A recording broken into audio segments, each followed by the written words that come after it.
Gosh, you're shorter than I am now. Yeah. There's a handle on the side. I got which one it is. It's on the right hand side.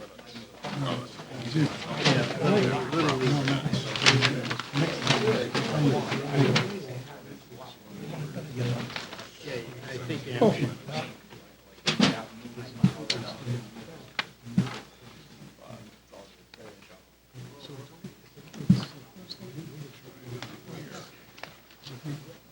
If that won't work, just take one of the other chairs.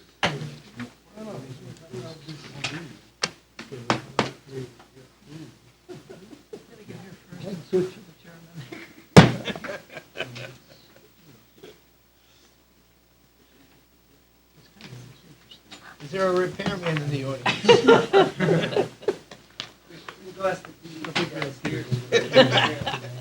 Oh, we do not know. Could Alan break a chair? Again? What's wrong? Did it keep sinking? Yeah, well, You got it? You didn't get it either. Yeah, when they start to go up, you better watch out. Alan, take one of those chairs. Probably easier to sit on. Yes.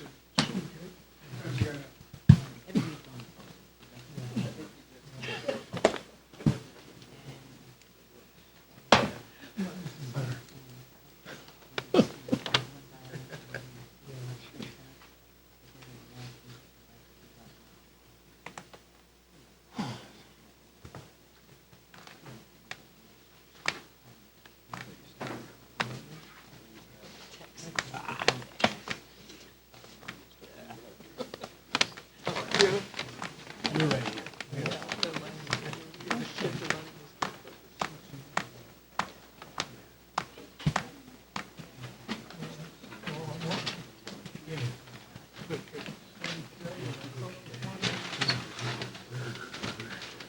You can have mine. You can have two.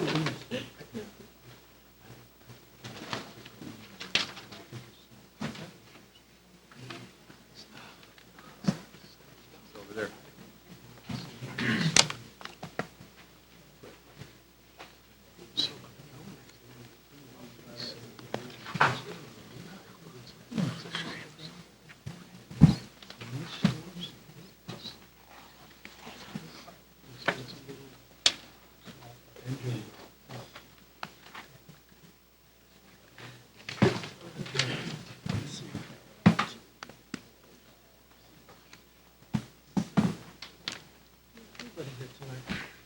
Okay, I think we can get started. Welcome, everyone.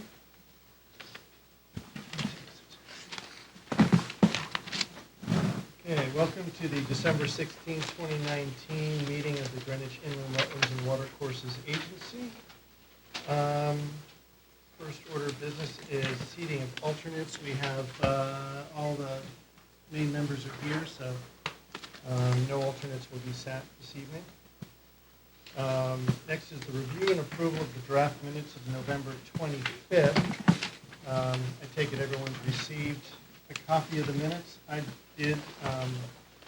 There is one change where it mentions that I had asked for comment on page 4, and I was not here last month. So that's Mr. Scoopoulos called for public comment at the bottom of page 4. Are there any other comments or on last month's minutes? No. Okay, would someone like to make a motion? Motion approved. Second. Okay, all in favor? All right. Aye. Okay, very good. Thank you. Next up is the director's report. Director Sesto, please. Not much in the report. I did do a presentation to Berkshire Hathaway. Has a group of construction and real estate professionals. So I had the opportunity to speak to them about our wetland regulations, why they're of value, and how they can best utilize the process for a successful outcome. Okay. Thank you. Next is the quarterly compliance report. Doreen, if you would, please. Okay, so this is the fourth quarterly year-end compliance summary covering October, November,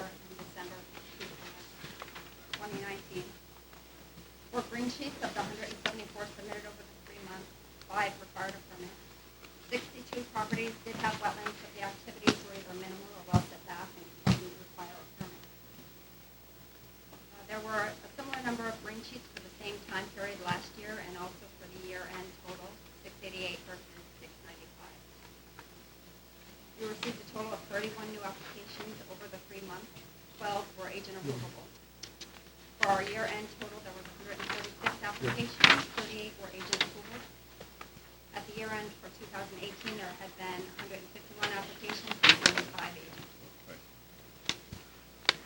66 permit files were reviewed for bond releases between October and December.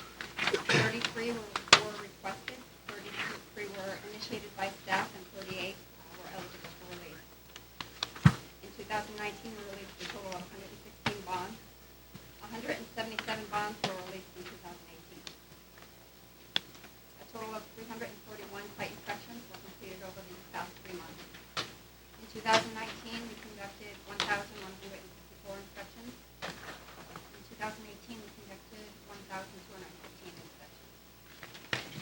The unmet deadlines include 425 Stanley Road, 37 Baldwin Farms North, 101 Bowman Drive, 32 Dairy Road, 225 Stanley Road, 67 Caroline Place, 306 Taconic Road, and 42 Stag Lane. Staff is actively working with each of the owners of the agents to bring these sites into compliance. A good number of these missed deadlines include planning deadlines, which will need to be postponed to the spring. We've had 4 violations over the past 3 months. 32 Dairy Road, the applicant's making progress towards compliance. They've submitted an acceptable planting plan and hired a landscape architect to complete the work. 43 Lockwood Lane has an application submission deadline of January 6, 2020. 306 Round Hill Road has an application submission deadline of January 24, 2020. 7 Dublin Hill Road will be heard later on the violation section of the agenda. For 2019, there have been a total of 20 cease and correct orders issued versus 18 in 2018. During our public counter hours over the past 3 months, 556 individuals were served.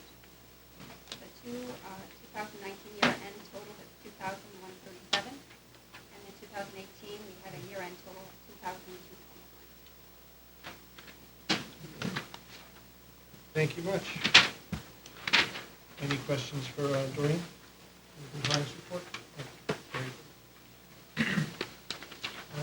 Next is other business. Anyone have other business they'd like to raise at this time? No? Okay. We'll move on to the public session. First up is public hearing 2019-098, 26 Cary Road, Soundview Engineers and Land Surveyors for Jeanette Ogilvy for redevelopment of a dwelling 35 feet from Mayanis Pond. Ms. Sesto, please. Additional information for the record is a cover letter from Hegney Lennon Slane, dated December 16, 2019, signed by Thomas Hegney. In addition to the cover letter for the revised maps, it indicates that the pavers for the pervious driveway are 4 inches rather than 6, and that no stockpiling will be allowed on site. The new set of maps that came in have a revision date of 12/11/2019, and then we also have a soil evaluation test results dated 7/30/2019, received by the agency December 6, 2019. Thank you.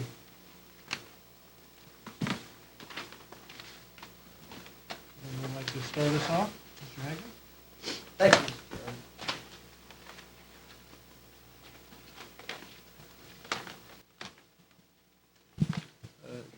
Good evening again, Mr. Chairman, the members of the agency. For the record, Tom Hegney on behalf of the applicant. This would be our third hearing with you, and at the hearings on October 28th and November 25th, we had a certified verbatim transcript prepared for those hearings, and I want to present those for the record now.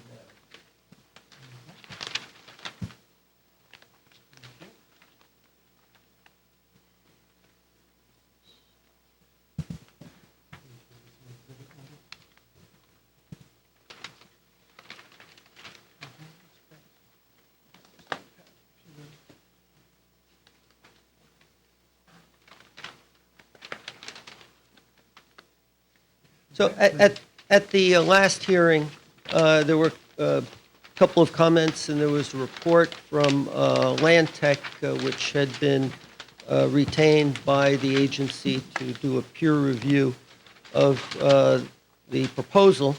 We'd also given you quite a bit of information at the last hearing that really there wasn't a lot of time to go through it, and knew the agency members wanted to review that before considering the application further. And that material included a letter from William Kenny Associates regarding the existing trees. The arborist, Carolyn Matthews from that office, prepared a report. There was a letter from Steve Gospodinoff, the tree operations manager for the town of Greenwich, and a licensed arborist. A letter from Arcadia Associates describing the method of construction to minimize impact to the existing trees and the root systems for those trees. We submitted a chart showing all the properties along Cary Road and their lot and house sizes. We provided excavator data so we could describe the type of equipment that could be used to minimize any impact on tree roots. And we submitted a revised site plan and sedimentation erosion controls and revised the Coltex. As the director indicated, we have since further revised the Coltex to move it farther away.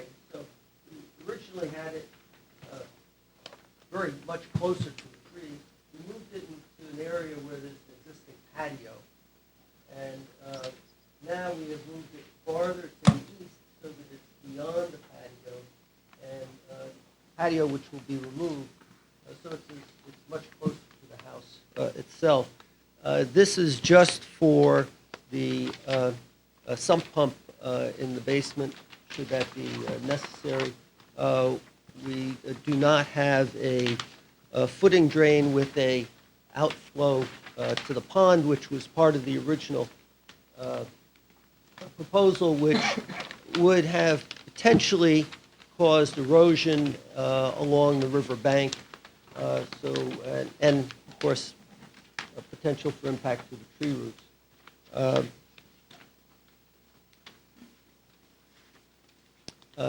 And as the director further indicated, we're not stockpiling any material on site.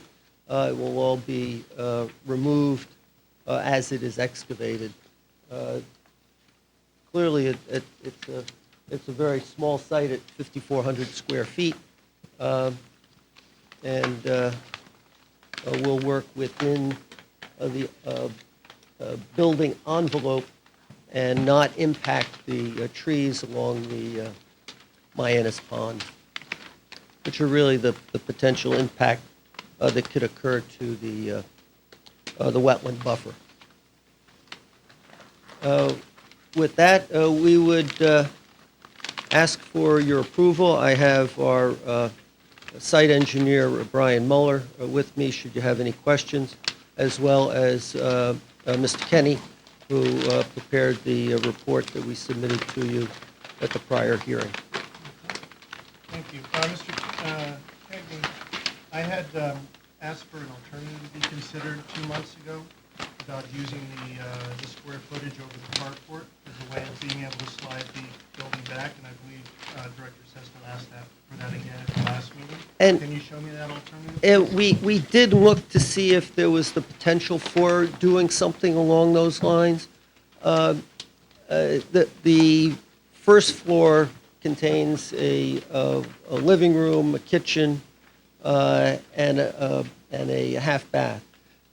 To put space, and we do have additional square footage that we could add, about 123 square feet under the zoning regulations, even though it's a lot that's about only 2/3 the size, the minimum that's required in the zone. There was really no use that we would take from the first floor and put to the second floor. So if we were to reduce the second floor by putting it closer to Cary Road or to the east, it doesn't change the footprint of the house at all. So we didn't see that there was any viable alternative that we could show you utilizing this space above the carport. Are there sketches that you had done to illustrate that shows how it was done? And would you like to submit those for the? We don't have any sketches that were done. It was just an analysis that was performed without preparing any additional plans. Did you look at an alternative where you had a one-car carport and the other car would be out in the open so that the project would slide east? No. Yeah, when you look at the plan itself, we're only 6 feet off the front property line as it is. And to slide it back further, it further constricts the parking area between the house as well. And of course, this is the existing house itself. We're taking a portion of that house off and having an addition be moved farther away. But it's not something you looked at. I mean, it certainly You know, is. one car port. It certainly or is port, no. a feasible alternative to have a one-car garage and have the other car parked outside to be able to slide the entire development away from wetlands. Well, we have been looking at what the potential impact to the wetlands is, and that's really to whatever the trees are along the bank. That's why I asked the tree operations from Parks and Rec to look at this and make his recommendation. He talked about some pruning, and the arborist in Mr. Kenny's office also did. And we believe that we've come in with a plan that is not going to impact those trees, that it can be done sensitively and appropriately. We're putting in a buffer where there's currently a planted buffer where there's currently a lawn, which further improves any kind of treatment. And further, we have a pervious pavement area here where we're treating runoff, which currently isn't treated at all. So we're improving the treatment, we're increasing the buffer, we're reducing lawn, and we're protecting the trees and the roots. When you were speaking with Mr. Gaspadna, did you ask him if there were more distance between the trees of concern and the development? Would that be beneficial? Of course, his role as tree warden or acting tree warden is to protect the town trees. So he's looking Right, at, so I'm not at sure those actually trees why then he was along asked the town property. Okay, which is not the trees that I'm concerned with, because they're at the bottom of the hill. And that's why we had the arborist from Mr. Kenny's office make further comment and recommendations on how to preserve the trees And there. I don't recall, is she here this evening? No, but Mr. Kenny is, if we need to go over that at all. Because I have done a fair amount of work looking up standards for tree care and protection with construction sites, and there's a vast difference between if you have no other choice, here's what you should do, and best case to give the trees the best shot at surviving. The consistent recommendation for the critical root zone would be outside the drip line. That is absolutely consistent. And then from there, you get formulas that say 1.5 times the distance of the drip line should be protected. No less than 30 feet should be protected. I think that was University of Georgia. 2.5 times 2.5 feet of distance from the tree for every inch of diameter at breast height. I think that might have been the University of Pennsylvania. And that was also Olmsted Tree Service, which is local, Bartlett Tree, local. None of them had best practices that would suggest being in the tree line or in the drip line of a tree is best management. Well, to that I would say my client doesn't want to remove any of the trees.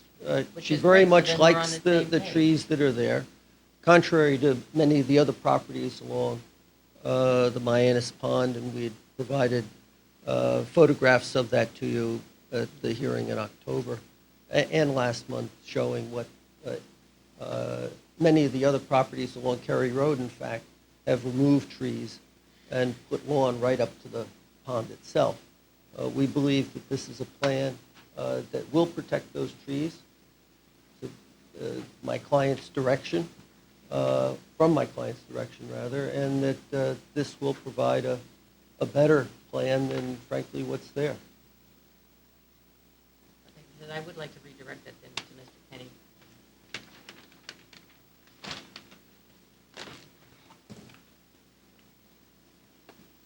So if this plan had come to you in the beginning, and I'll just speak in general terms, do you agree with the references that I cited with regards to critical root zone, that none of those standards fall within the drip line, that best management practice for preservation of trees is at minimum at the drip line, if not some formula that varies based on who you talk to beyond that? Yes, I agree that generally, if you can, you would stick outside the drip line. So why is it here that can't be done? Because it's our opinion that, although that's a general recommendation, that with the current design, that the trees can be maintained and So survive. you're going to have soil compaction within how many feet of the tree trunk? That, we're going to have measures to prevent the soil compaction. The house is between 20 and 30 feet max from the trees. So it's 20 or less, 30 or less, and within the drip line. So what is the footprint of disturbance for construction outside of the foundation of the house?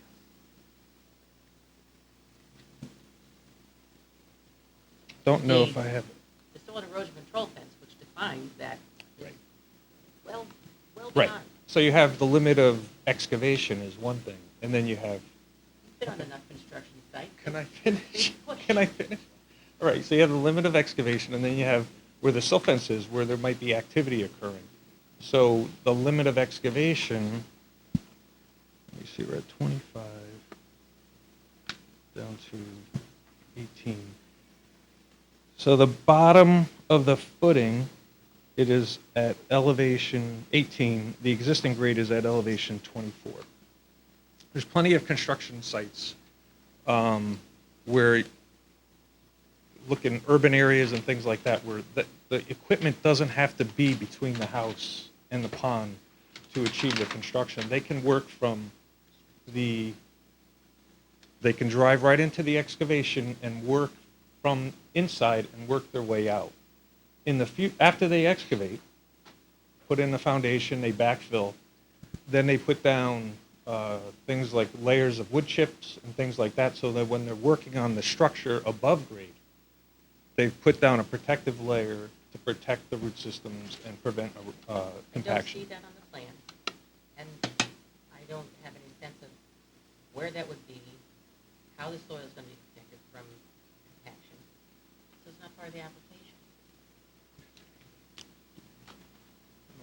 I think it was in our letter that we submitted that we made recommendations for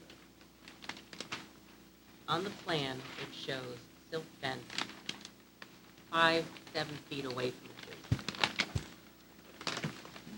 And then If we- I'm on the site reading this plan and I'm in charge of the machines, the storage of materials, that's my limit of disturbance.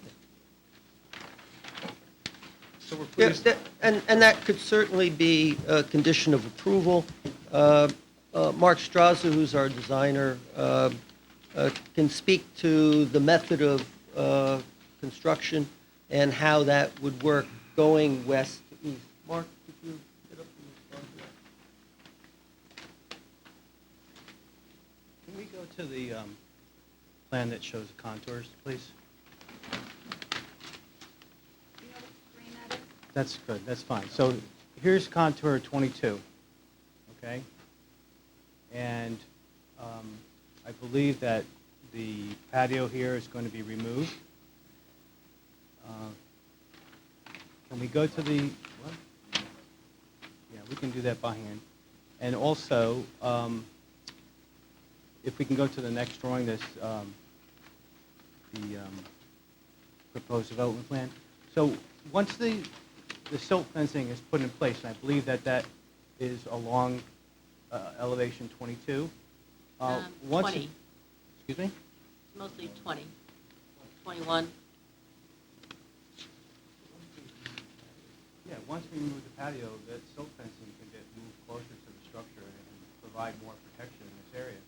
And this whole area behind the proposed addition can be, we can put down hardwood chips, we can put down plywood, protect the roots, tracking pads, can do numerous things. I'm happy to put that on the drawing. And again, the silt fencing can get moved closer to the dwelling. We are not going to be stockpiling on site. And also, we've been in discussions with the engineer working on this project to the north. We're going to try to work out the grades between the two properties so that we can remove this stone retaining wall, which will help with less disturbance on site. So there may just be a hedgerow of trees along this line, or there may only be a fence along that property line. Less disturbance.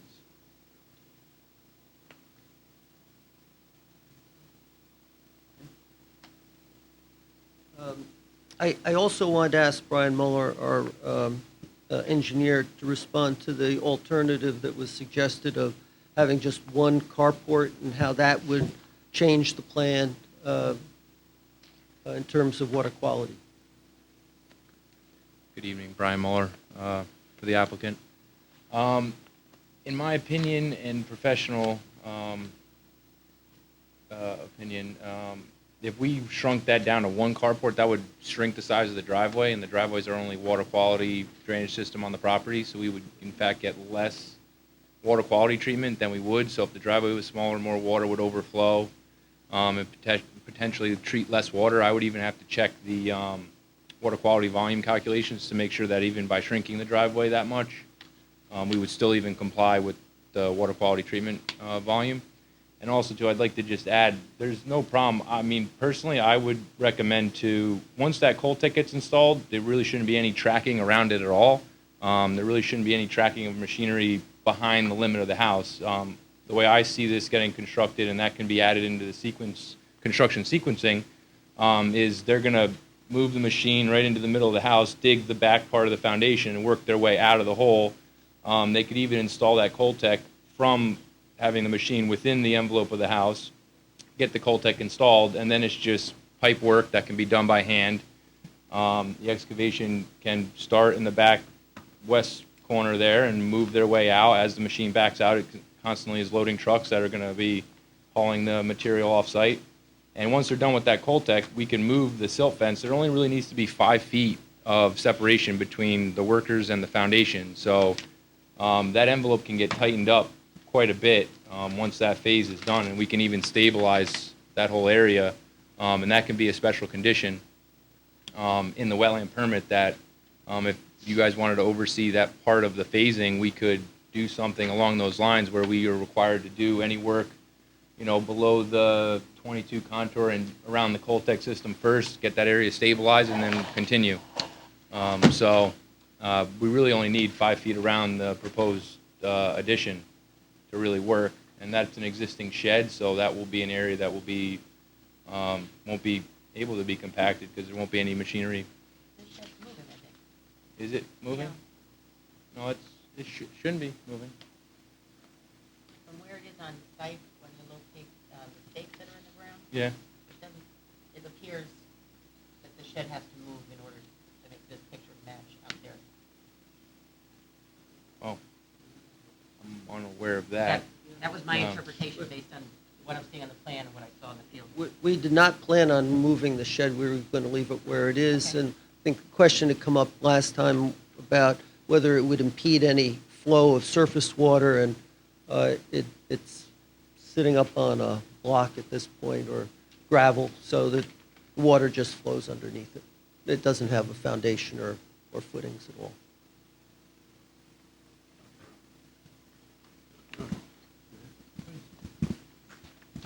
Quick question. How did you come up with the width of the carport? the width of the width of carport? The carport measures 22.5 feet wide by 20 feet deep. Right. An Audi Q5 is an example, which is a fairly good-sized car. It's only 6 feet wide. How did you come up with 22.5 feet?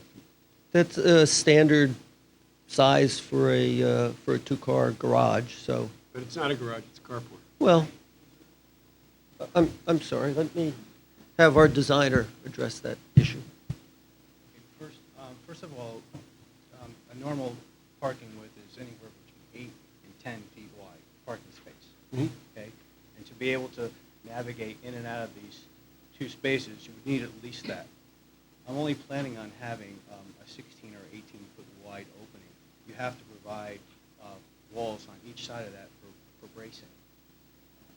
The code now requires a certain amount of wall space on each facade to be able to support the structure.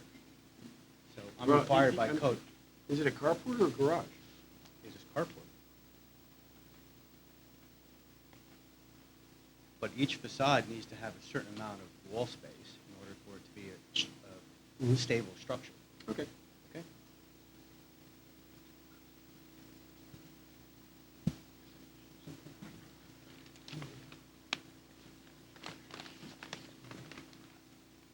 And Other agency questions? Please. For Brian, I thought in our earlier discussions with regards to moving the Coltec further off the hill, when it was at the 10 feet from the house, we were told that's as close as it can get to the house, because effectively the infiltration into the soil is just going to get recirculated by the sump pump. How come that is no longer the case? Well, we've decided to shift it a little bit closer to the house because we figure even if it does recycle a little bit, it's still designed to overflow. We're also not anticipating a lot of groundwater to be pumped out of there. The soil testing was very good, so at the basement elevation, we're really not anticipating very much groundwater, if at all, maybe only in like April, maybe a little bit in May, if at all. We're not really planning on it. Also, too, there's been designs that I've done and other engineers have done where we can use a polyliner on the uphill side in between the house and the Coltec to try to limit any backflow of infiltration back into the basement. So that's also something we looked at too. But at this time, we're not proposing that yet. That'll be something that if this goes to construction and when they excavate the hole, if there is groundwater in there, that's something that we will implement. It feels like a contradiction that you were told you can't do it for certain No, valid reasons. I believe our statement was that's just a design standard that we, as professional engineers, kind of hold to. There's no specific standard written anywhere that says you have to have it a certain distance from the house. It's just been a general consensus that we've kept these sump pump systems minimum of 10 feet away. In this case, we're bringing it a little bit closer. So we decided we'd like to protect the roots of the trees. We also looked into doing, instead of a Coltec unit, we were trying to also abide by the standards of the town drainage manual for, I think we need 100 cubic feet of storage for a sump pump. And we looked into doing like a gravel trench or some type of gravel pit that has, with a void ratio of 40%, enough storage for 100 cubic feet. And we decided that the trench would have to be a little bit too long across the back and potentially impact different tree roots, so we decided against it. So we decided just to try to push it 3 more feet closer to the house. We also tweaked the rotation of it a little bit, excuse me, so that the northern portion of the Coltec is closer to the house. Before it was kind of cocked a little bit towards the pond, so we rotated that as well. And if you put the polyliner on the wall, basement wall, No, it won't be on the basement wall.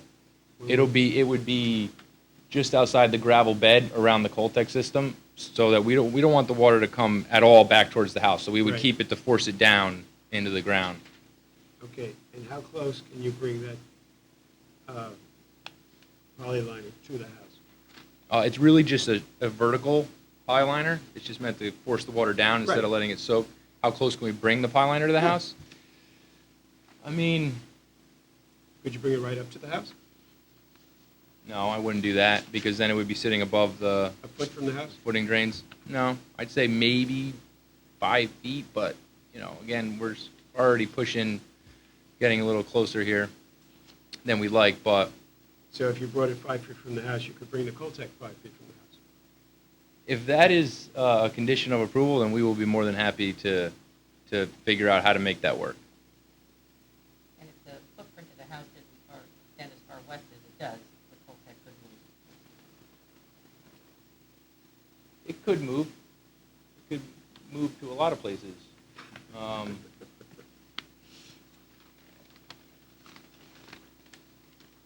I think this is a pretty modest house, in my opinion. I grew up on Minus Pond. I've skated on it my whole life. Used to trudge through everyone's backyards to get to the best rope swing along the Minus Pond, and most of them are lawn. Still to this day, I don't see it. I think Cary Road's a good small road. I think this house is not going to be that big compared to the neighborhood. I really don't. Again, we're trying to save these trees as best we can for years to come. And that's just my professional opinion. If there's any other questions? Any other questions? No? Public questions or comments on this application tonight? Mr. Chairman, if I could just ask Mr. Kenny to review his plan once more for you and describe any potential impacts that would occur to the wetlands themselves. Bill?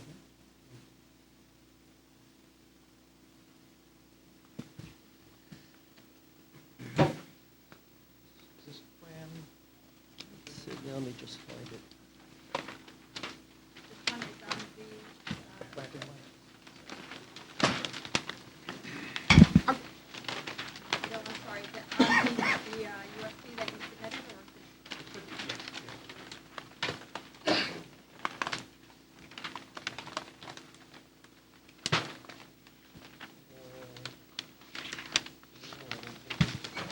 No? Okay. Maybe not. Okay.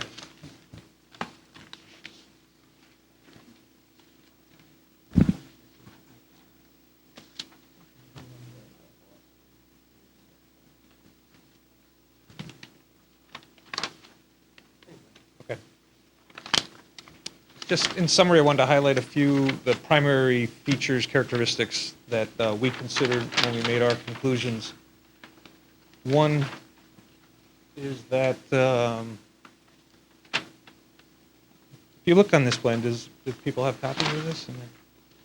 There's a thick red line, dashed line that shows the existing limit of lawn. As you see with the proposed plan, we're going to be pulling the lawn further away from the pond, and we're going to be reducing the amount of lawn on the property. The planting that's proposed, other than the lawn, is all native plants. Two, a big issue is that the runoff is being collected from the building and being directed to the porous pavement, which is 50 feet away from the pond. So you're essentially, it's as if the building was 50 feet away with regard to stormwater management. So that water will get directed from the west of the building back towards the street and discharged into the porous pavement filter bed, subsurface filter bed, and allow for treatment, and then that water will make its way through the ground towards the pond, and that is at least 50 feet away. So you have a very effective distance there. And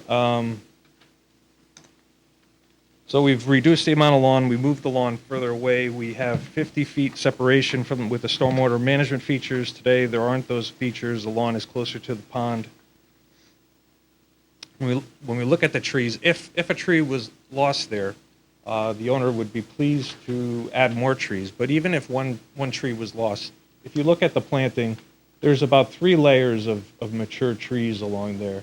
And the loss of a tree along a wetland or a pond isn't necessarily, particularly when you have layers of other trees that are going to quickly fill in any gap that might be formed, is not a major feature with this plan. The big thing is the stormwater management, the use of native plants, reduction of lawn area. So it's our opinion that these trees can be saved even with the work as proposed, and that even if a tree were to be lost, it wouldn't have an adverse impact on the pond due to the existing vegetation that's there and can be filled in. Plus, it's certainly could add more trees in place of that. Thanks, Bill. We have nothing further, Mr. Chairman. We would ask for your approval. Okay, thank you. I think if Mr. Ryder is in the house, is there anything you'd like to add tonight, based on what you've heard and the analysis that you've given us?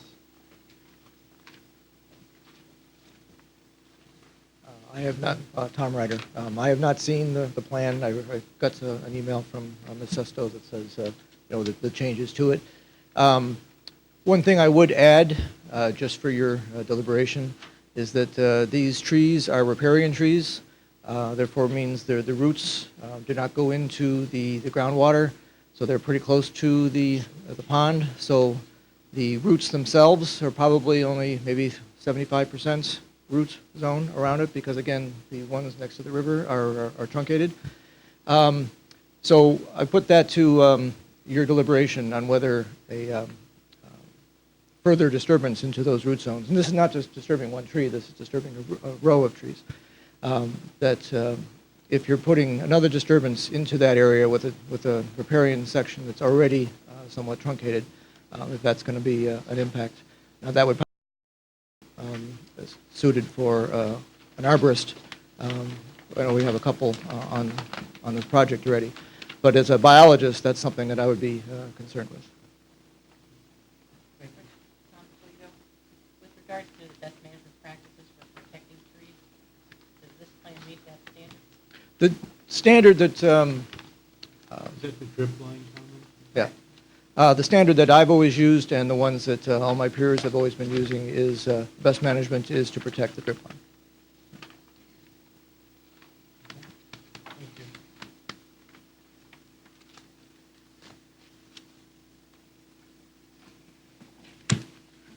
Any other agency questions? Public questions or comments?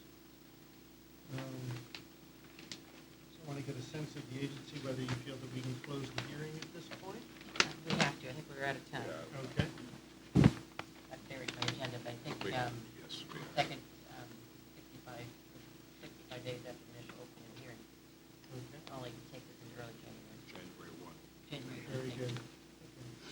Well, But the agency can close, and then we've got 35 days in which to make a decision. right. Well,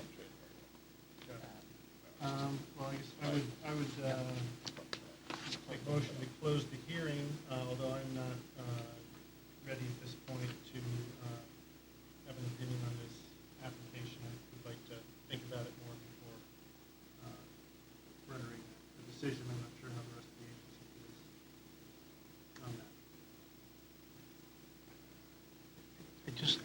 I guess before we close then, what was the response about the drip line, that it's a best management practice but not the only? Is that what your position is?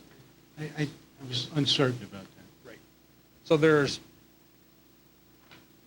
it's certainly a best management practice that if you can stay outside of the root zone, that's a good practice to do, protect the tree. But if you're proposing activities within the root zone, then there's other measures that you take to minimize adversely affecting or causing the loss of the tree, such as protecting the soil surface from compaction, root pruning when you cut, rather than just excavating and ripping the roots and having an irregular cut with the roots, you would cut them nice and cleanly so that they heal well and then regrow. And other things like pruning the trees so you lighten the load on the tree, on the need for water. So you would use other best management practices. There's different best management practices. One is don't work within the drip line. Others are to, if you're working within the drip line, do these other things. I mean, last month I remember we had 3 arborists. I don't remember that particular discussion about At the last meeting? Yeah. I don't know if that particular, I don't remember that question being asked. Are you an arborist as I'm- well? I know you have a lot of Right. qualifications. Not an arborist, a registered landscape architect, Right. You're Yale School of Forestry. and a soil scientist. Yeah, soil scientist, yep. Just curious, is there any way that this construction can be done without going past the 22-foot line? The 22-foot elevation? Just making that an absolute, will not go past that number. It's still quite close to the street. Only on the southern So end. Wait, the drip line of the tree goes over the house. Those symbols are not Ah, equivalent to I'm drip sorry. line. They're not indicative. Okay. Well, Mr. Okay. Benton, to answer your question, except for removal of the patio, which can be done by hand, yes, we could limit any kind of activity to... But that's within the drip line, because I was fooled by the drawing. Well, and I think what we were talking about earlier, is except for the Coltech unit installation, we can keep all of the activity no more than 5 feet from the proposed foundation, because all the excavation will occur from the east. Okay. I understand. There's no way to move the Coltech? It has to be an application. I think It can't based be on under your, the forest, I it think can't be based on under your the forest earlier edge. question, Mr. Mueller was indicating that it could be moved 2 feet closer so Yeah, that but it's, Can it be moved, say, under the forest pavement?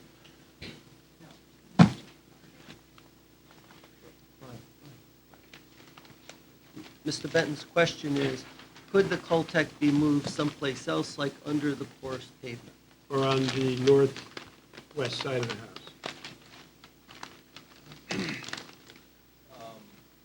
Northwest side, like up in here, And closer to the road? up in here. Yeah. The drainage manual requires us to keep Coltech systems or any drainage system 10 feet off the property line, unless you have a pile liner or two here. So that is possible. I'd have to talk about it with Scott Marucci if we could do that. I mean, if that's something that we can do. We'll be pumping to it anyways. I would not like to see it in the front here or anywhere where just in case it does pump, and the overflow would go into the right of way, and that could create icing conditions, so we wouldn't want to do that. But along this wall here, or along this side, it's possible there are some AC units, maybe over here. Again, we'd have to be careful about if it overflowed for some reason, high groundwater season, or abnormal groundwater season. We don't want it to impact a neighbor. In its current location, if it overflowed, it would be clean water flowing down into the minus pond. Should put it under the shed. Put it under the shed. Okay. Not 10 feet. Again, I mean, I looked at doing a gravel trench, that was Right, deep, right, right. but again, it would just potentially ruin a bunch of different routes instead of one isolated area. We could try to push it another 2 feet closer to the house and propose a pile liner. Basically, the actual Coltech unit itself is the inside line, and the gravel bed that it sits in is the outside line. And that's 1 foot off of the Coltech. And how close is the closest house to the south? How close is the closest house to the south? Yeah. Do we have an aerial? Well, the question becomes, if the closest house to the south is close, why do you want the porch on the south side of the house? Oh, that's not my fault. And if you take that away, can you put the Coltech unit there? Find some other place to put the Coltech unit. That still wouldn't give us a separation 10 feet off the property line and 5 feet off the house with a pile liner. It wouldn't give us, With this footprint. With this footprint. Of course, they could modify the footprint. It's not the Coltech unit, it's the house under the footprint. porch there, the natural flow. Except we haven't this talked way, about that would at all. just recycle into the foundation. Bill Kenny has another thought that he wanted to explore with you in terms of not having the Coltech at all, but having the ability to drain the footing drains. Bill, if you could describe that.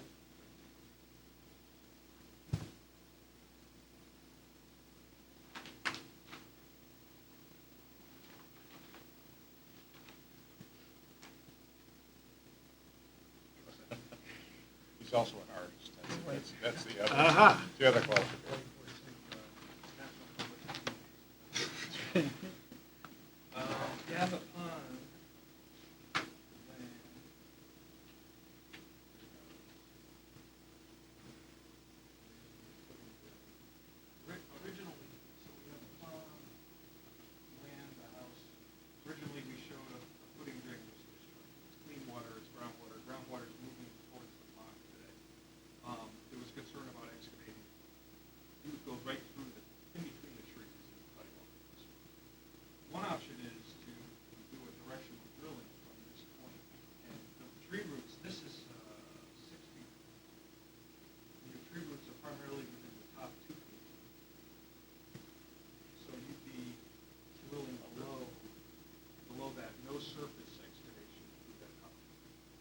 What size pipe would you need to do that? That's getting creative. Where, So you can directly drill from the excavated foundation of the house, because it's going to be open, and go straight through. This is new unconsolidated materials.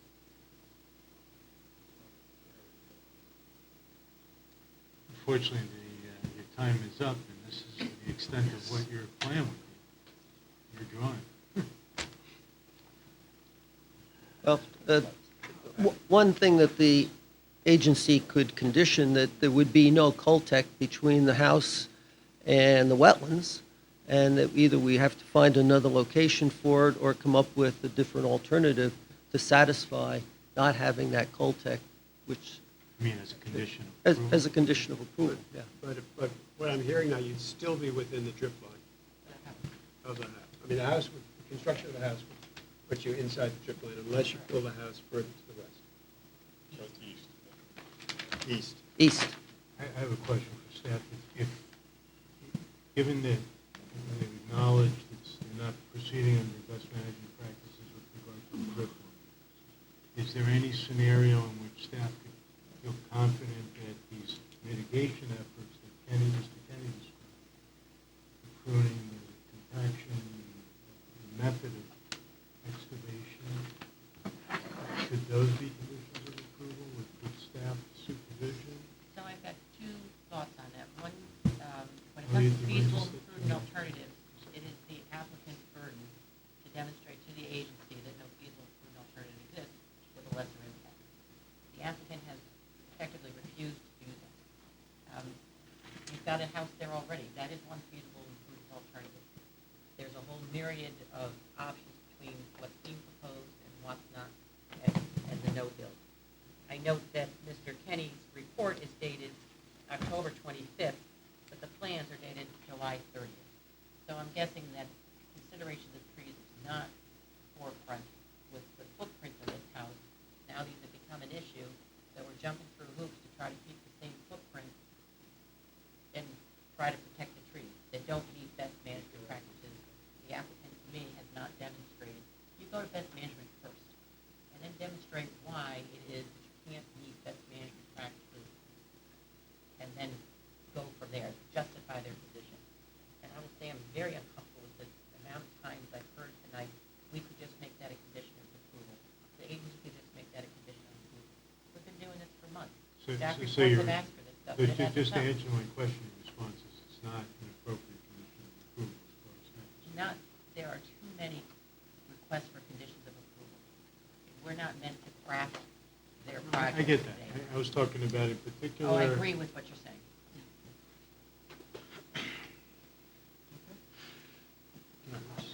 So there's a motion to So close? There's a motion to close the hearing. Second. Okay, all in favor? Okay. And we will deliberate and be back with a decision in January, Thank you, Mr. Chairman. based upon the record as it stands today. Okay. Even if you move the Coltech, that's not going to be part of the record. I'm sorry? So even if you move the Coltech, that's not going to be part of the record. No. Yeah. Yeah, I don't think Yeah. we can accept that as a representation. Just 'cause it's- Yeah, no, I don't think you have time to- Give everyone a minute.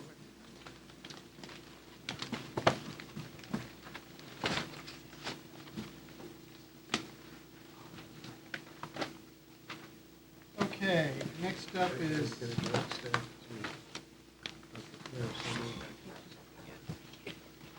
yes. I'd like, do I need to make a motion to do that? No, I think we'll Yeah. do that anyway. We'd like to direct you to make a summary of the arguments today from the public hearing, and we can discuss that at the next. In staff's opinion. Thank you. Okay, next is application 2019-109, 249 Valley Road, Rocco v. DeAndrea, Inc., for Timothy Saunders, Jr., for a two-lot subdivision and construction of a single-family residence, 11 feet from wetlands. session.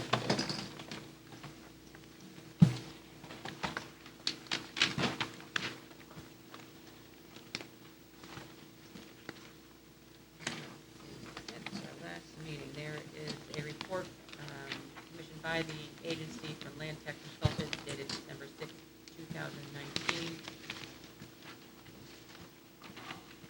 signed by Robert Pryor, P.E., and Thomas Ryder, certified ecologist. There is a site development review from Scott Marucci, Senior Civil Engineer, Division of Engineering, Greenwich Department of Public Works, dated November 22nd, 2019. I think that's all that we've had since the last result. Okay. Thank you. Want to start us off? Yes, good evening again, Mr. Chairman, members of the agency. For the record, Tom Hegney on behalf of the applicant. I have a certified verbatim transcript of the last hearing on this application, which was October 28th, and I would like to submit that for the record. Okay. Thank you. Pass that down.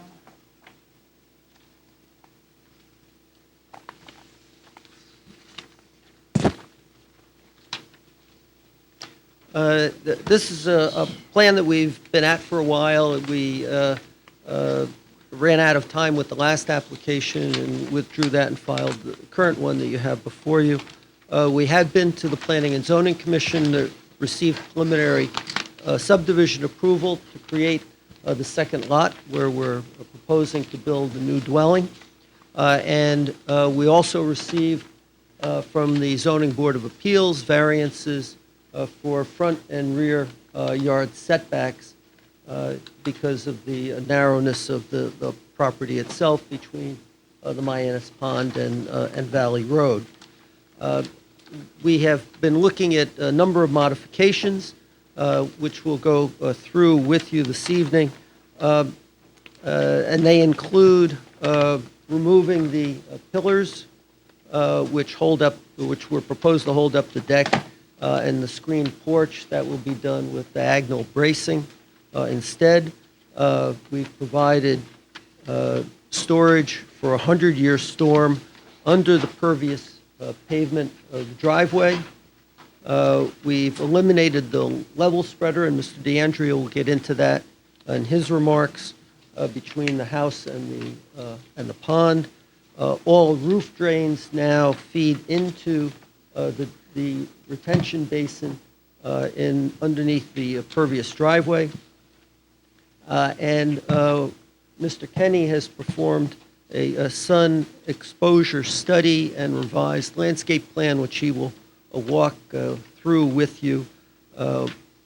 We received the Land Tech report last week. Excuse me. And Mr. DeAndrea has prepared a detailed response to it, and I'd like to have him go through that with you. I want to say that we're going to give you a lot of information tonight. We are not looking for you to make a decision. We're not looking for you to close the hearing. We're looking to provide this to you and continue the dialogue to come up with a plan that the agency can approve. So with that, I will ask Mr. DeAndrea to go through his responses to the Land Tech report with you. Thank you.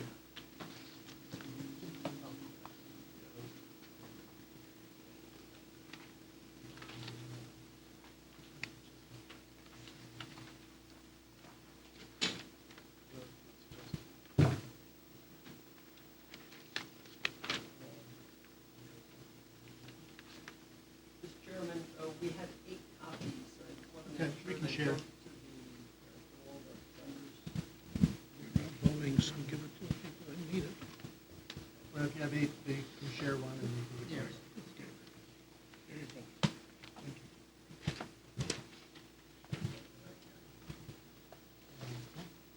Did you say a response to this December 6th report?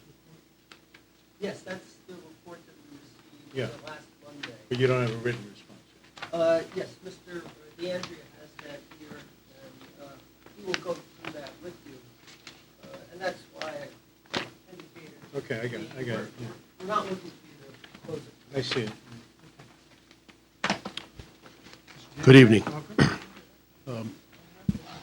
Mr. Hegney has handed out a packet that includes several documents that very quickly, we have a construction site plan. I give you a half-size reduced copy for ease of handling. Full-size copies will be presented to the director and staff. Those plans are dated December 16th. They're indicative of our constant effort to update plans in response to comments that come from your consultants as well as our staff.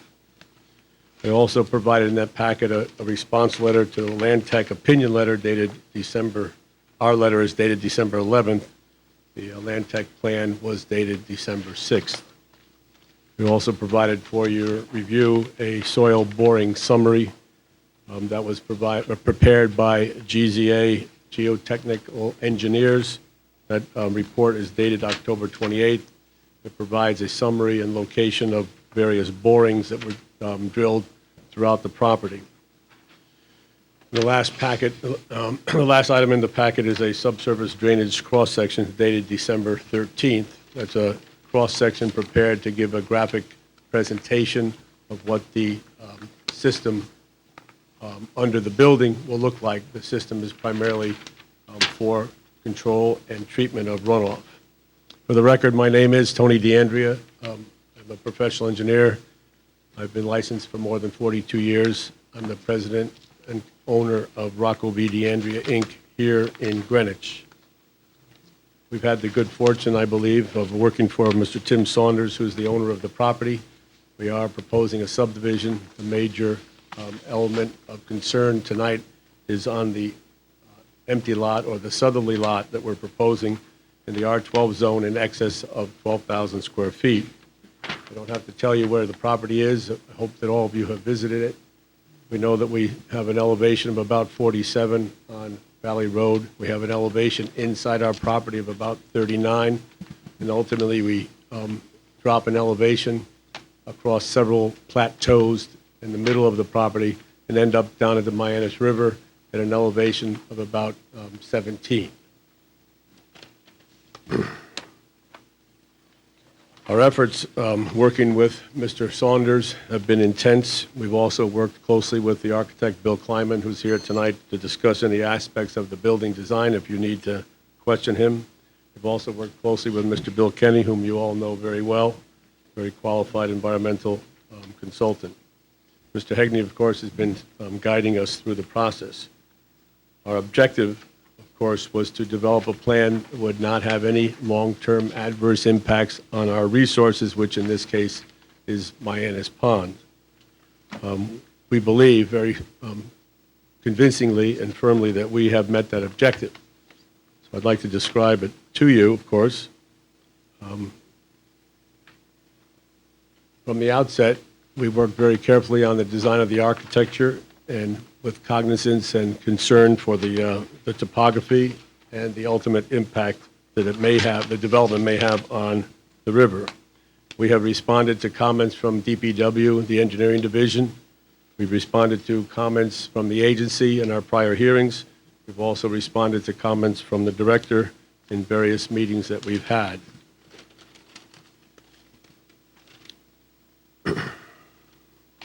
And most recently, we have responded to a letter, opinion letter, I would call it, from Land Tech, a consultant to the town. In the process of the development, we've considered many alternatives to this design. We have improved it, in our opinion. We have responded and respected the comments that we received from staff and from the agency. On December 9th, we received a copy of the letter from Land Tech. It was dated December 6th, so within a week we have been able to respond to a couple of the comments. Land Tech is a consulting firm. On their letterhead, they list a variety of expertise in engineering, land surveying, land planning, structural engineer. They're located in Westport. The introduction to the letter, which some of you are scanning right now, I don't know if you've had an advance copy. The introduction to the letter suggested that it was a peer review. when I was advised that Land Tech was to be the consultant for the town, I asked Director Sesto if she would coordinate a meeting with the engineer from Land Tech.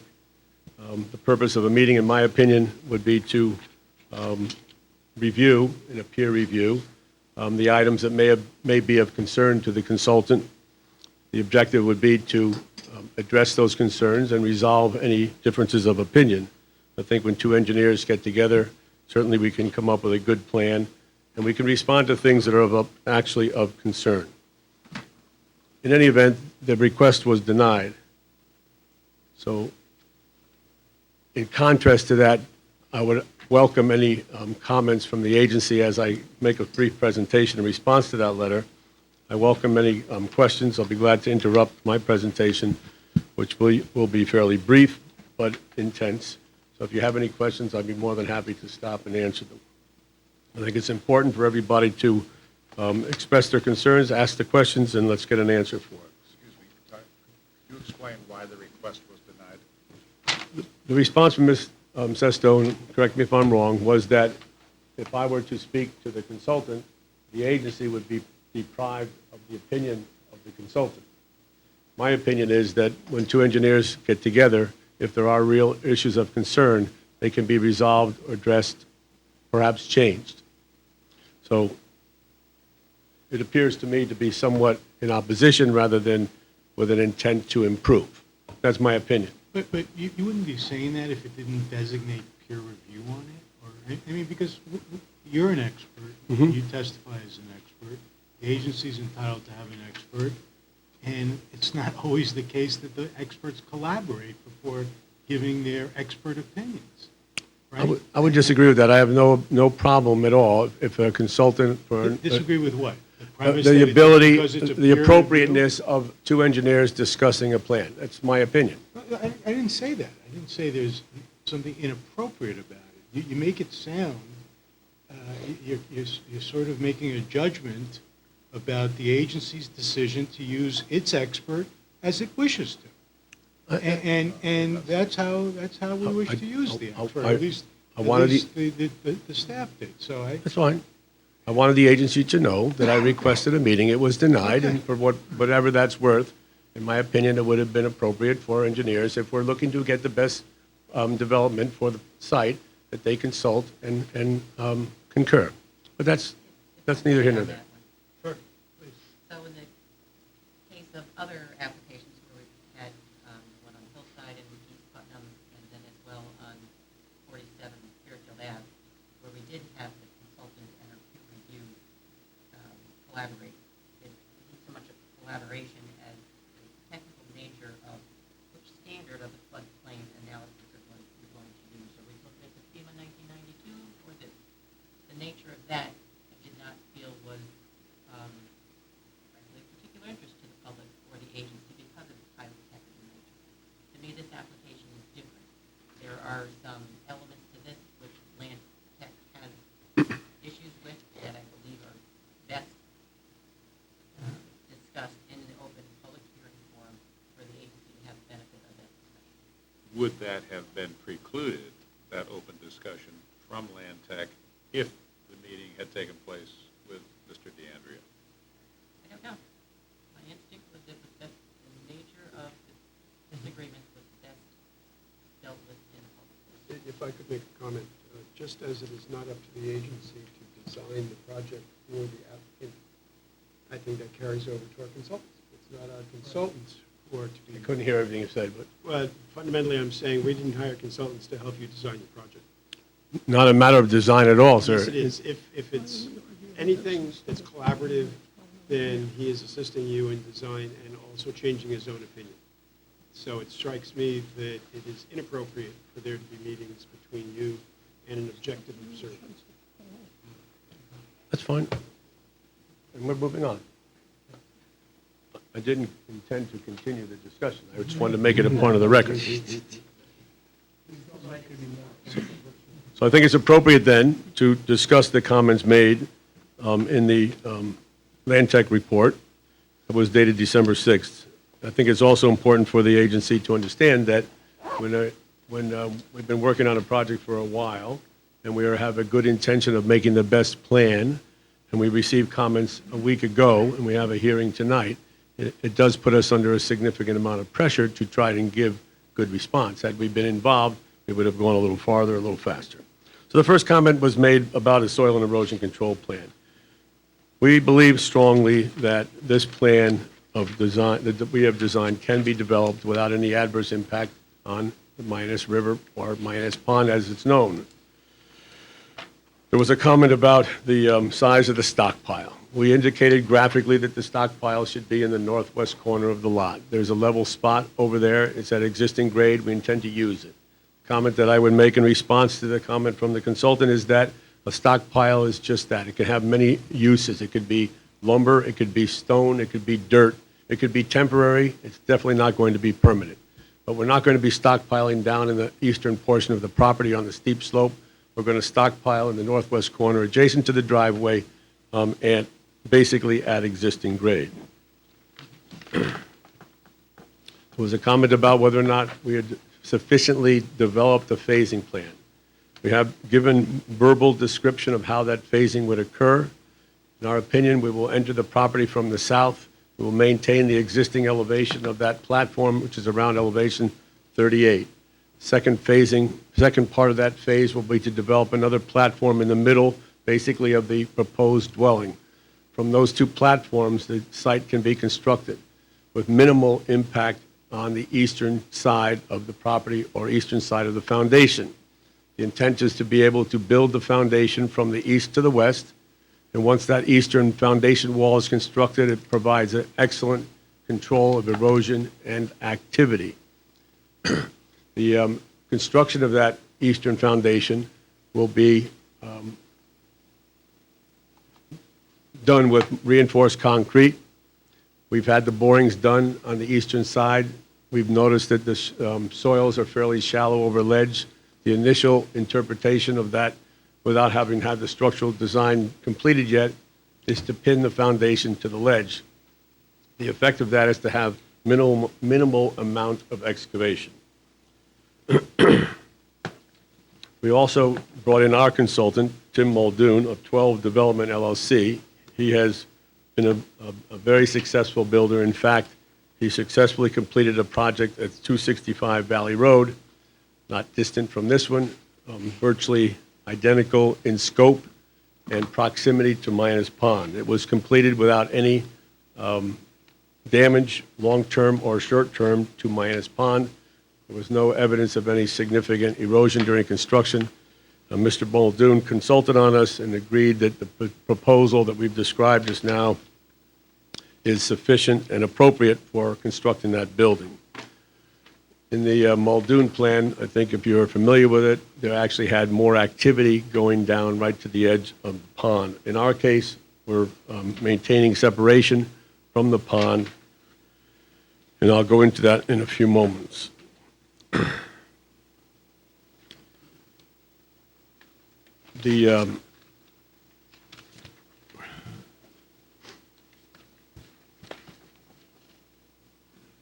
Now, in regard to the details of the S&E plan, we have proposed a series of fencing.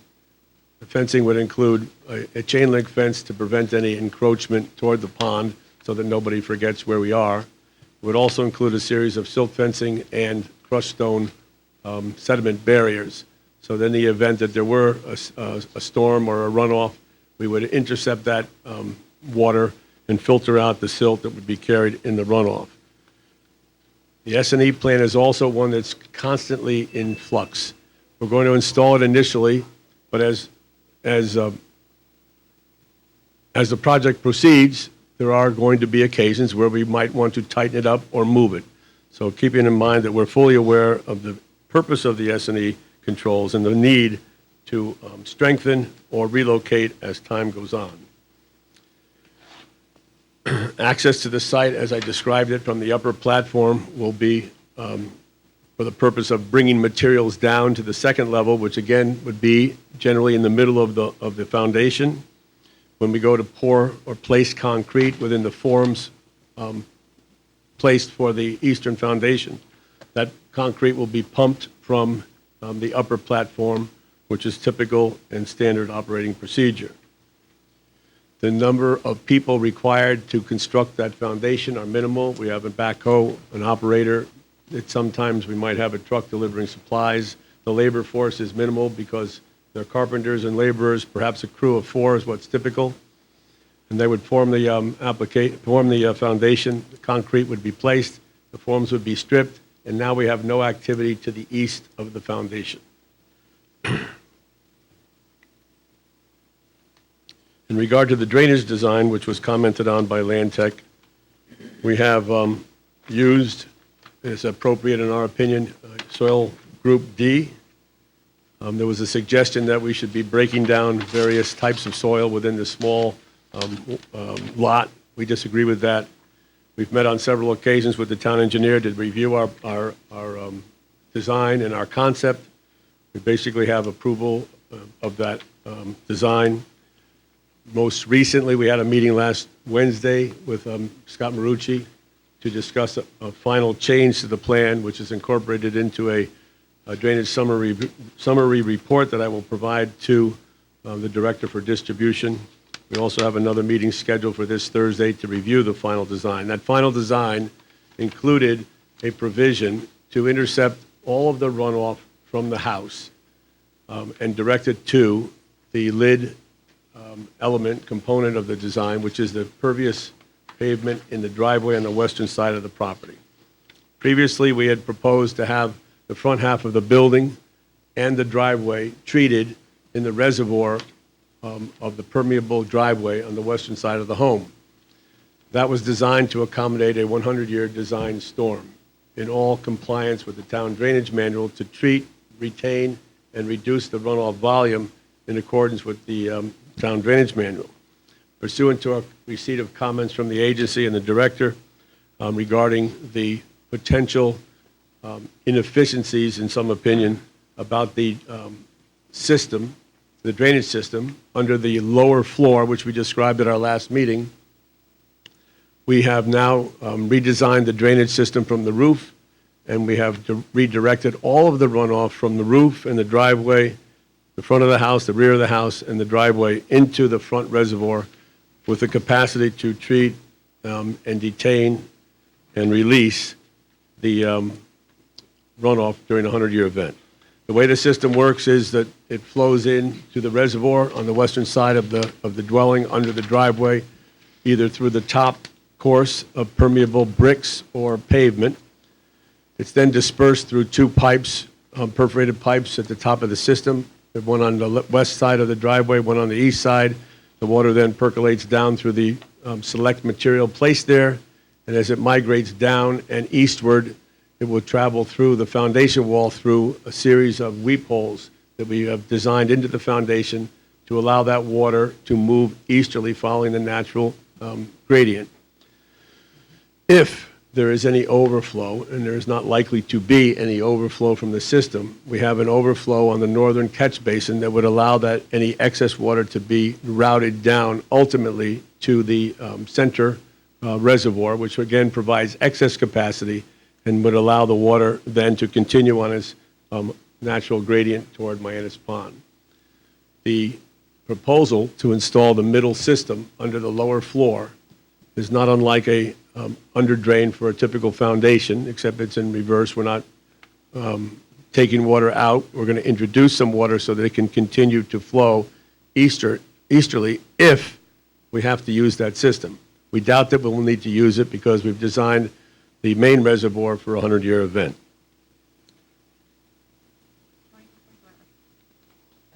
Just trying to catch up with your meeting with Scott and the November 22nd staff report for his review, which is November 22nd. November 22nd. The stormwater BMP for watershed 2S is not acceptable.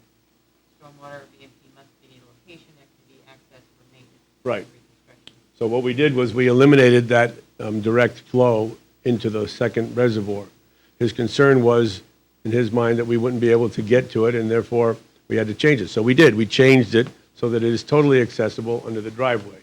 We routed the water from the back of the house through the foundation drains. It's not uncommon to have a roof drain going through a structure. So we've done that. Mr. Kleiman and I developed a system how we can get it through. So it comes through from the back of the house to the front, and on the north end of the house, it's very easy to get the roof drains around the north end and into the driveway system. So all of the runoff from the impervious surfaces, which are the driveway and the house and the roof, are channeled through that reservoir system. So now Scott's comment is moot. We met with him last week to discuss that comment, and we now have revised the design, and it's indicated on our current plans, and it also accounted for in the drainage summary report that I will submit for the record tonight. So we've addressed the comments and the concerns of DPW. We've eliminated, by doing what we have designed, by designing what we have proposed, we've eliminated the discharge of any water to the surface on the east side of the dwelling. That was a concern of the director, that we had a potential for erosion if we had a level spreader to discharge the excess water during a peak storm. We've now upped the capacity of the front retention system and eliminated the discharge to the surface on the east side of the building. So I'll make one more repetition statement. We've designed this system to accommodate a 100-year event for storage and treatment in accordance with the town drainage manual. There will not be any excess water discharged, but in the event that it is, from the northern catch basin, it will be channeled into the center treatment system under the lower floor, and the water will still continue to be flowing toward the east under the natural gradient. And if I didn't mention it, I will again, the eastern wall of the foundation will have a similar set of weep holes to allow the water, if it gets there, to continue to the east. The weep holes are designed to be slightly below existing grades so that we have water moving laterally through the upper soil profile. There was a comment that initially we had a graphic misinterpretation or misleading, thank you, a misleading cross-section of the system that we're proposing. Agreed. We had a graphic indication that the western profile, western foundation would be deeper than it needed to be. It was graphic to indicate where there would be a foundation wall. We've now edited the foundation on your cross-section so that it's more realistic. Ultimately, we will rely on the structural engineering design. It's a single sheet for the cross-section that you should be referring to.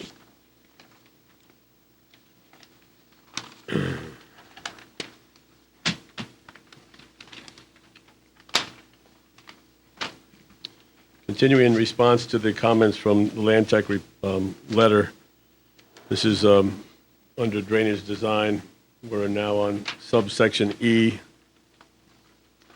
We believe that our proposal to eliminate any surface discharge east of the dwelling is somewhat unique and innovative, but it meets all requirements of our current drainage manual, and it eliminates the concern previously expressed about discharge.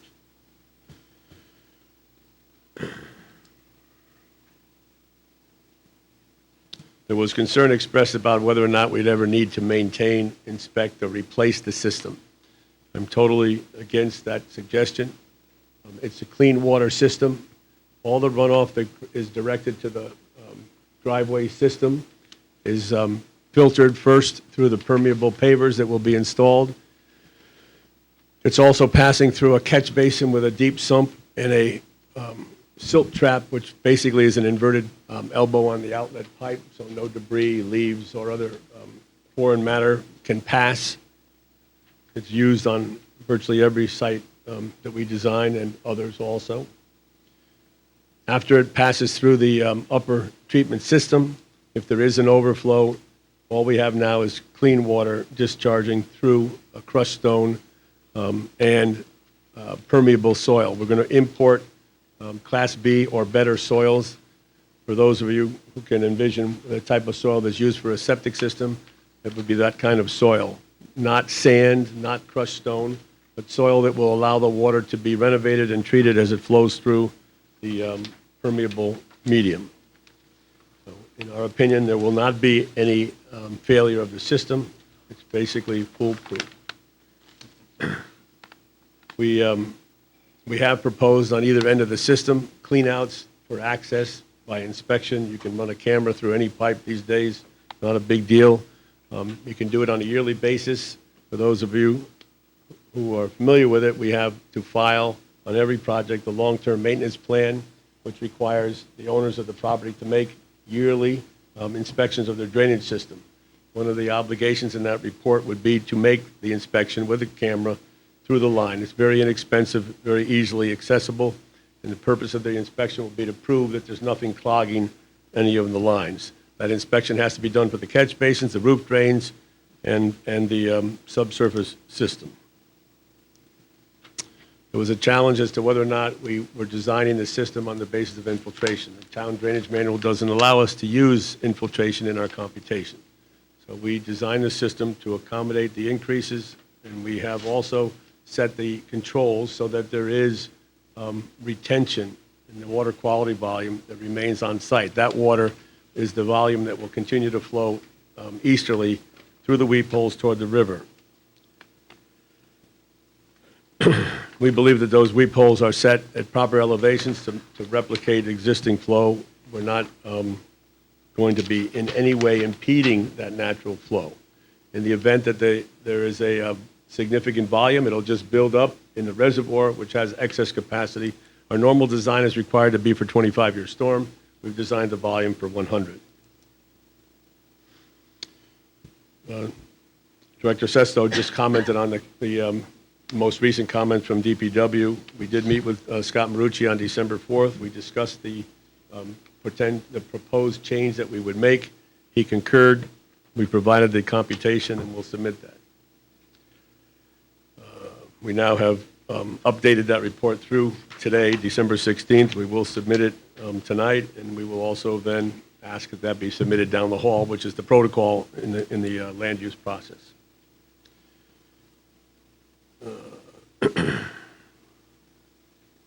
There was a comment about the amount of topography elevation change across the lot. We have set this up so that we have plateaus now in the system.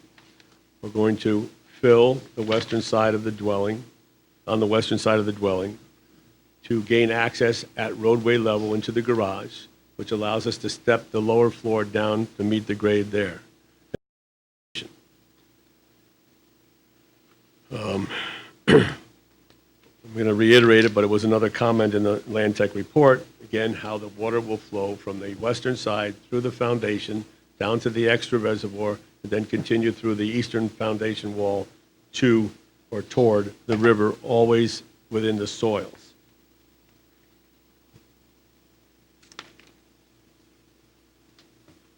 Now, in regard to the environmental aspects of it,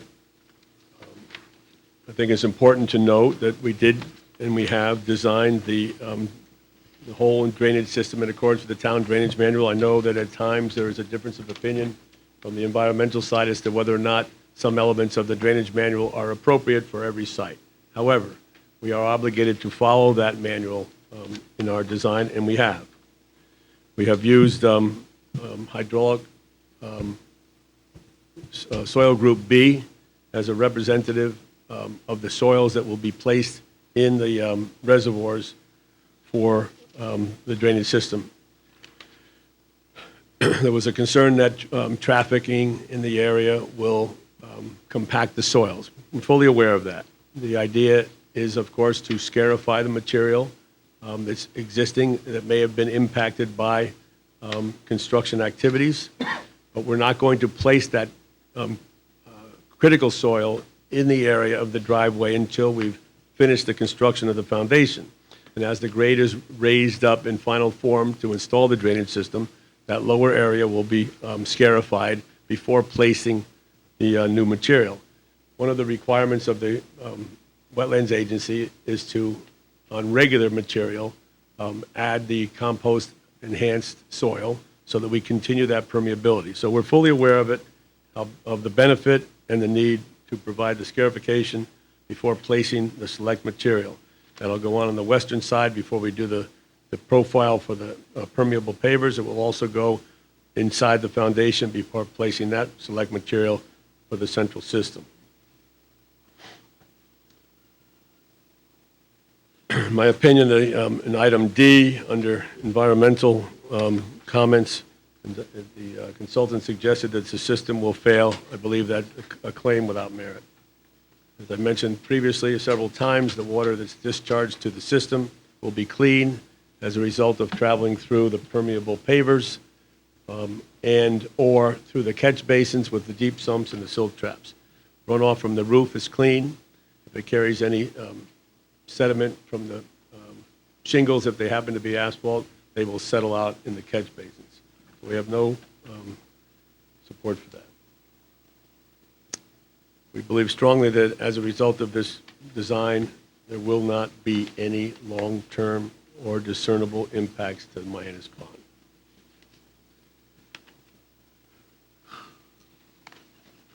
Now, there was concern that we have construction activities in close proximity to the foundation, to the pond. The foundation has been modified to eliminate any column supports on the east side of the building. Mr. Kleinman has redesigned the foundation, the structure to cantilever the decks. The decks are important to the client, obviously, to gain access to the vista and the enjoyment of the Mianus Pond. So the decks are out the back, they're elevated, they're not close to the ground, they'll be supported in a cantilevered structure. And again, I repeat, I don't think it's appropriate or fair to suggest that the system of drainage and construction is doomed to failure. Just a curiosity, if I might interrupt. I happen to live in a house that's over 100 years old. Is this system still going to be operating at 100% efficiency in 100 years? Our system will be, yes, sir. There will be no sedimentation that will clog it in any way in 100 years. That's correct.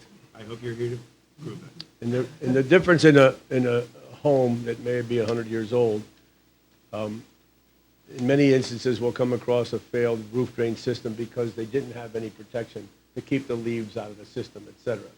So when a roof drain drains into the same system as a footing drain, that's a big mistake. So we don't do that anymore. In the old days, they might have. So some of those things could have been avoided. But I don't believe that we'll have any problem here at all. There's a maintenance protocol for the permeable pavers. It has to be inspected, vacuumed, cleaned, and replaced. The sand in between the blocks if it becomes organic in nature. So that's one thing. The maintenance of the silt traps and the catch basins is foolproof. You look there, either it's there or it's not. If it's not, it has to be replaced. Again, that's part of the requirement of the long-term maintenance plan inspection reports that have to be done.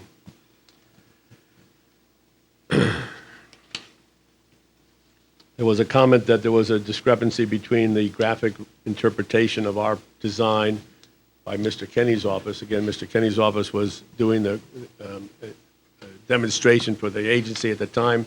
Since that time, we have modified the design to give a more realistic interpretation of what the footings would be.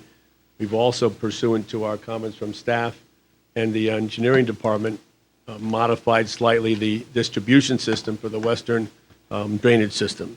We had only one pipe at the outset, was perforated, and the water would come off the roof in the front. When we added the water from the back of the roof, we added another pipe to distribute the water horizontally, and you'll see that highlighted on this plan in blue. Along the western side of the driveway. There are 2 distribution pipes that will take the water from the roof and discharge it evenly as it drains down and eastward toward the river.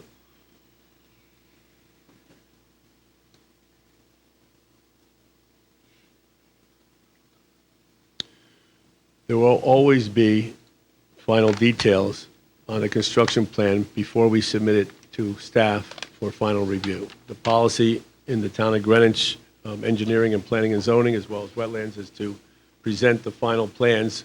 Assuming that we have a conditional approval, there will always be some comments. We will incorporate those comments or conditions into the final plan.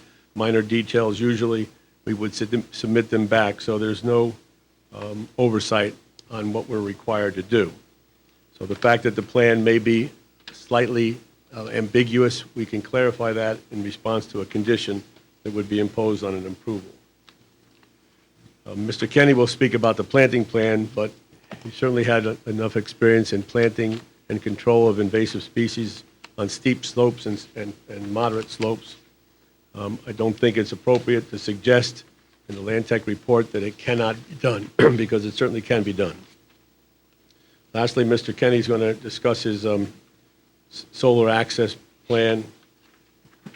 He's also going to respond to you on the issue of the value of buffers. Now, we have considered alternatives. The proposal here is to construct a home. There's no alternative to that. We want to construct the home. The home is for the Saunders. The alternatives that we have proposed or considered along the way, we mentioned most of them already, but they include the elimination of the level spreader on the eastern side of the house. We've modified the plan to include treatment of all the runoff from the roof into the detention and treatment facility on the western side of the home. We've increased the capacity of the drainage system to a 100-year event.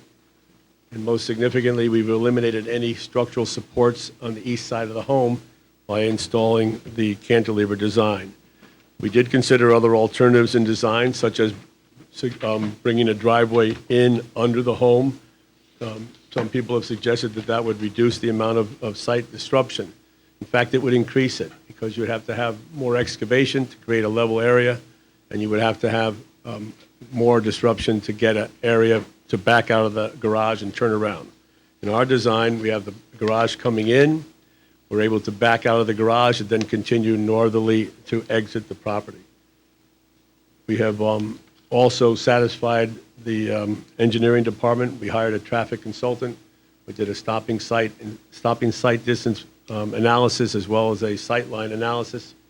We've determined that our site distances are appropriate. We've also created a plan to satisfy that comment from the DPW. So the fact of the matter is that the driveway, as configured, would meet town standards, and that is also in our favor.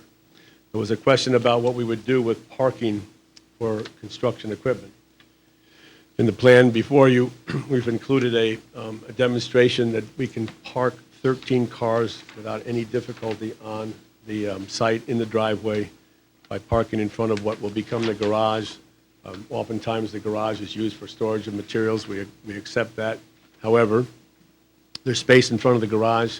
The crews that arrive will have to do it cooperatively, and they will be able to double park 2 rows within that driveway area without any problem. So certainly 13 cars to accommodate laborers and trades is sufficient on this site. Finally, I would say, in conclusion, from my comments in response to the Land Tech report, that I've given you a lot of detail in that letter. We believe very strongly that this project can be developed without adverse impact, long-term or short-term, on the Minas River. It will take some close scrutiny during construction, and dedicated crews and owners will enable us to accomplish that objective. Any questions? Any questions for Mr. DeAndrea at this time? I assume Mr. Kenny's going to talk to 3K. Yes, sir. Thank you.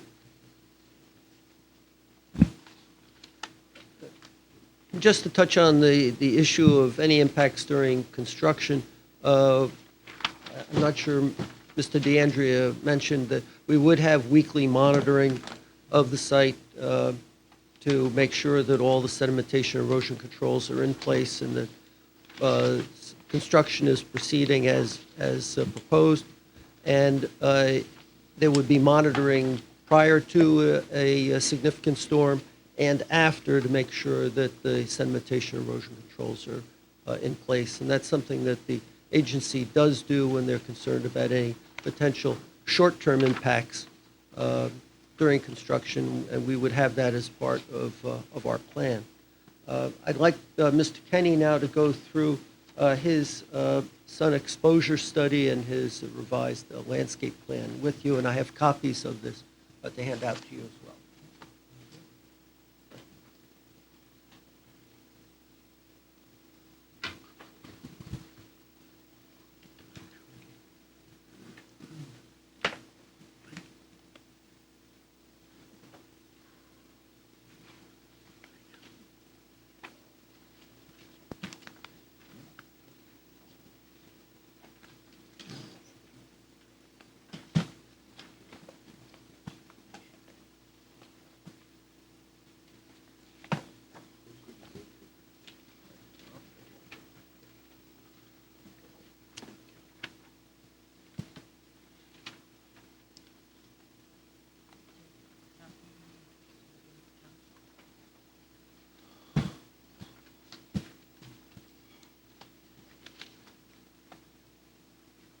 when we, good evening, Bill Kenny, professional wetland scientist, soil scientist, and landscape architect.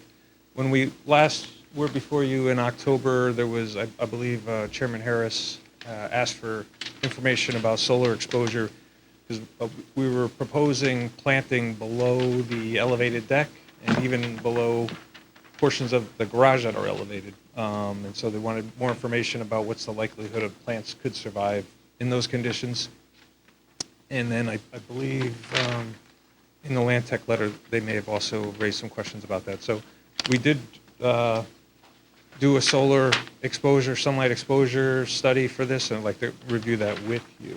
But first, before we get to that, maybe I'll just refresh your memory with the, we have both our plan view and a section view. And you can see one thing that's interesting and allows for the proposed planting that we're showing to survive is that the decks on the house and the garage elevation are substantially above the existing grade. So they're 20, 25, 30 feet above the grade, so allowing for sunlight to penetrate. And you can see that in the section, how much above the grade they are. And then by having this planting, we're establishing about on average, a 25-foot naturalized buffer of native vegetation. The plan that we submitted shows that green area extending below the garage and below the decks. Now, for the solar exposure, we produced a three-dimensional model using SketchUp. We were concerned with what's the exposure during the growing season.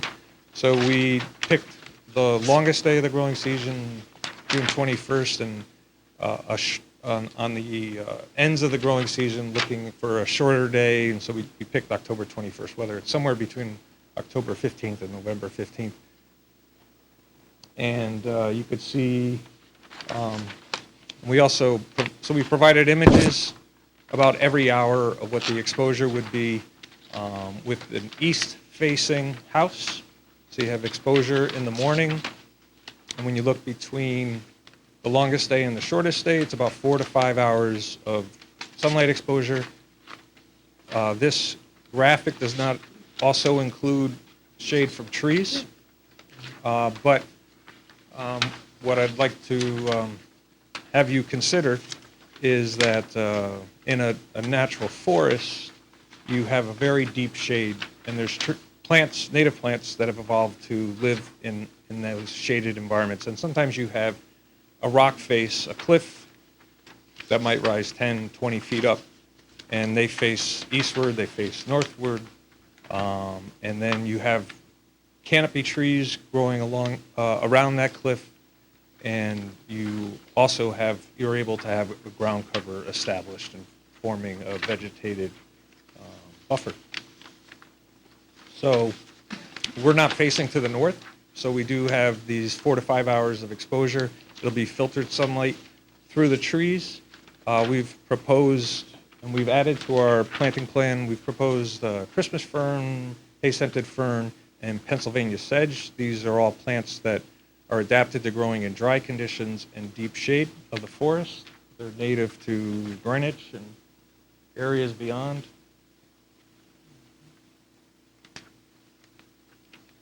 We're proposing about 1,000 individual plants of those to be planted below the deck and the area of the garage that is on piers. And so that's included in the plant list. Mr. Kenny, I'm confused by your shade analysis. Sure. It looks like the sun never gets around to the south side of the house.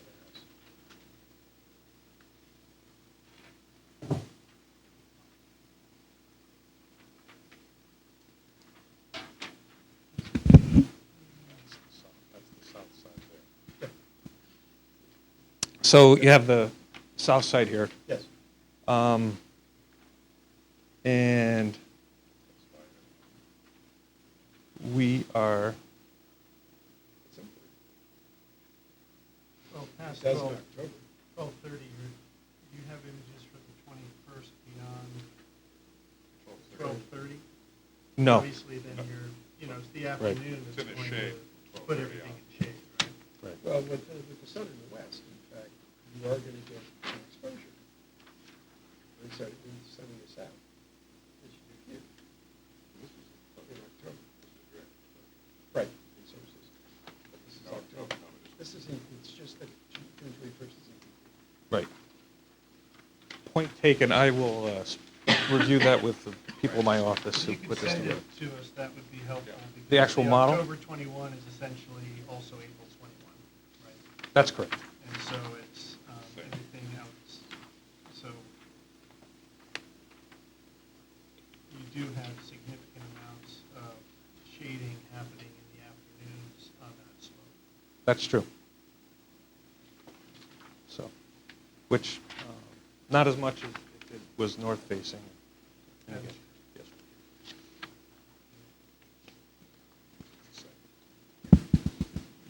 So I guess the question I would have then is with that shading and a change in ground cover, and also the fact that you've got the water drainage weeping from that foundation wall through and down that slope, what are the likelihoods for erosion on that, given that you will have a light challenged condition on the east side of the Sure. house and the plantings there? The weep holes are below grade, so they'll be discharging through the root system and, Assuming that something's growing there Right. to have those systems. sure, right. So the potential for erosion would be, I don't see the potential from a subsurface discharge versus a surface discharge. That it'll be very regulated and controlled release, so I don't see a concern for erosion due to that.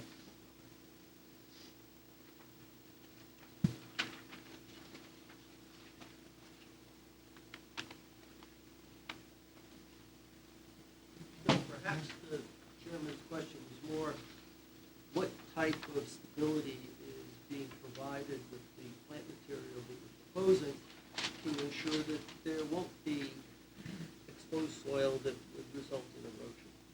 Yeah, essentially. Right. It's,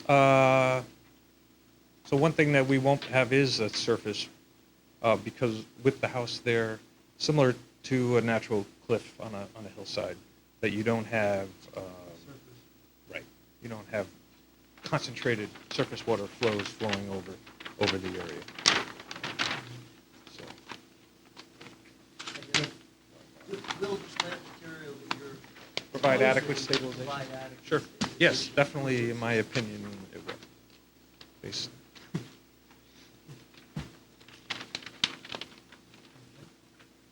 Other questions for Mr. Kenyon? Oh, yes. Would you please address item 3J of the Land Tech letter, please?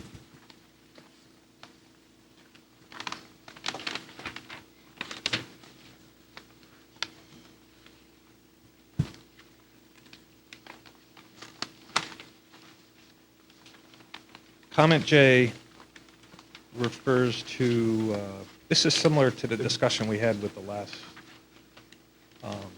project, that there's different best management practices. No. This is the value of a buffer.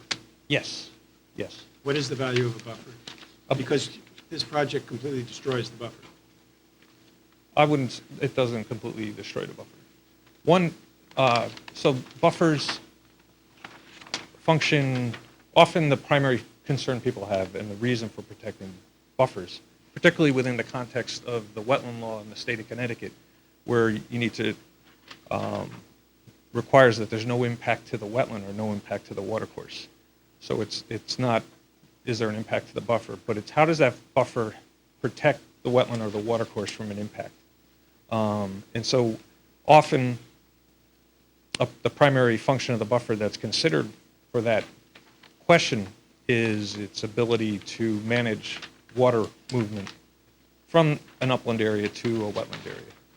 And so a buffer does that in a number of different ways, and depending on the conditions of the buffer, it functions at different levels. So for example, a relatively level buffer functions much better at providing that function. A steeper buffer, as you have here, does not function as well for treating stormwater runoff. And I'm sorry, please continue. so if you had proposed a new development, a parking lot or something like that, and you were not going to include stormwater management measures that would treat the water, then the guidelines say a good guideline is to maintain a buffer width of 100 feet or something like that. But if you're replacing that function with best management practices for stormwater management, then that 100 feet isn't necessary. Now the buffer here it's disturbed. It's not a natural existing feature, and we're taking. I think an important thing to consider is that we're effectively taking two things to consider. The house is effectively 60 feet back because we are taking the runoff from the house and directing it to the infiltration bed that's 60 feet back. This infiltration bed is level, it's dead flat. The buffer, otherwise, the natural slope is very steep through this site. So we're creating a level buffer Yeah, that's 60 feet away. my concern is not on the hydrodynamics of the site. My concern is, have we identified the critters and biota on the site? Yes. And what, if anything, are we doing to maintain their ability to continue existence? Because that is, at least in the preamble here, one of the main functions of the regulations, which is to provide for the wildlife and habitat, et cetera. So the wetland-dependent species, we are protecting those species and their ability to function. But the other species that might live in the buffer? Certainly if there is some species that aren't wetland dependent, there'll be less buffer area for them, less habitat for them to So you are use. destroying habitat? Upland habitat. Yeah, buffer habitat. That's correct.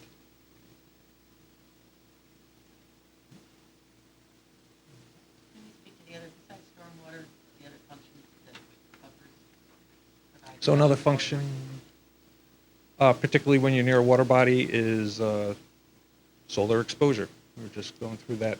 And with an open water body like this, full sunlight on the major portions of the water body heats up the water, and then some of the aquatic animals that are using that water body then search for shaded areas that are cooler, where you have cooler water. So by having shaded environments along the edge of the watercourse is a good thing. So plants, trees that are growing in the buffer, hanging over and shading the pond are a benefit of having that buffer. But this project takes down several trees along the edge of the pond, does it not? We're proposing to plant quite a few new trees along the edge. There's trees further back, but I'm just planning to see, we're keeping major trees along here that exist, and then we're planting an abundance of new trees between the house and the pond.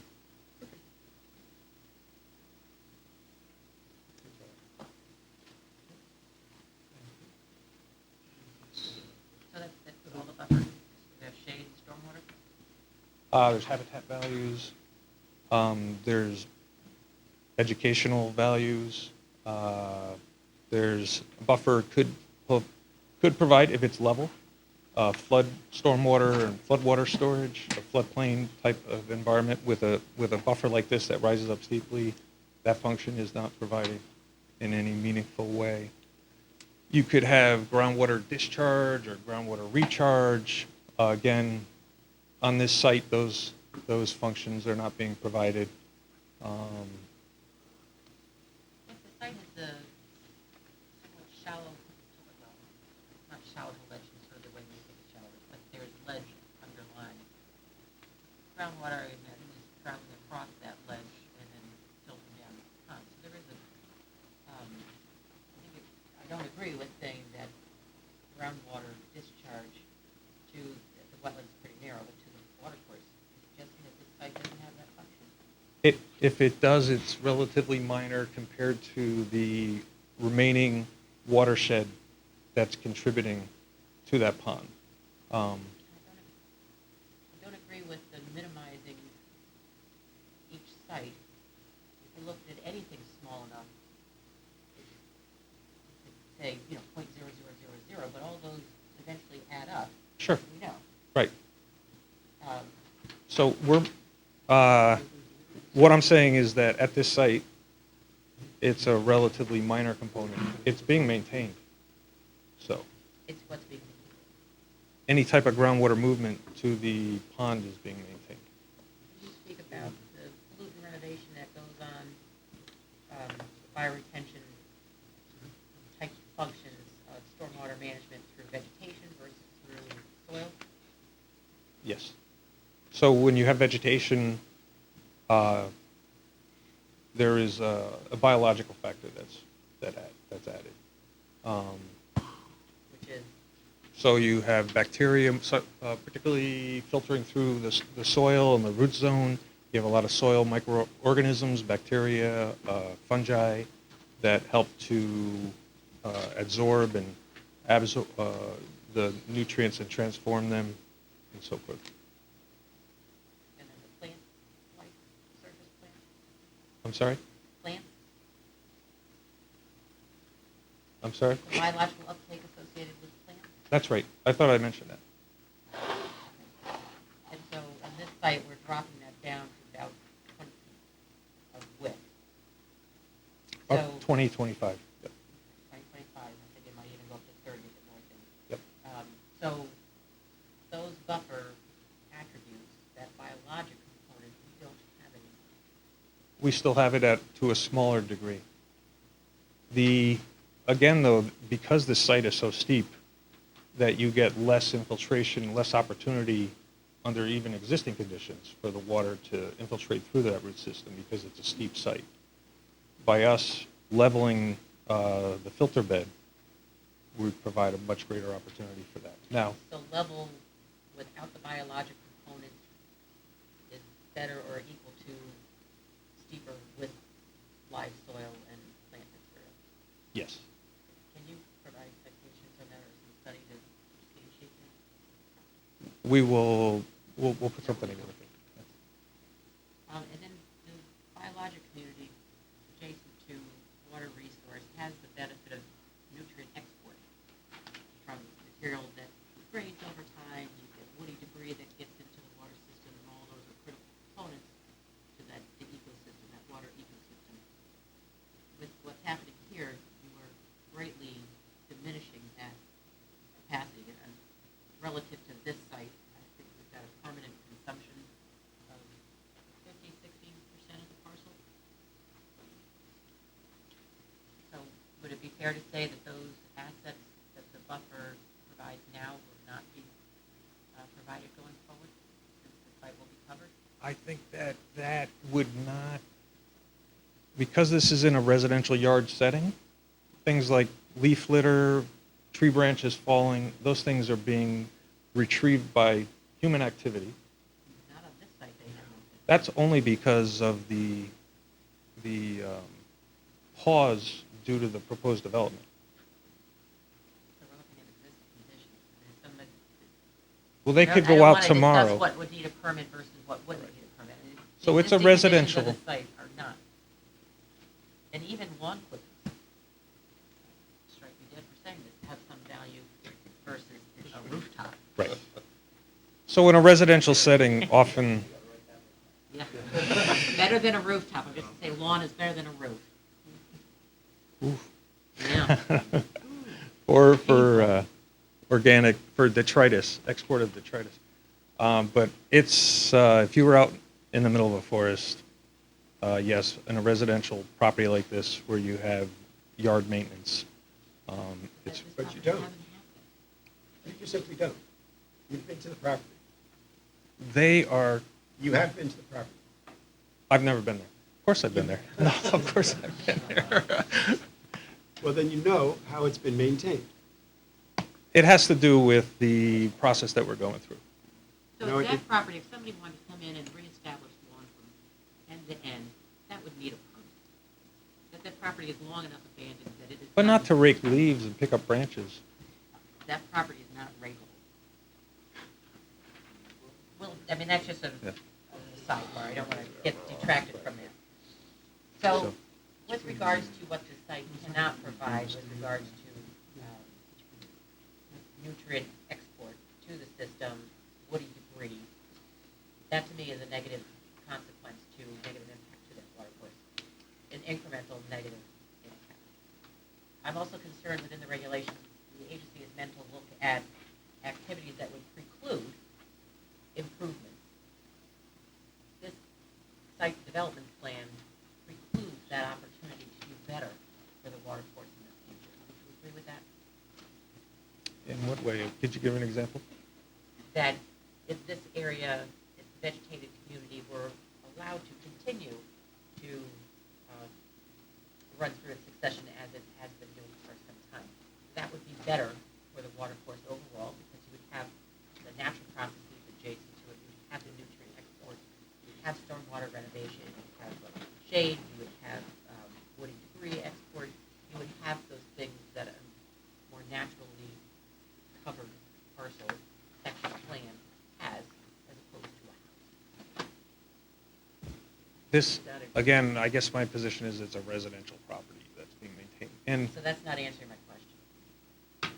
if, In I the think, regulations, which I know you're familiar with, there is the agency's responsibility to look at a proposal and determine does it foreclose future ability to do better, and then paraphrasing, by the resource. so you're saying the regulations say it's not to avoid an impact, it's to improve the resource. Part of it talks about the permanent commitment of resources. So this project, in my opinion, does not adversely affect it. In that it's commonly approved by the board and many other agencies and natural resource management groups, whether it be Connecticut Deep or Audubon, to manage habitat areas and not to just let everything go to a forest. There's plenty of need for shrubland and meadow areas and so forth. Rooftops? Um, So what- that's where we're going here, is a rooftop in a driveway. We're not The talking rooftop's about- not in the wetland. I'm not talking about being in the wetland. Right. We know, because we've gone through, say that buffers have value in their natural configuration. Sure. And natural means vegetated, and there's a whole host of, spectrum of vegetation. Some is better for other things, depending on what it is you're managing for. Right. And they have, within the context of the regulations, some of the value they provide isn't related to inland wetland protection. Agreed. So, But I'm talking about nutrient export, woody debris, those things. I'm speaking as they relate to my annex. I'm not Right. talking about saving the buffer for the sake of saving the buffer. It's that buffer Right. as it relates So- to the regulated resource. my position is that on a property like this, there's management, there's removal of leaves and brush and broken branches that land on the ground. So, Bill, I have a question. Short of removing invasive species and doing planting, is there any activity that we're proposing here that is actually in the wetlands themselves? no. And so by constructing a house in the upland area, is there any adverse impact, in your professional opinion, to the wetlands? Based on all the careful design that Mr. DeAndrea has done and that our firm has helped with, based on existing conditions, proposed conditions, it's my professional opinion that it will not adversely affect the wetlands or the pond.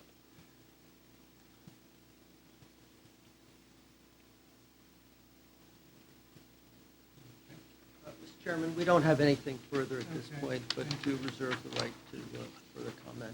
Okay, thank you. If you'd like to hear from Land Tech, if we could, your thoughts, if anything you want to add or respond to what you've heard tonight?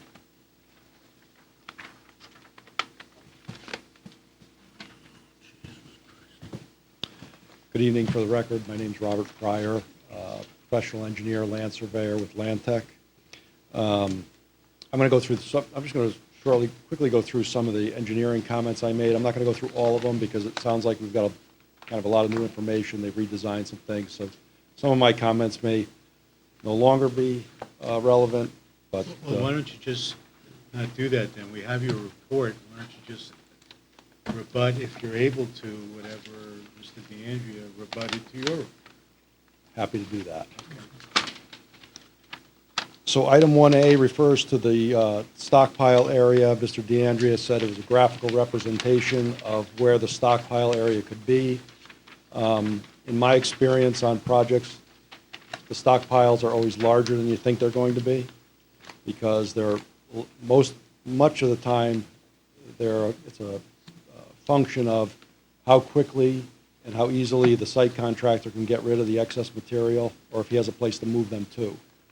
In this site, it's specifically important because you've got steep slopes and a stockpile of unconsolidated material at the top of a steeply sloping site protected by one ring of silt fence should be of some concern.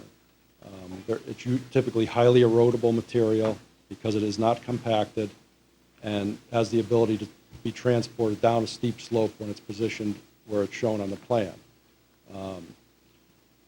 That kind of material is much different than a stockpile of crushed stone, which I wouldn't obviously have that kind of concern about. But what I'm concerned about is the excavation from the foundation and a larger stockpile than what's being shown there. And I think it should be shown approximately what we think it's going to be and not just put on the site plan as a placeholder. The applicant has provided a verbal construction sequence for the site. I believe that should be represented graphically on a phasing plan to show how they're actually going to build it, to give both the applicant and the commission some guidance as to how they're going to build this thing. The verbal description may not find its way onto the construction documents. The contractor might not have the benefit of that, and it may not be as clear to the contractor based on just the verbal description of it. With regard to the silt fence and the chain link fence at the bottom of the hill, certainly that's a common way of showing the limited disturbance. I think the question was, how are they going to get access? If there's going to be a gate or something like that, the applicant may also consider putting additional sort of sacrificial silt fence or silt barriers above the chain link fence in order to ease the amount of or reduce the amount of maintenance that might be required for the silt fence below the actual chain link fence. So there might be some consideration of either putting additional rows of silt fence above the chain link fence to act as the sort of the sacrificial, more easily maintainable part of the system, with the silt fences below the chain link fence being sort of the last level of protection for the site. With regard to the drainage design, item 2A, the question was just the soils that are shown for the site are what they call a complex soil of urban and natural soils. The urban soils, the definition of or the delineation of being partially an urban soil indicates that the site's been disturbed to such an extent that the underlying natural soils no longer exist. I'm just looking for a little documentation of that fact. And that could be aerial photos, historic aerial photos showing that the site's been fully disturbed, that soils have been moved, that it's reasonable to use the D-type rating for that soil. We just recently, yes. Can you just speak to the consequence of using the D soil type, what is it, D? Right, so there's soil types, hydraulic soil groups go from A to D, and it's based on the runoff potential of the soil type. A is the best, meaning it has the least amount of potential for runoff, most infiltrative, best infiltrative properties. D is the worst. When you use a D soil for the existing conditions, you're raising the amount of runoff that's shown in the existing conditions. So basically, you're making your baseline, what you have to meet, higher. And that may be appropriate in this case, but if it's not, it could reduce the amount of stormwater infiltration or stormwater system that you actually build, because your existing rate of runoff is actually higher. So you're trying to meet a higher number. So, for instance, a lawn for a B soil has a curve number, which is sort of the number of 61. Lawn for a D soil has a curve number of like 80, and then a roof has 98. So if you have to go from 98 to 61, you would need more stormwater management facilities than you have to go from 98 to 80. I don't know if that makes sense, but that's. And again, it may be reasonable to use what Mr. DeAndrea has done in this case. It may be reasonable to use it. I would just like to see a little more documentation of that fact. So if this site had never been developed before, you would expect a lower number? Right. And so we would, right. So basically, if we could see that basically the whole site's been disturbed over time, then that gives more credence to using the sort of the urban higher number for the runoff rate. We talk about soil testing, additional soil testing. We did receive some soil boring information tonight. We didn't have that when we did our initial review, so we'll take a look at that. I think Mr. DeAndrea has mentioned that the cross-section that shows the deep front foundation wall has been revised, so obviously we'll take a look at that. With regard to the weep holes and the discussion about the weep holes and how the weep holes through the foundation maintain groundwater flow. So when we're looking at a site and we're looking at groundwater flow, groundwater doesn't just flow straight down, but it flows laterally through the soil. It flows through what we call a hydraulic window of soil. So a certain depth of soil, certain width of soil, that's the hydraulic window which groundwater can flow through. When you have unimpeded hydraulic window, that behaves very differently than a foundation wall with weep holes through it. And so we're looking for some kind of a little more thorough analysis of how the weep holes are going to replicate this large area of soil to maintain the groundwater flow through the site. And to that point, you're looking for a more consistent laminar flow across the site as opposed to points coming out of the foundation wall? As the groundwater goes through the weep holes, it will tend to disperse and then flow out, but it's just the performance of a weep hole with soil on both sides. You can't model that as an opening through a foundation wall. You have soil on both sides, so the ability the groundwater all has to get through those openings and then through those openings, and then it's impeded by the soil on the other side to flow out of the opening. So you'd be looking for more specific details on what that... I would just like to see a little bit, more of an expansion of that analysis. I'm not saying that it can't work. I'm just saying that it certainly behaves differently, and we're looking at a situation where, based on what I was able to quickly look at the borings, you have ledge conditions, in some areas relatively shallow on the site. I don't think there's many and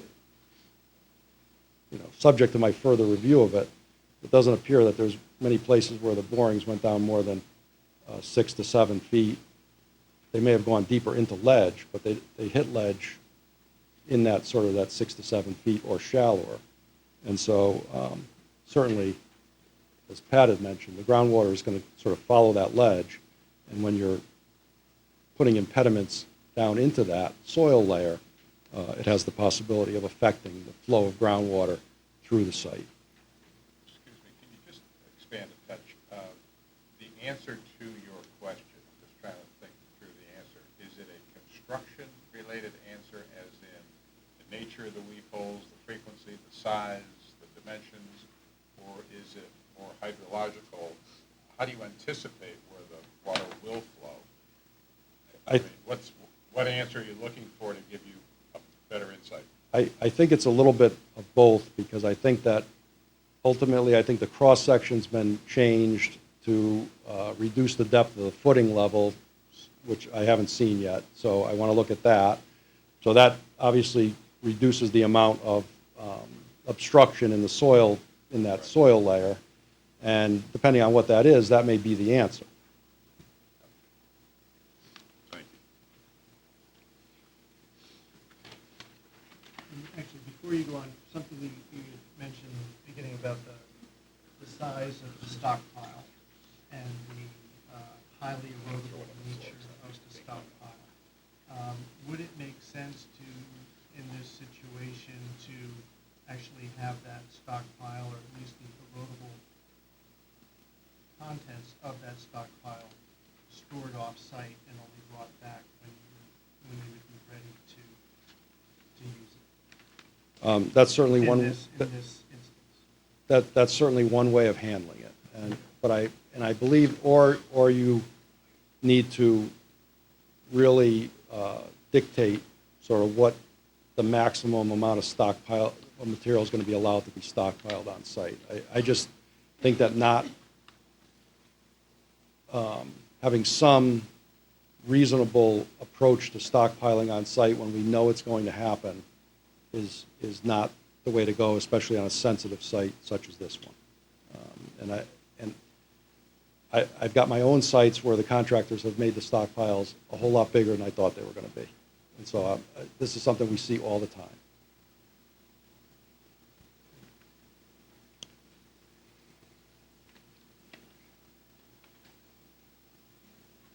I think, those are generally some of the things that I think I'm going to be looking for going forward. Obviously Tom Ryder's here to talk about some of the environmental aspects, but I'm happy to answer any other questions, but I really want to look to see what new information we have. Makes sense. Okay, thank you.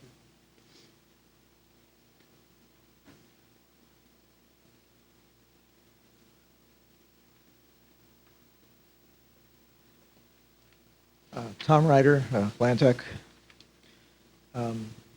I have not reviewed the information that was there. I had trouble listening to what was being said and reviewing what was going on in my head, so I focused on what was while I was listening to it. So I have not looked at that, but I will go through a couple of my comments here. Environmental on A, when I was saying that if infiltration is being used, we need to have an adequate permeability rate and separation distances. My point to that was there was the water was being directed to both the driveway and was being directed to the house, under the house. Apparently that has now been changed, and we will look at that. But my point was that I didn't have any perk tests or any of the groundwater borings or whatever in the house footprint at that point. Apparently those have been provided or at least, I don't know if in the general area, but like I said, I'll look at that. But that was the reasoning for my original comment. The compaction, David addressed, I don't need to get into that at this point. One common thread between my comments and Rob Pryor's comments was that there was no real way to maintain the system. And the reason we were concerned about that is, again, the water was being directed directly from the roofs and other areas right to the basin underneath the house, within the house footprint. Now it has been directed to the, first be filtered through the impervious pavements and then through gravel, and then provide a filtration, and then secondarily going into the house. That may, I have looked at it yet, I'm not going to make any opinions on that yet, but that may have, reduced the impact. So some of my comments here may no longer be as valid or valid at all. I don't know, we don't know that, but that was the reasoning for some of my comments in here, and you'll see that as a common thread through some of that. Again, with F, no test holes were conducted in the footprint of the house. We've been, probably can take care of that. Apparently, then if it has been provided. I made a comment about the soil beneath the deck. They did a nice, solar penetration study kind of thing. My point was I just wanted to make sure that the vegetation was suitable for that, and that they were adjusting for that, and they were aware of it. It sounds like from the verbal comments I have that has probably been addressed. Again, I will reserve final. If you could look at the solar study. Right. And comment on that, because there are significant portions of the day where it will be changed. Right. Well, right.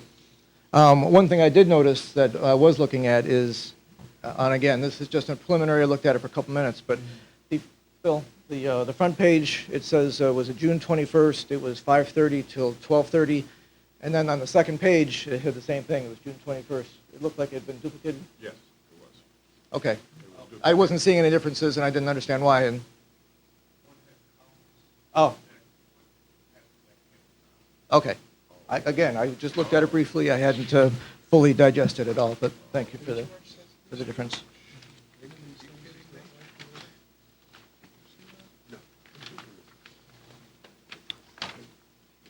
One thing that I did point out in here is that it's my understanding that the vegetation, the invasive species clearing, well, let's put it this way. The buffer that remains is going to be all but totally cleared. There's going to be some remaining shrubs in there that are native, but the remainder of it is all going to be wiped out and redone. My point was that that was being done during the house construction. So now we have the house being constructed with exposed soils, and that's my understanding of it. If it's wrong, please let me know. But here we are now going to have exposed soils during the construction site, or the exposed soils are going to be in the infancy of regrowing vegetation. And I had a concern with that probably needed to be addressed. It may be addressed in the materials tonight, but I wanted to point that out verbally to your commission.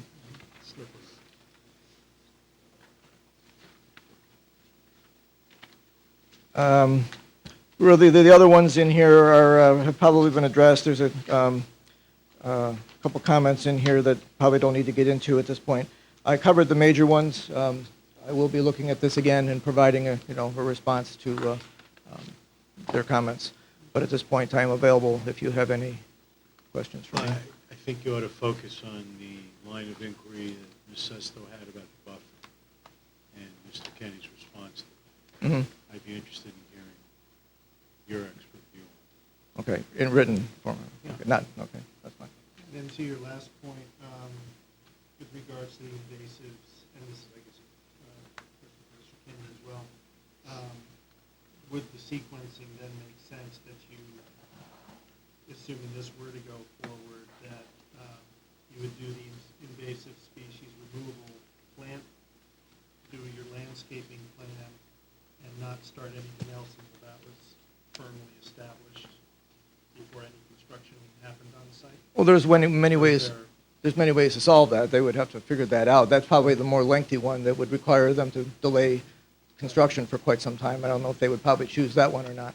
The other one might be to do that at the end, do the construction and then come back and clean it. I don't know if that's feasible or practical, but There are many ways to solve that problem. I just was raising the issue that, here we are going to have exposed soils during an active construction site, and that seemed to me as an issue.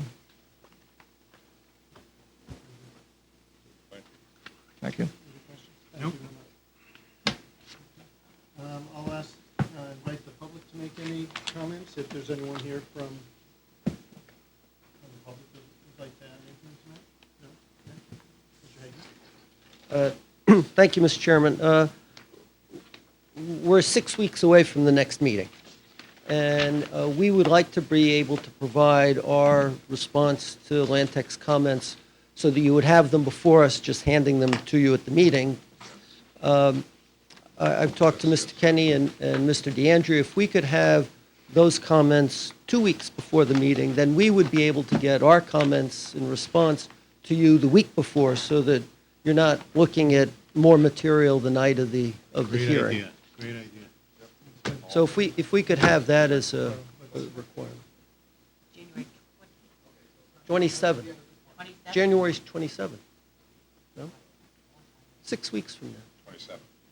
RTM is 21st. 20th is part of You don't want to double book. do Trying to 27th. 27.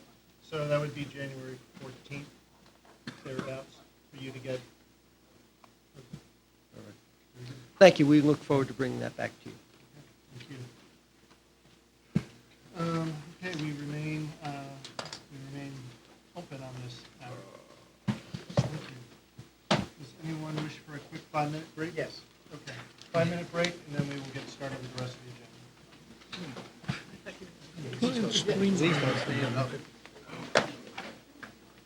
Last week, I forgot to say.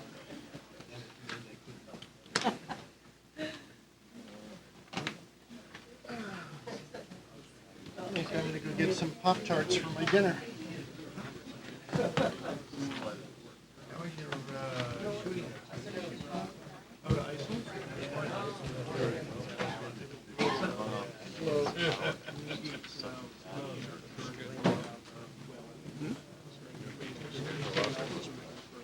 Time to replace these. Over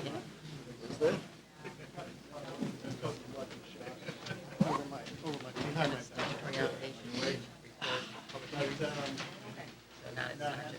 It's good to have that in back.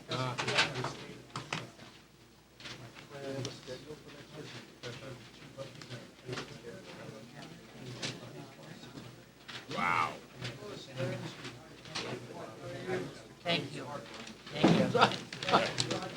That's going to be like the banana that was attached to the wall with duct tape that sold for $120,000.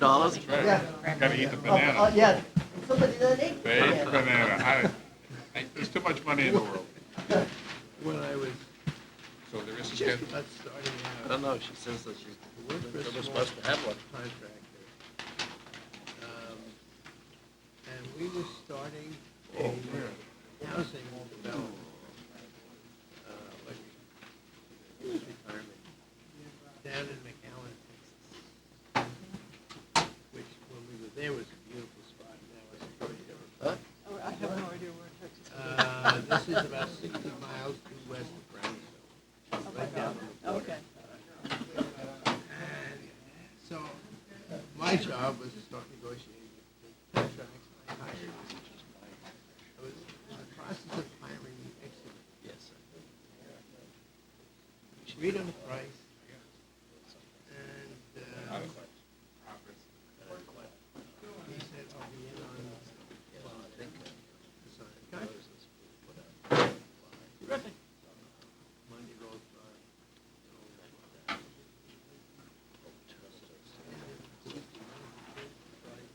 I'm getting really pissed off. I can't reach his supervisor. Monday morning, he rolls in. Where the hell are you? You're supposed to be here Monday. He said, it is Monday. He takes a breather. I told him, it's white. Those seasons down in Mexico. 200 birds. So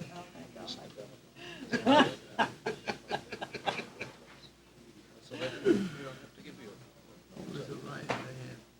I was the executive by uncle's estate, just in Dutchess County, and I just wanted to get things done by December and so on. Oh, there's a fountain, see that? No, it just disappeared, forget it. Deer season starts, forget it, nobody's around in this place. What was his? So, you know, here I am from New York. Right down, Tim from New York. He looks at it, he's like, sign the contract, he's like, can't give you this insurance. And he starts worse. Better. Get the recognition. And I send it up to my boss. And I say, hey,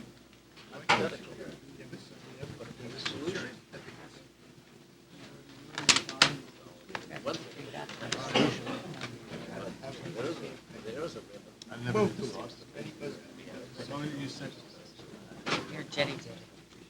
Yeah, and she's had it done for a while. A long while. So far in advance. Actually, yeah. We can fix that. somebody has a piece of property.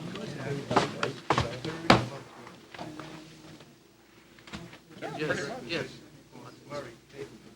Private property. Yeah, he's finished. Well, no, Abide by whatever the planning stone. Yeah. It's been in the file, I think it's the meeting that you were. but there's two general. If I own a piece of property, why can't I not develop it? It's how I develop it. Can be challenged. But don't have a right to. I can feel for him. Yeah, go ahead. If I'm in You a have a right to residential sell. zone. Right, do you have a right to subdivide it? No, only if the zone allows it. Right. Let's assume the zone allows you, but half of it is wetlands and the other half Oh, of it. well, of course, because it's prohibited by restriction. Well, then the question becomes if you're destroying the buffer completely, and you still can't. What can you get away with? He does a lot. Well, the only alternative is not And development. we're on track for that. Well, how they do it, could you, how they do much of that, nature has created a certain buffer, It's not snowing yet. but it's not It's clear not snowy whether yet. that's the perfect solution or not. And what happens if Oh, not now. you could come along and say, well, I'm gonna plant all sorts of shit in there, and it's gonna make it much better. We don't know 32 hours. This is a classic case of this one here. Because if you, the existing conditions, you've got a very steep slope. Rain's pouring down, there's no protection, and it's just running. Yeah. No, this is hypothetical. Hypothetical. You've got a very steep slope, rain comes on it, and it runs off into some other way.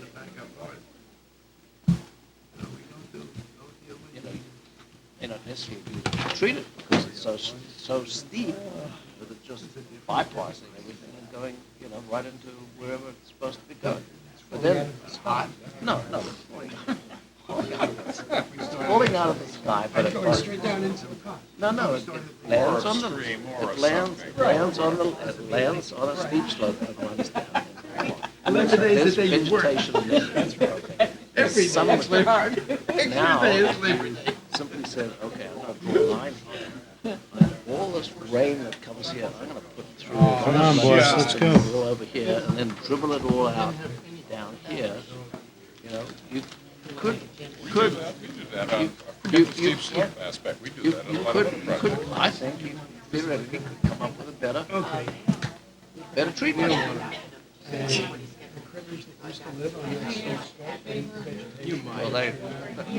Well, they were actually better off because on the steep slope, those poor critters, when the weather rained, they were swimming uphill.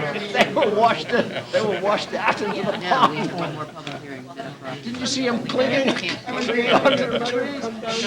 Hillside. All right. I'm here. Close left.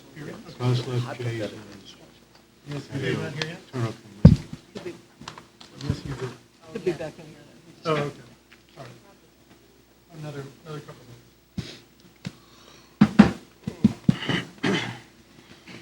I think got that one solved. That was good. Yeah, that was good. That's right. Yeah. Absolutely. Joe did it. Joe did it. I feel better with the third.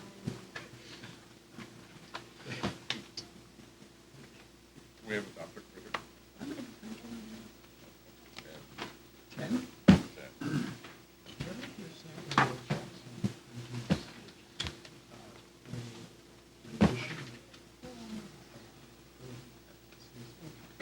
Oh.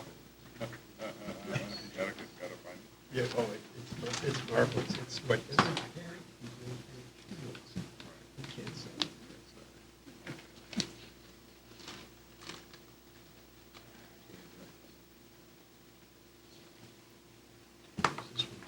What are you eating? Dinner. You want a cookie? No, thank you. Joe, you want a cookie? More dinner. All right, let's go. Okay. Okay, so on with the agenda. We have application 2019-142, 29 Meadowcroft Lane, Tracy Calafou, maybe, LLC for Opera Zivil LLC for dredging portion of a lake. Mr. Clausen, please.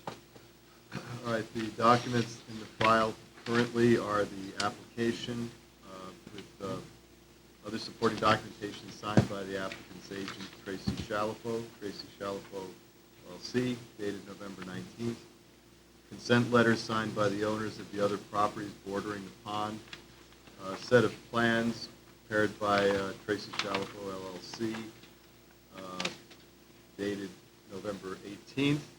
Soils report prepared by William Kenny Associates, certified by William Kenny Soil Scientist, March 13th, 2019.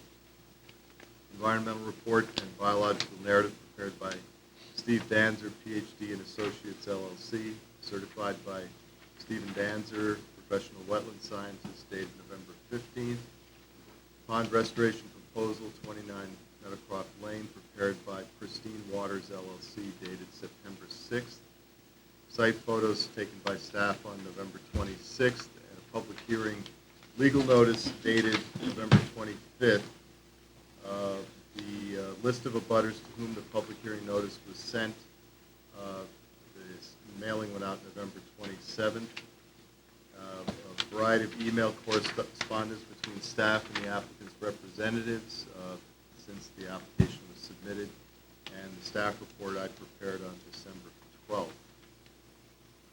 The applicant proposes to dredge 2 to 2.5 feet of material, mostly leaves and other organic debris, organic sediment, from the northern third of the pond here between Clafford Ridge Road and Meadowcroft Lane. The project will be staged at 29 Meadowcroft Lane, which is currently a vacant lot. The house and other improvements that had stood there for many years were recently demolished based on a staff approval, since all of those structures were more than 100 feet from the wetlands.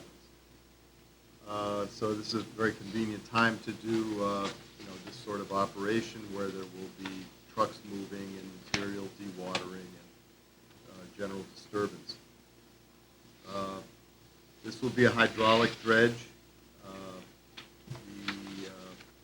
There will be a turbidity curtain set at the southern limit of disturbance, so that any material that's suspended during the dredging, it doesn't get washed into the southern two-thirds of the pond. About 38 cubic yards of sediment is the estimate for what will be removed, and the estimate for the duration of the project is 3 to 5 weeks for the dredge. With this hydraulic dredge, the spoils will be pumped to a dewatering area set up on the shore at 29 near Meadowcroft Lane, and according to the applicant, the dried material will be trucked out of town. The application plans are pretty complete, I think, for a project of this scope. There's a comprehensive work sequence on sheet WP1, and as I note in the staff report, the only thing I would add to that plan would be that this construction access running down what is a fairly steep slope right here should be reinforced because there will be, several dozen trucks needed to move this material out, not to mention getting the equipment in the dewatering area set up and torn down. Okay, the project includes restoration of a 50-foot buffer along the pond. It would be a meadow buffer. The pond is pretty well buffered on other properties by and large, but I would say nobody has a 50-foot wide buffer, so this is going to be a nice improvement. They are planning to plant 3 trees here in the northern section of the shoreline, and you might say, well, gee, that's not very many trees, but you have to remember that there are 2 islands here that are fully wooded, and also what they're dredging out of the pond is leaves, so they really probably don't want to plant a lot of more trees around the pond. Permanent demarcation features should be installed along the western edge of the meadow so that in the future we know where the meadow is supposed to be.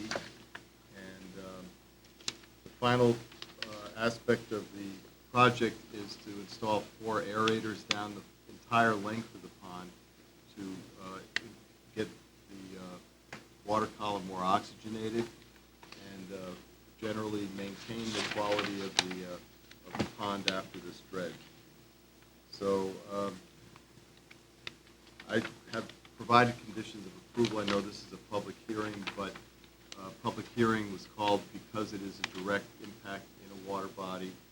We have had dredging out applications in the past that were not nearly as comprehensively pre-planned, so they took a lot more effort to say whether they were prudent, feasible, and probably least impactful. So with that, I conclude my comments. Okay, thank you, Bob. Welcome. Good evening. I'm Tracy Shalafo with Tracy Shalafo LLC, Danbury, Connecticut. I think that Bob gave a great introduction and a very good overall review of the project. We are in agreement that the construction access right here, where it's a little bit steeper, should be stabilized with something such as a tracking pad, 3 to 6 inch gravel that will be installed before any equipment starts running that way. And one comment regarding the aerators is that the southernmost 2 aerator compressors will be moved to the west to be on the 17 Meadowcroft parcel. For the planting restoration, we're proposing a 50-foot wide native buffer of sedges, and we're also in agreement that a boulder demarcation will be installed. Boulders probably about 2-foot diameter, 3 to 5 feet on center, I think would be sufficient in a meandering line to follow the general 50-foot buffer line.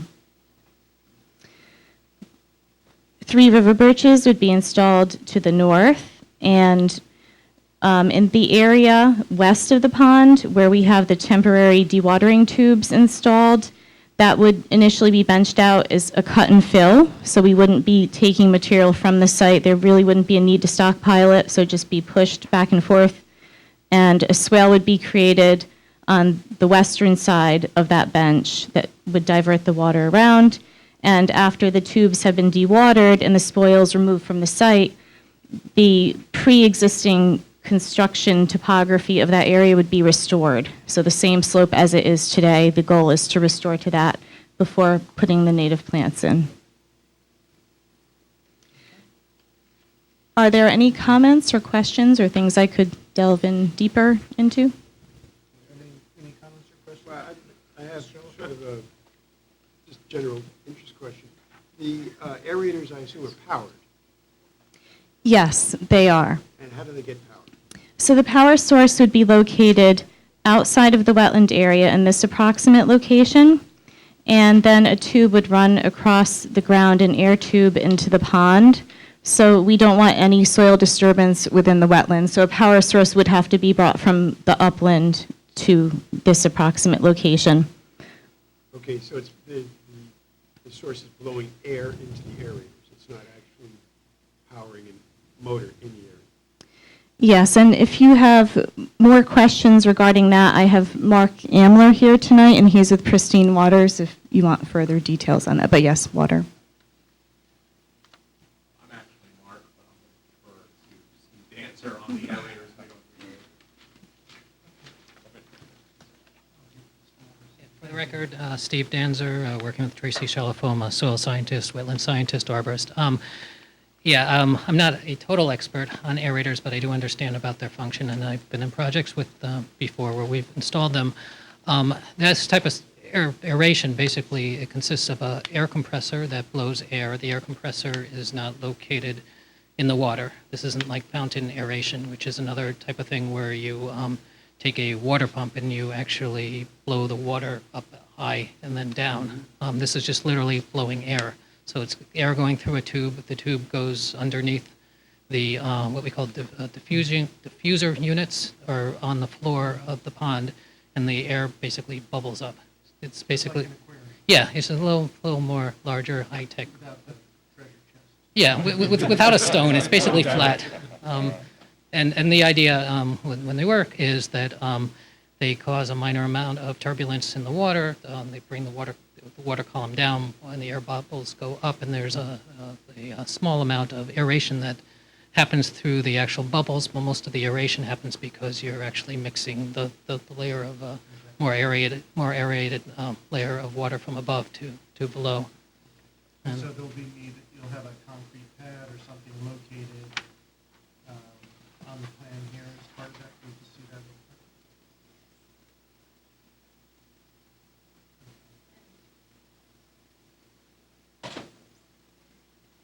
And it may not even have to be a concrete pad. Gravel might suffice. Thank you. I just have an information question. The reference is to 3,800 cubic yards of that you're taking out. Is that Correct.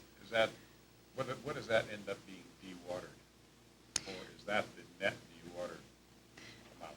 Typically, that reduces down to about a third. So the 3,800 wet, it would be about a third 3,800 dry. is the wet number.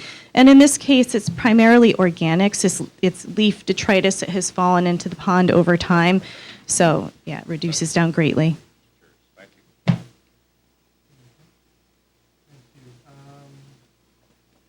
Question for Bob. Any need for soil testing, or are we asking for that as part of this?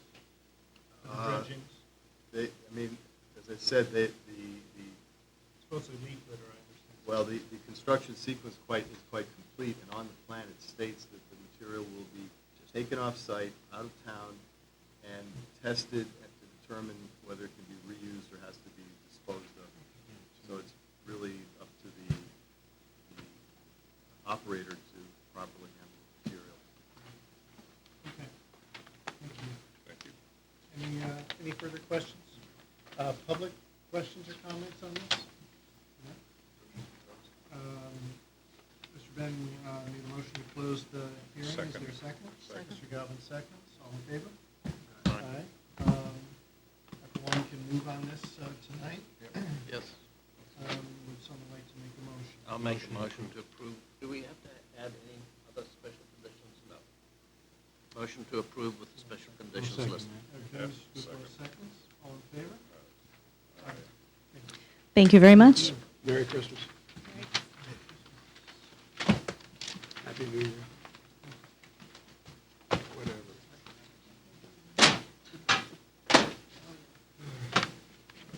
Okay.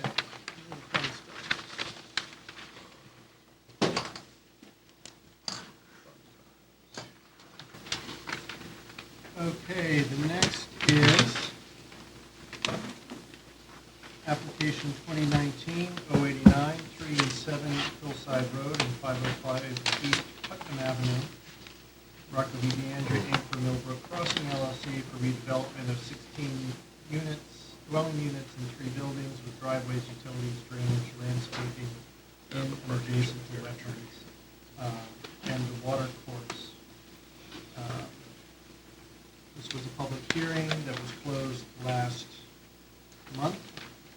And Pat, do you want to start us off with any Yes. particular So, comments? at the end of the public hearing at last meeting, the members did begin their discussion on the project, and then I took it from there and reviewed the record and provided a summary of the elements of the record I thought were relevant to the agency's consideration. I think the pluses are the hydraulic study. There was agreement in the peer review with the applicant, so that piece was tied up nicely. Mitigation plan would be a benefit to the watercourse in as much as there's lawn up to that watercourse. Roughly speaking, it has opportunities for enhancement which were provided. Although not a wetland issue, I think it is certainly a factor of consideration on balance for the agency that the intent to protect the 2 colonial homes is a valuable goal for the community, and to the extent that this agency can support that goal within our wetland and water course charge is a positive. I think a point to bring back to the agency's attention is the applicant made several references that this property has its historic overlay zone approval. It conforms to FEMA, it conforms to the town's stormwater manual, but those things don't necessarily have the same criteria for the decision that this agency is responsible for making. So this just doesn't translate across boundaries between the various jurisdictions. And I would say that none of those directly, well, stormwater manual to probably the most extent, but the others don't necessarily speak to wetland and watercourse impact. The septic system, that was made, a point was made by the applicant that the sewer line would be a benefit because the septic systems would cease to exist, and stated that those are within the floodplain, which is reasonable to expect. But what was not brought into the record was, are those systems failing? Are the septic tanks in the floodplain? Because that's where, that's a much more serious consideration than the leaching fields. But certainly any components of septic system in a floodplain are troubling. But what is the level of pollution that is coming from those systems? We heard testimony that they are not failing, but we did not hear testimony which said what's happening when they flood and what components are flooding. The applicant testified that this reconstruction of the property would be an 18-month process. So by sheer average, there's going to be a 20% chance that the silt fence is going to be overtopped by 2 feet or more of water during the construction phase, which just certainly undermines the purpose of silt fence. And clearly the introduction of sediment into the water course would have impacts to the water course on site, and then the majority of the impacts would be sustained off site by the ponds that are downstream, which act as big fat settling basins.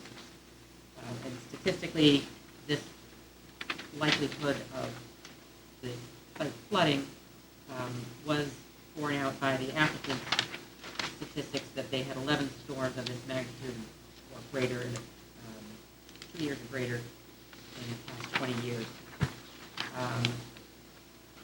Let's see, there's no dispute that from the applicant that the garages will begin flooding at a magnitude of storm that has a 20% occurrence each year, which equates to a 5-year storm. Likewise, there was no dispute that the rain gardens will be inundated approximately once every 2 years. The applicant's consultant state pollution will be released from the garages and incorporated into the floodwaters but cites the pollutants will be diluted and therefore will not negatively impact the wetlands and watercourses. The failing of that statement is several-fold. One, the consultants acknowledge that pollutants will be leaving the site or entering the water course in a flood condition. The statement that they will not negatively impact the wetlands and watercourses is completely unsubstantiated. We do not have any record of what sort of pollutants one is expecting. We know that cars were certainly raised as a concern, which comes with battery acid. I left down on my car fluid. So gasoline, the battery acid, coolant, all of those things, depending on the magnitude of the flood, would be released into floodwaters. We have no way of knowing what other contaminants might be associated with the garage space. I think we all acknowledge that the maintenance of the property is not going to be stored within the garages of these homes. They'll be outside caretakers for the property. But we don't know what sort of hobbies one might have, who's storing their cleaners out in their garage. And frankly, we don't even know the difference between having, say, somebody with soldering or mercury or don't know what. I think it was Peter Linderoth in the last hearing or in the discussion of the hearing, what pollutant matters. Some types of pollutants you could have 1,000 parts per million and still be okay, and others it's a few parts per million or per billion, and then that's what's toxic. Nor did the applicant, we talked the line, the solution, and that might be based on what standards? Human health exposure or aquatic systems exposure? That makes a difference. What are the standards of the pollutants being evaluated against? The EPA cites non-point source pollution as the leading cause of surface and groundwater pollution. That comes parcel by parcel, so to say that you're not part of that problem is a misnomer. So we have known pollutants. We know that pollutants will enter the floodwaters. We do not know the types of pollutants that are entering the floodwaters. We don't know the standards by which the statements that this won't be a problem are compared against. And then there was no acknowledgement of actually being cumulatively part of the non-point source pollution. The record by the applicant states the level of pollutants generated in the garbage will be minimized by human behavior-based strategies. Certainly in our enforcement lines, we know that human-based strategies are not something one can rely on consistently. And certainly when you're talking about the life of a dwelling, that's a very long time if things go well. And I just can't fathom that 50 years from now that anybody will know what is supposed to be. Management companies come and go. It's written into the bylaws, which is fine. I have had many a violation in my professional career where bylaws were violated, easements were violated. So although the written responsibilities of a property owner are of value, they are not fail-proof by a long shot. It comes down to those tools that much of the time are used to enforce what was supposed to be. So I don't believe that the agency relying on human-based strategies as the means to protect the quality of the water is an appropriate strategy to go with. This is an interesting piece that we clearly on the map. The house at 7 Hillside already exists at the 100-year flood elevation. The carport garage space is at 100-year flood elevation. The plan takes that and drops that new building into the 10-year flood elevation. So the one property where we're starting out in a good place is actually being compromised and being put into flood areas, which increases that potential for pollution of our waterway. So the applicant surmised conditions and proposed conditions as it relates to non-first point pollution were similar. I don't accept that. You're looking at 3 single-family homes to be converted to 16 units. So there is an intensification of the property, and there is an intensification of all the things that come with that. Certainly the property owner, the current property owner's submission show that there's a flood as recently as 2007, and that rather than putting more into a known flood area, and these are frequent flood areas, it seems to be counterproductive, and we're not learning from those mistakes. We're in fact moving forward and increasing the intensity. Mr. Kenny stated the development would not have an impact to the brook, yet his own reports and lack of application details do not substantiate that conclusion. As I said, the quality and extent of the pollutants was not deciphered. The level of pollutants as contributors to non-point pollution were not discussed. How the pollutants would affect downstream resources, including the 2 ponds, not discussed. Did not discuss the erosion sedimentation control impact when the site statistically is likely to flood during the construction period. He did not meaningfully discuss the inevitable flooding of the garages and the inundation of the rain gardens. Instead, no impact is concluded based on the expectation that people will do the right thing for the lifespan of the project. The October 18, 2019 report attributes 80% of stormwater-borne sediment will be captured in the rain garden. So he's stating that these pollutants and sediments will be captured in the rain garden, but then Mr. DeAndrea acknowledges in oral testimony that the rain gardens will be flushed of these when they're inundated. And to this point, Mr. Kenny was theorizing that by virtue of how rain gardens operate, they are inundated in as much as they capture stormwater. But the stormwater, except for the larger storms, stays in the basin. It does what it's supposed to do. You have the biotic uptake of pollutants, you have sediments that settle out, you have the microbial activity of the medium in of which the rain garden is planted, all do their job. That inundation is, I would say, filling a rain garden is not the same as inundating and completely submerging a rain garden. So his comparison, I could not rectify in my mind how the two would be the same. He did not discuss how demolishing of the 7 hillside home and dropping it into the 10-year floodplain from the 100-year floodplain was a positive asset to the site. And he had, as our record had, a lack of details with regards to the sewer crossing. So did he. So in the absence of the details, I cannot understand how he could conclude it would have no impact when you don't have the information in order to make that conclusion. The application documentation was also found to be incomplete. A meaningful plan to accommodate construction crews was on more than one occasion requested.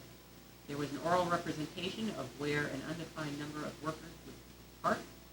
The plan in part relies on workers parking in the garages once they are constructed, then leaves no room for storage of materials. It also does not accommodate the workers prior to the availability of the garages.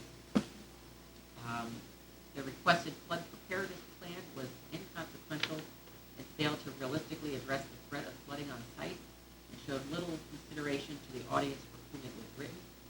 The applicant's engineer offered to revise the document as a condition of approval. The curtain drain along the eastern property boundary was identified as an avenue to take polluted runoff to the brook. Once this was pointed out, the applicant's engineer said it could be pulled back and would modify the plans accordingly. On those last 2 pieces, I'm not sure why they weren't addressed to begin with. These were obvious things. To have them included in the plan was not clear why. The staff report requested the applicant provide additional details for the construction of the sewer line. The applicant's engineer provided an oral description of the work and indicated more detailed plans could be provided as a condition of approval. The applicant was asked to comply with the application requirements and submit meaningful alternatives. These were not provided. The site plan review by DPW cites a recalculation for the hydropad analysis. The basis for some of these recalculations is to remove the benefit of the rain garden and the forest pavement from the equation due to the fact they're in a high probability flood area. So the statement that DPW is okay with the plans as they included is not accurate, in as much as DPW is saying, fine, but your rain gardens and your forest pavement don't count. The same review requires more soil testing to be completed to substantiate the feasibility of the proposed PMP. So there's another DPW need. So that then brings these elements forward to the agency's responsibility to look at these and others that you have taken notes on throughout the process and apply them to our regulations. So as I review section 10.2 of the regulations, these were my thoughts. That by virtue of creating an open construction site in areas subject to relatively frequent flooding, the project provides a reasonable expectation that the wetland and watercourse will be polluted by sedimentation, soluble pollutants from equipment, and floatable. By virtue of constructing garages for 16 dwelling units in the 5-year floodplain, the project will contribute non-point source pollution to the watercourse. No meaningful, feasible, and proven alternatives which would have less or no environmental impacts were submitted, despite repeated requests for staff reports and by the agency members. By virtue of constructing additional dwellings in the floodplain, the project will produce both short and long-term impacts. This is somewhat offset by the long-term benefits of the buffer enhancement. The introduction of construction and housing and their associated non-point source pollution into the floodplain will bring irreversible and irretrievable damage to the wetland and watercourse through the pollution of the same. The pollution of the watercourse will bring impacts downstream environments, thus impact to regulated resources outside the area for which the project is proposed to be fixed. Then there's 10.3 of the regulations, which is a very, I would say, formal charge to the agency and a noteworthy burden to the applicant. 10.3 requires the agency to make a finding based on the record that there are no feasible improvement alternatives to the proposed plan. The applicant has not met this burden. The prospect of 2 new buildings was raised and dismissed. The prospect of no new building was raised and dismissed. At face value, this is a feasible improvement alternative, as the 3 parcels of the subject application are residentially developed. This could be reasonably argued the balance of development and resource protection is achieved. The applicant was asked to submit other alternatives more similar to their goal of increasing the residential density on site. Suggestions were made by the agency and not followed through by the applicant. Of these, I would include, and when the agency takes their turn to discuss, it is important for the agency, it's required of the agency to make this finding based on the record and to state on the record how their finding is consistent with the record. And that goes either way, for approval or denial. If the agency finds that the applicant has not met its burden under 10.3, the agency is required to give constructive direction to the applicant that would guide them to what alternatives might address some of the concerns. The agency listing or articulation of those in no way confers that a subsequent application where one of those suggestions came forward has some sense of automatic approval, or that the list that the agency might articulate is meant to be exhaustive. So it is intended to be guidance so that in good faith the applicant can work with the direction of the agency and try to fulfill their goals. For me, I think that there was too little, if enough at all, any at all, regard for putting vehicles and storage areas in a highly, area that has a higher probability of flooding. It would have been helpful if the applicant had said, well, if we took out the two new buildings and we had parking at this level, we could then get to a 10-year storm or a 20-year storm and really demonstrate how what they're proposing truly is the best that one could accommodate. And if it is the best that could accommodate, if fewer units would mean less pollution. Why is that building at 7 Hillside being brought down into the floodplain? Constructive direction would be to work with the grades that exist. Leave them, and that was the one shining high spot of the property.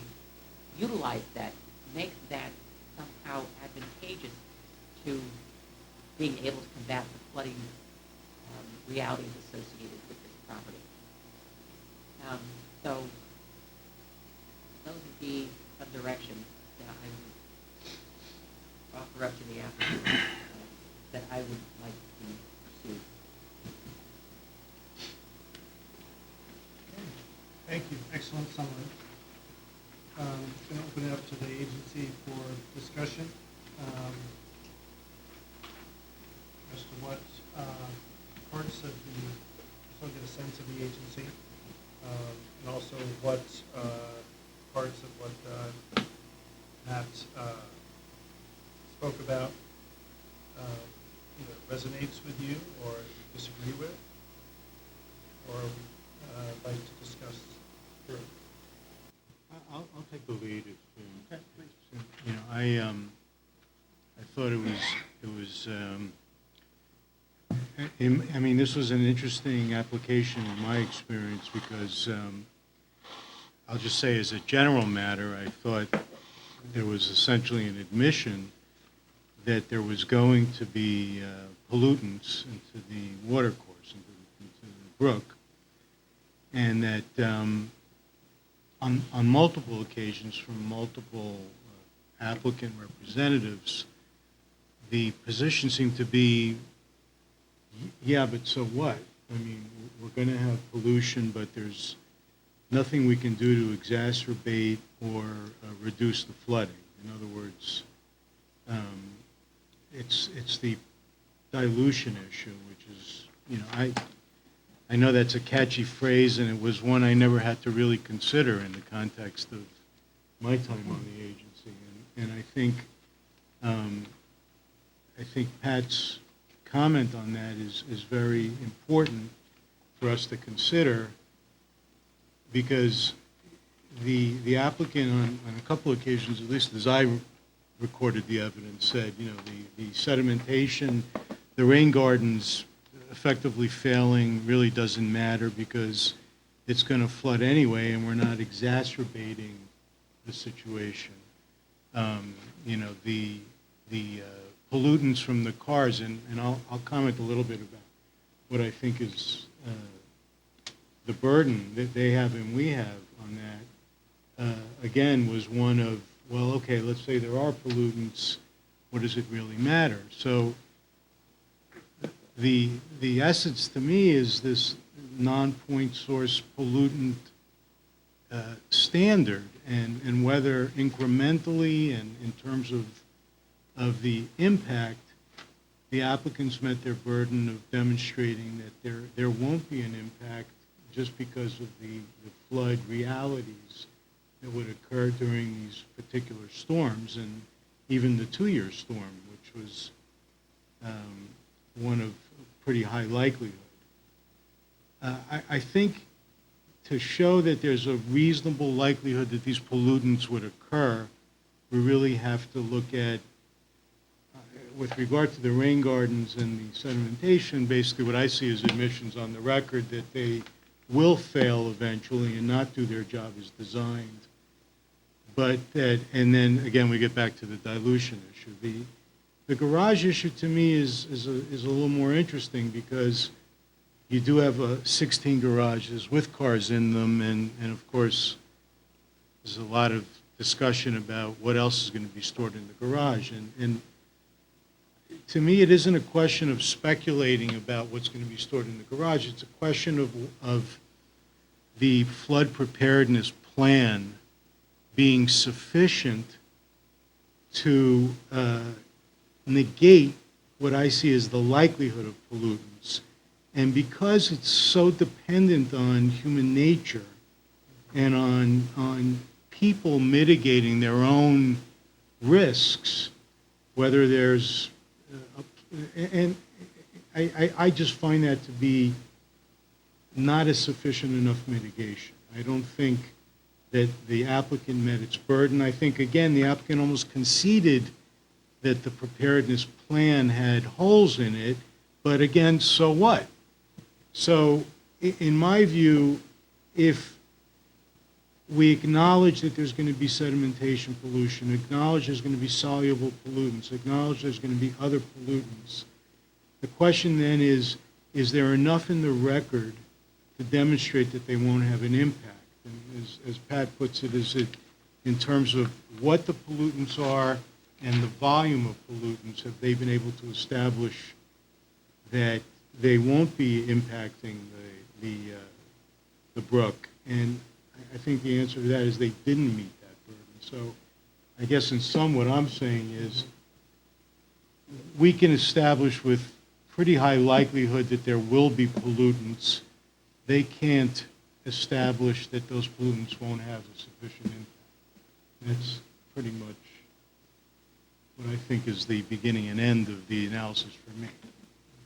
I mean, there are other points about completeness and so forth, but you know, the summary sort of speaks for itself on those points. And to that point, we have a hazardous waste removal day here in Greenwich once a year. And where are all those hazardous wastes stored the other 365 days of the year? And I would say it's my house, it's stored in my garage. Someone else like to add? I'm sorry, please, Norma.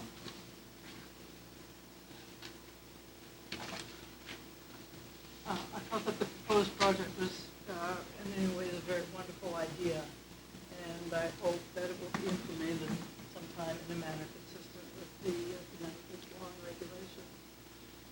But based upon the record as of the closing of the hearing, I can't approve the application. The record lacks sufficient detail regarding the significant impact of the project upon the two-year floodplain in which it stands. And the present record does not warrant a finding that no proven feasible alternative exists. Plans and proposals for the underground garages illustrate these points, but not the only flaws in the application. The proposed garages will be at an elevation of 24.5 feet, more than 5 feet below the applicable base flood elevation of 29.9. It's undisputed that the garages will flood beginning with the magnitude of storms that have a 20% possibility of occurring each year. It's undisputed that garage pollutants will be incorporated into the resulting floodwaters. The developer's consultant's assertions that any resulting pollution from watercourses and a wider area of wetlands would be de minimis is premature and actually fatuous. More details are needed regarding the identity of any such pollutants as well as a scientific basis for declaring that those pollutants individually or in combination with others will have no negative impact on the wetlands and watercourses. The record fails to detail the capacity of the underground garages. Nevertheless, the agency was assured that the garages would be emptied in advance of all storms in excess of the 1% annual chance flood. Although a specific vehicle evacuation procedure for a 100-year flood event is outlined in an October 11th document, meaningful details of how garages be emptied in a more common, lesser storm are lacking. The project's engineer stated that during a lesser flood, cars would be moved from the garage to the upper roads. It's not disclosed how these cars would be moved or who would move them if the owner were absent or incapacitated. The capacity of the upper roads both to accommodate the unknown number of garage vehicles and to permit passage and possible parking of emergency vehicles during flood conditions is not known and was never addressed. Further alluded to but not seriously addressed is the possibility that condominium dwellers may use the garage area for storage of other objects and materials, as we've discussed. Although the agency repeatedly expressed concern about the underground garages, other than raising the elevation slightly, the developer identified no alternatives, let alone presented feasible prudent alternatives as to location, stringent pollution control, or perhaps a smaller development requiring less garage space. So I do not approve. Thank you. Anyone else wish to add or comment on what's been said? I do want to make one comment for the record, which is, although I missed last month's meeting, I have reviewed the minutes and feel them up to date. As have I. Okay. Jay, anything to add? I don't think I have anything really to add. I think it's been well covered. I mean, it's always been one of my issues, the fact that no alternates were provided, and when they said there are no alternates.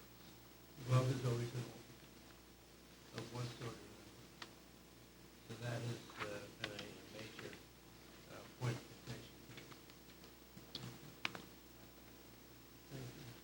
You like to add anything? Well, I have a comment in relation to Jay just said. Taking into account that climate is changing, and it's changing to increase the frequency and the intensity of storms and therefore flooding conditions. In the event that the applicant decides to apply with a new project, I would suggest that the second time around, a sensitivity analysis be part of the application, where reasonable assumptions are made about this increased frequency and intensity of storms to show how this would affect the conditions once the project is completed, particularly with respect to contamination of the water. Because I think that the models that the applicant alluded to are based on historical data. And I think it doesn't take a great deal of perspicacity to know that the historical data may not be current anymore, applicable for what's going to happen in the future. Thank you.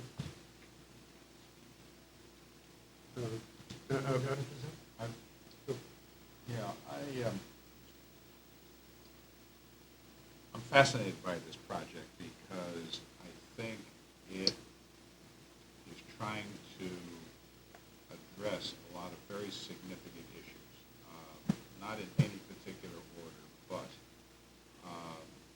this particular area on Hillside in that corner and those contiguous properties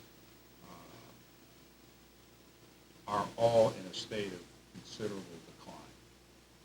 And to think that that condition will continue indefinitely, as in one of the alternatives to this project is to do nothing, well, that's logically not viable. Something has to happen here because those properties are deteriorating and are increasingly at risk of some significant impact on the water course. We haven't talked about the septic systems. It was stated that the septic systems, the three systems to date, are not failing. But I cannot believe that the overtopping of those septic systems in any meaningful flood is not introducing some meaningful level of pollution. Whether or not it goes over the septic tanks or the fields, there is some negative impact. So that's just a reality. Again, not trying to string these together in any particular logic, but we seem to be focused very definitely on having the applicant essentially prove a negative, as in you're asking the applicant to define which pollutants and in what possible quantities will inevitably be added to the watercourse. That's an impossible question for the applicant to address.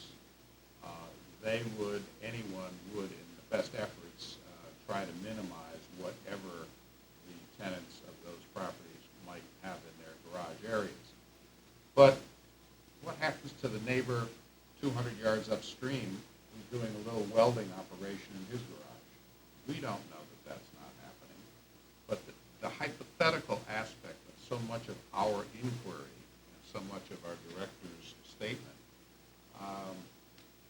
is very much into the detail of, based on a hypothetical, of how much pollution there is, and it would be meaningful. Implication is it would be meaningful.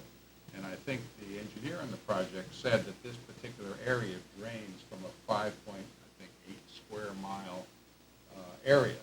So there are all kinds of sources of pollution already coming into this. So to ask this applicant to quantify and qualify the specific nature of hypothetical pollution that might take place in this specific area, I think it's ridiculous.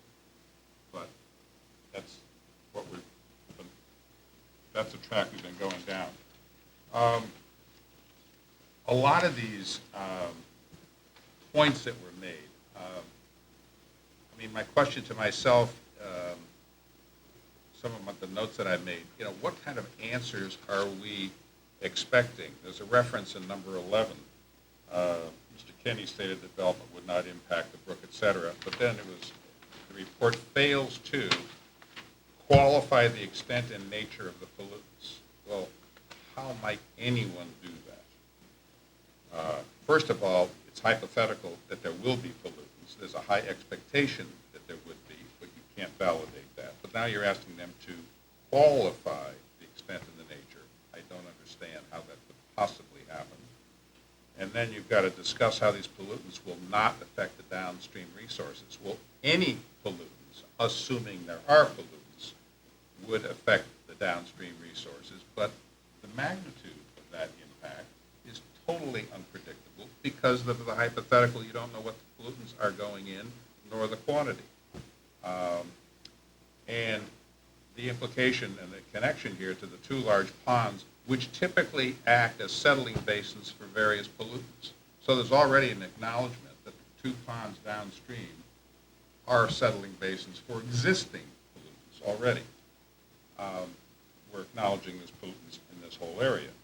And then he's asked to meaningfully discuss the inevitable flooding of the garages and the inundation of the rain gardens. Well, what does meaningfully discuss the inevitable flooding mean? They've acknowledged explicitly multiple times in multiple conversations that the garages will flood. And they've quantified, I think to a reasonable degree, the coefficient of flooding relative to the nature of the storms. And then you get into the property management aspects of what do you do get the cars out, et cetera. Logic says to me that anyone who is going to invest in a property that will cost as much as these properties will is going to be thoughtful, assuming they are flagrantly aware that it says in the offering documents that there will be flooding of these garages in certain conditions, and I'm sure they're going to have to say that. Those people are going to make accommodations because they're not going to be having inexpensive vehicles in those garages. So it's a circular argument here which seems, in my mind, to have a bias as to why not this project. And then, there are multiple other points that I could go into, but I'm thinking that, and Norma referenced this at the beginning of her comments, and I think it is a very important point. The people here are trying to do something which is sought after by many organizations, such as the Historical Society and various other entities in town. They're trying to preserve and help in the preservation of the town. We, of course, have a specific charge which is not the same as what their goals are. But we need, I think, to be mindful of balancing some of the issues in town. And these people are not fly-by-night contractors. It was acknowledged at the beginning of this whole saga several months ago that these people have an excellent record in town of doing complicated projects with high sensitivity to the environmental impacts, and they deliver a very high-quality product. The tone and the implication of a lot of our inquiry and a lot of our questioning would be more relevant for someone who came from another state in here, who had no history, and we really wanted them to jump through a lot of hoops to justify their project. I'm not saying we shouldn't ask tough questions, but I think that this almost has taken on a bit of an edge that I don't think is appropriate. And I guess finally, details. FEMA does not prevent construction or advise against construction in floodplain areas. So clearly, they are aware of all of the negative impacts of construction in floodplain areas, including prospective pollution elements. Yet they don't prohibit construction projects. And related to the construction, I think it's been suggested several times that having an open construction project in a intense storm environment obviously has risks. Well, that's true in any one of our projects, with or without being in a floodplain. So I just think we need to put some of the issues here in context. And I just frankly am pleased that somebody at least is trying to do a creative project on a difficult site. And I guess as a final point I would leave you with is, if these people don't do the project and nothing happens for a period of time, number one, these properties are going to continue to deteriorate. Number two, Mark Pruner, the real estate gentleman who spoke to us last month, suggested that in so many words, they've been on the market a long time, and implicitly, they're not saleable. And number three, someone with very deep pockets is going to come along and want to force some other project into this land. And we are going to be contending with someone else who will push it, and maybe there will be a moderate income housing component, which will put it in a different regulatory environment, and that could complicate things materially. So I'm not suggesting a solution as much as I am saying that I don't think this project is remotely as terrible as questioning some quarters has indicated. The rest of my Thank you, Bill. Well, I kind of wrestled with the same issues that Bill's been talking about, because some of them are kind of hypotheticals. But where I came out was, go back to the so-called precautionary principle, which would sort of tell you that something's going to be in those garages and something's likely to happen with flood. And although that's very difficult to quantify exactly what that would do, we probably should be thinking about, well, can I do anything that would minimize the chance of that happening? And that goes to the whole issue of an alternative plan, and being able to look at those in the context, because I think Bill's right. I mean, it's important that this site be developed the right way, but we haven't been really given some of the alternatives that we could look at and say, okay, that really doesn't make much sense, and maybe what's being proposed here is about as good as we can get, maybe with some other bells and whistles added on.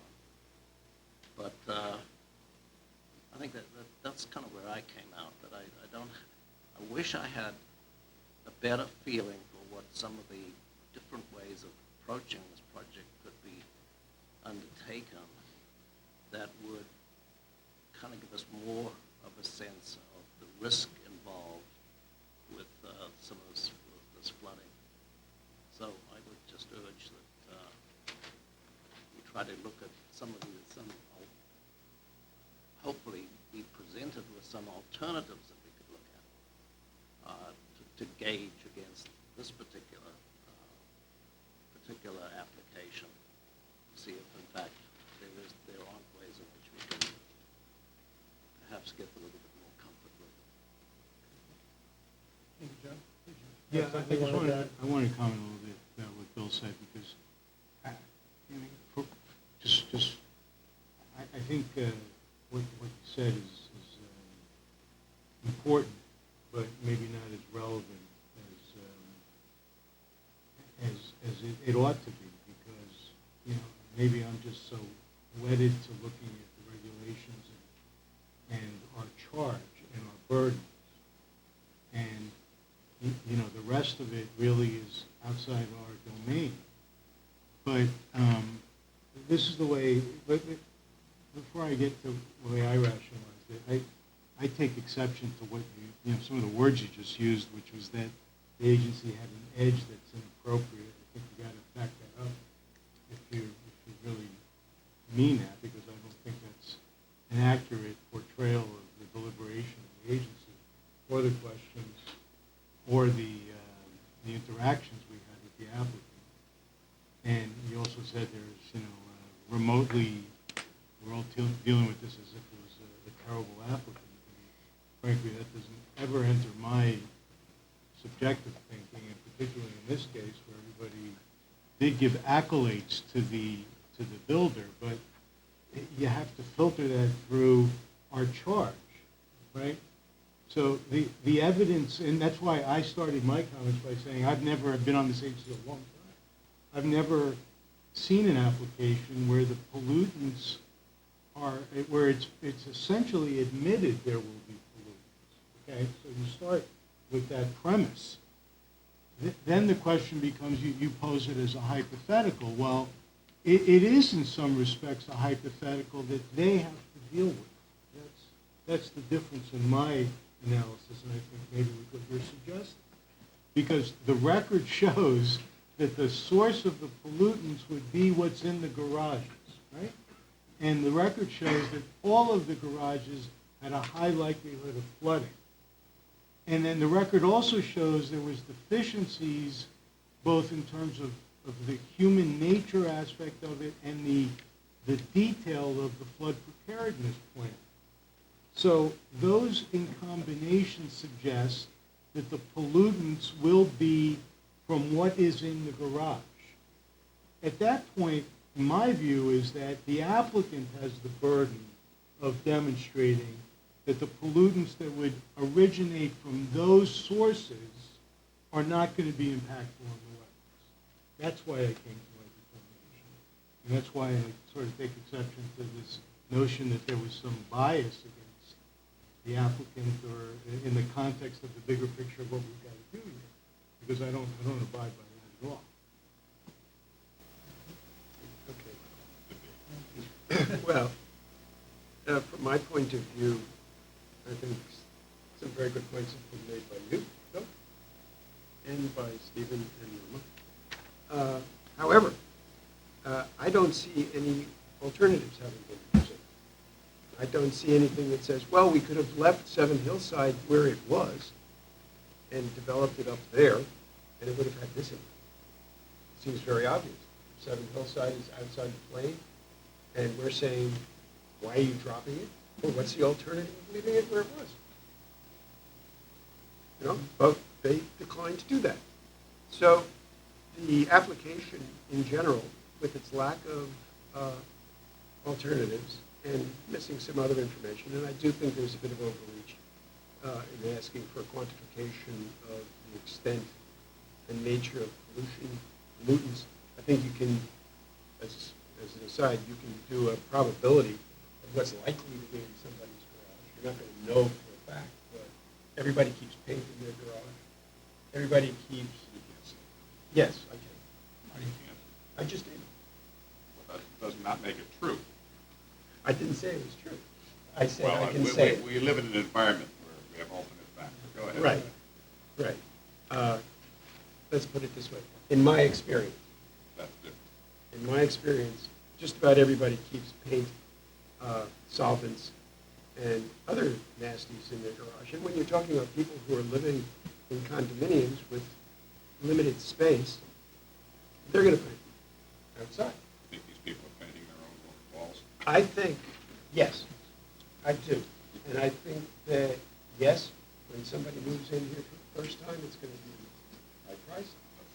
And then you're going to have people, possibly, who will be renting out these places when they go to Florida for the winter. And, you know, way too hypothetical. Anyway, the net is, there are no alternatives presented. And on that basis alone, I would be against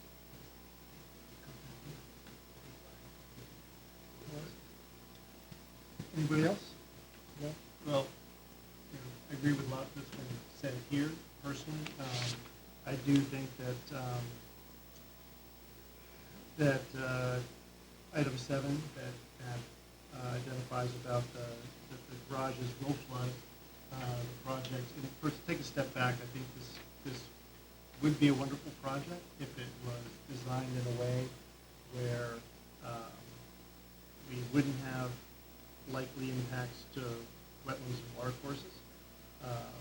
But as it is designed, the likelihood of the garages is, flooding is given, it's been admitted to that, and there would be downstream impacts to wetlands and watercourses. But, you know, really where I think the application falls short, in my mind, is what Mr. Benton mentioned, which, and Mr. Rogers, is the lack of alternatives, of obvious alternatives that would mitigate a lot of the issues that we see. Whether it's, you know, lowering number 7, locating garages elsewhere, things of that nature that we can get into other suggestions, if we want, would make this this application a lot more likely to succeed with the savings. Just would like to say that Jay also made the Yes, point and about Jay. alternatives. Jay. And so with that, what's been said before, that I can support the application.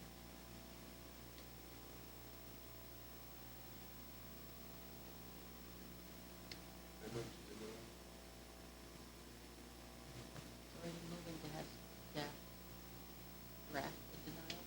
I am so moved. I'll second that. Which, Okay, very good. All in favor Do we for need to staff? poll who's going to, for purposes of denial, do you need to have a vote? For purposes of drafting it, you need to have a vote to show the record? I Whether imagine it's, I could work on the consensus of the agency in that regard, or you can vote it. I don't think one is right or wrong. I'd like I think that's. Okay, we have a motion for staff to draft reasons for denial of this application, and seconded by Rogers. All in favor of that path of action, say aye. Aye. Opposed? Yes. Denial aspect. Okay. So you vote against the drafting of Yes. denial? Okay. Can you state Any your abstentions? reason on the record?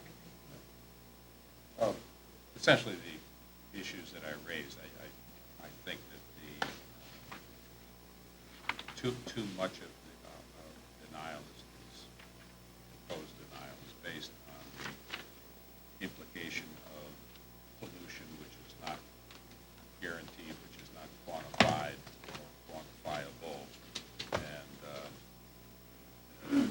benefits of the proposal seem to be dramatically outweighed by the discussions. I don't think it's going to have a balance. Very good. Thank you, everyone, for that. Okay. It is 10:50, and we are moving on to pending application number 2, 2019-093, 47 Fairfield Road, Malone and McBroom for Greenwich Country Day School for development of synthetic athletics field, stadium, accessory buildings, parking, bridge replacement 5 feet from wetlands and over a water course. Ms. Sesto, please. Great. This application received, like the last, the public hearing was closed and the agency began deliberation at that last meeting. The outgrowth of that was to direct staff to draft conditions of approval, which is what you have before you. Most of them are standard special conditions. The applicant did a good job of filling in all the blanks that the agency articulated through the course of the hearing, so it leads to nice standardized conditions. The ones of interest would be the first one, which, if you recall, there were several occasions where the need to certify the soil as not being contaminated, knowing what we know about the high school downstream, the time period by which this field area was originally developed and filled a floodplain to get there, so that certification needs to be provided. Depending on, so the best case scenario is there's no contamination, everybody's happy, everybody would love that. If there is contamination, since we do not have any aerial extent or what the remediation would be, that aspect of a project would have to come back before the agency potentially. If contamination is found and remediation falls within the existing scope, then I would just roll that into the existing permit. So that's a risk that the applicant took by not addressing this during our review. And everything else is more or less as expected. Okay, thank you, Pat. Any agency questions for Pat on the conditions? Thoughts, comments? Conditions, okay. I will make a motion to approve. Second. And there's a second. All in favor? Aye. Aye. Opposed? Abstentions? Thank you.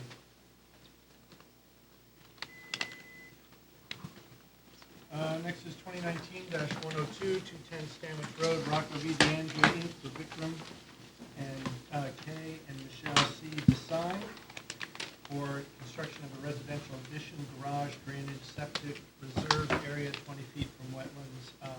Mr. Clausy, please.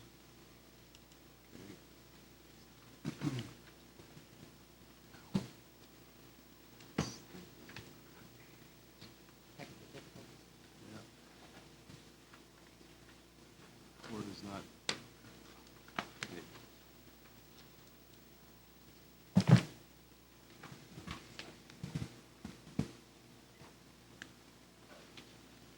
Rolling. Okay. The issue here has been the location of the reserve septic area. And Mr. DeAndrea's office has been working with the Greenwich Health Department and most recently with the Connecticut Department of Public Health to get an approval to have a reserve area behind the house here on the slope. You know, the existing septic is back there. This system, because it's a linear system, more, I guess, efficient, so not as extensive, would be located no closer than 47 feet from the wetland. Right now, the septic is 26 feet from the wetland. And this is opposed to the the previously approved reserve area over here on the west side of the pond.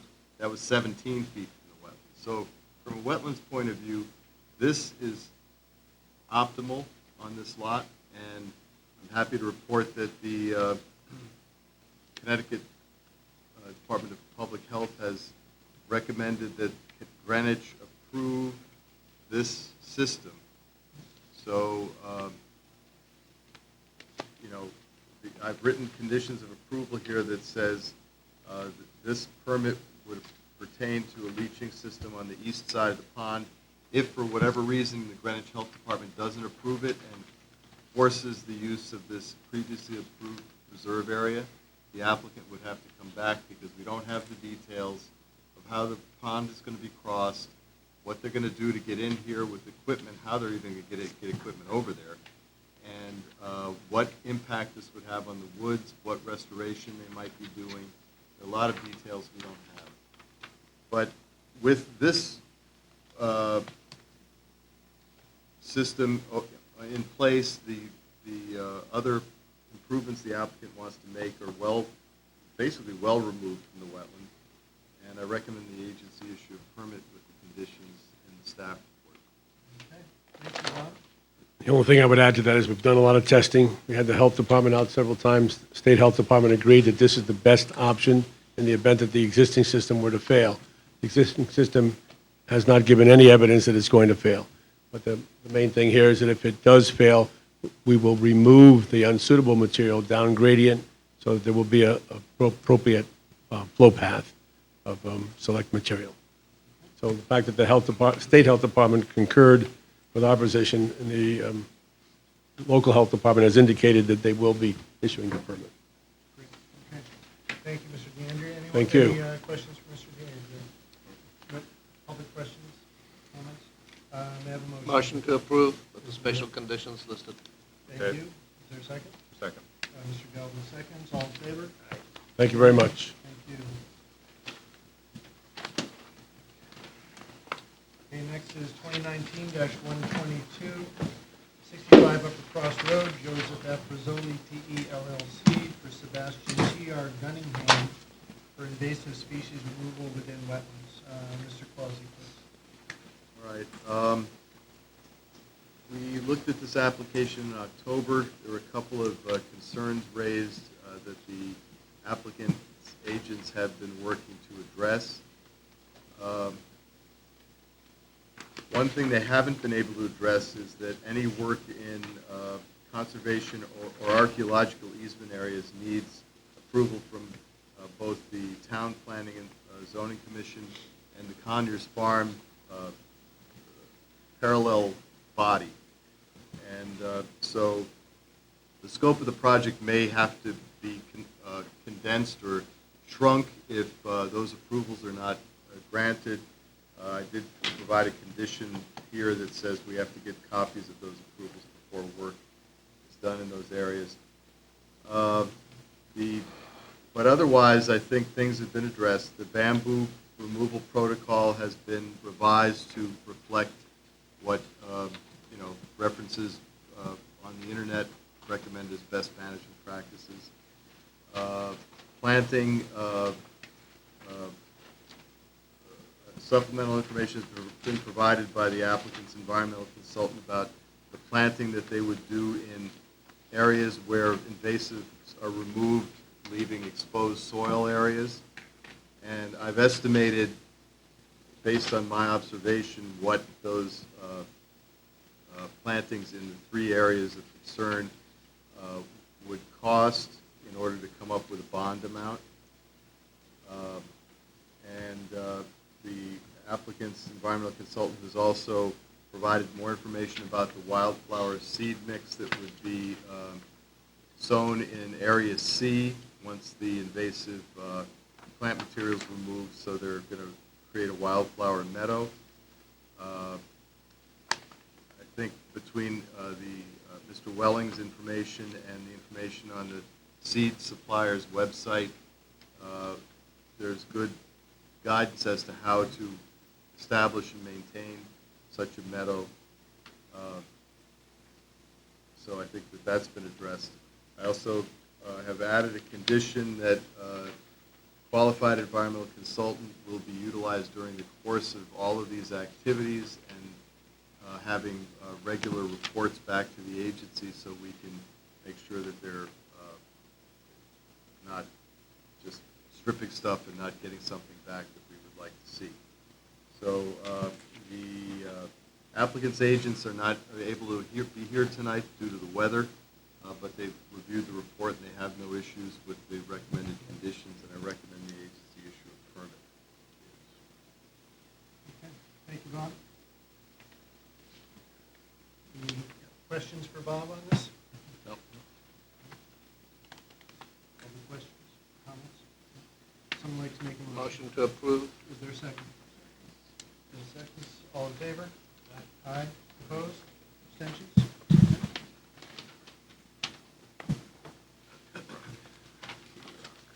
Okay, next is 2019-141, 175 Cat Rock Road, Thomas and Pauline LaPointe, for maintenance of culvert and fill 1 foot from wetlands. Doreen, please. Okay, the members initially reviewed this application in November. At that time, the homeowner was present and agreeable to the conditions in the order, as indicated in the staff report that includes removal of a catch basin and associated drainage pipe installed on the northern portion of the driveway. Opening spaces between the Belgian block on either side for the length of the driveway to allow for sheet flow and infiltration through a vegetated buffer prior to entering the wetland.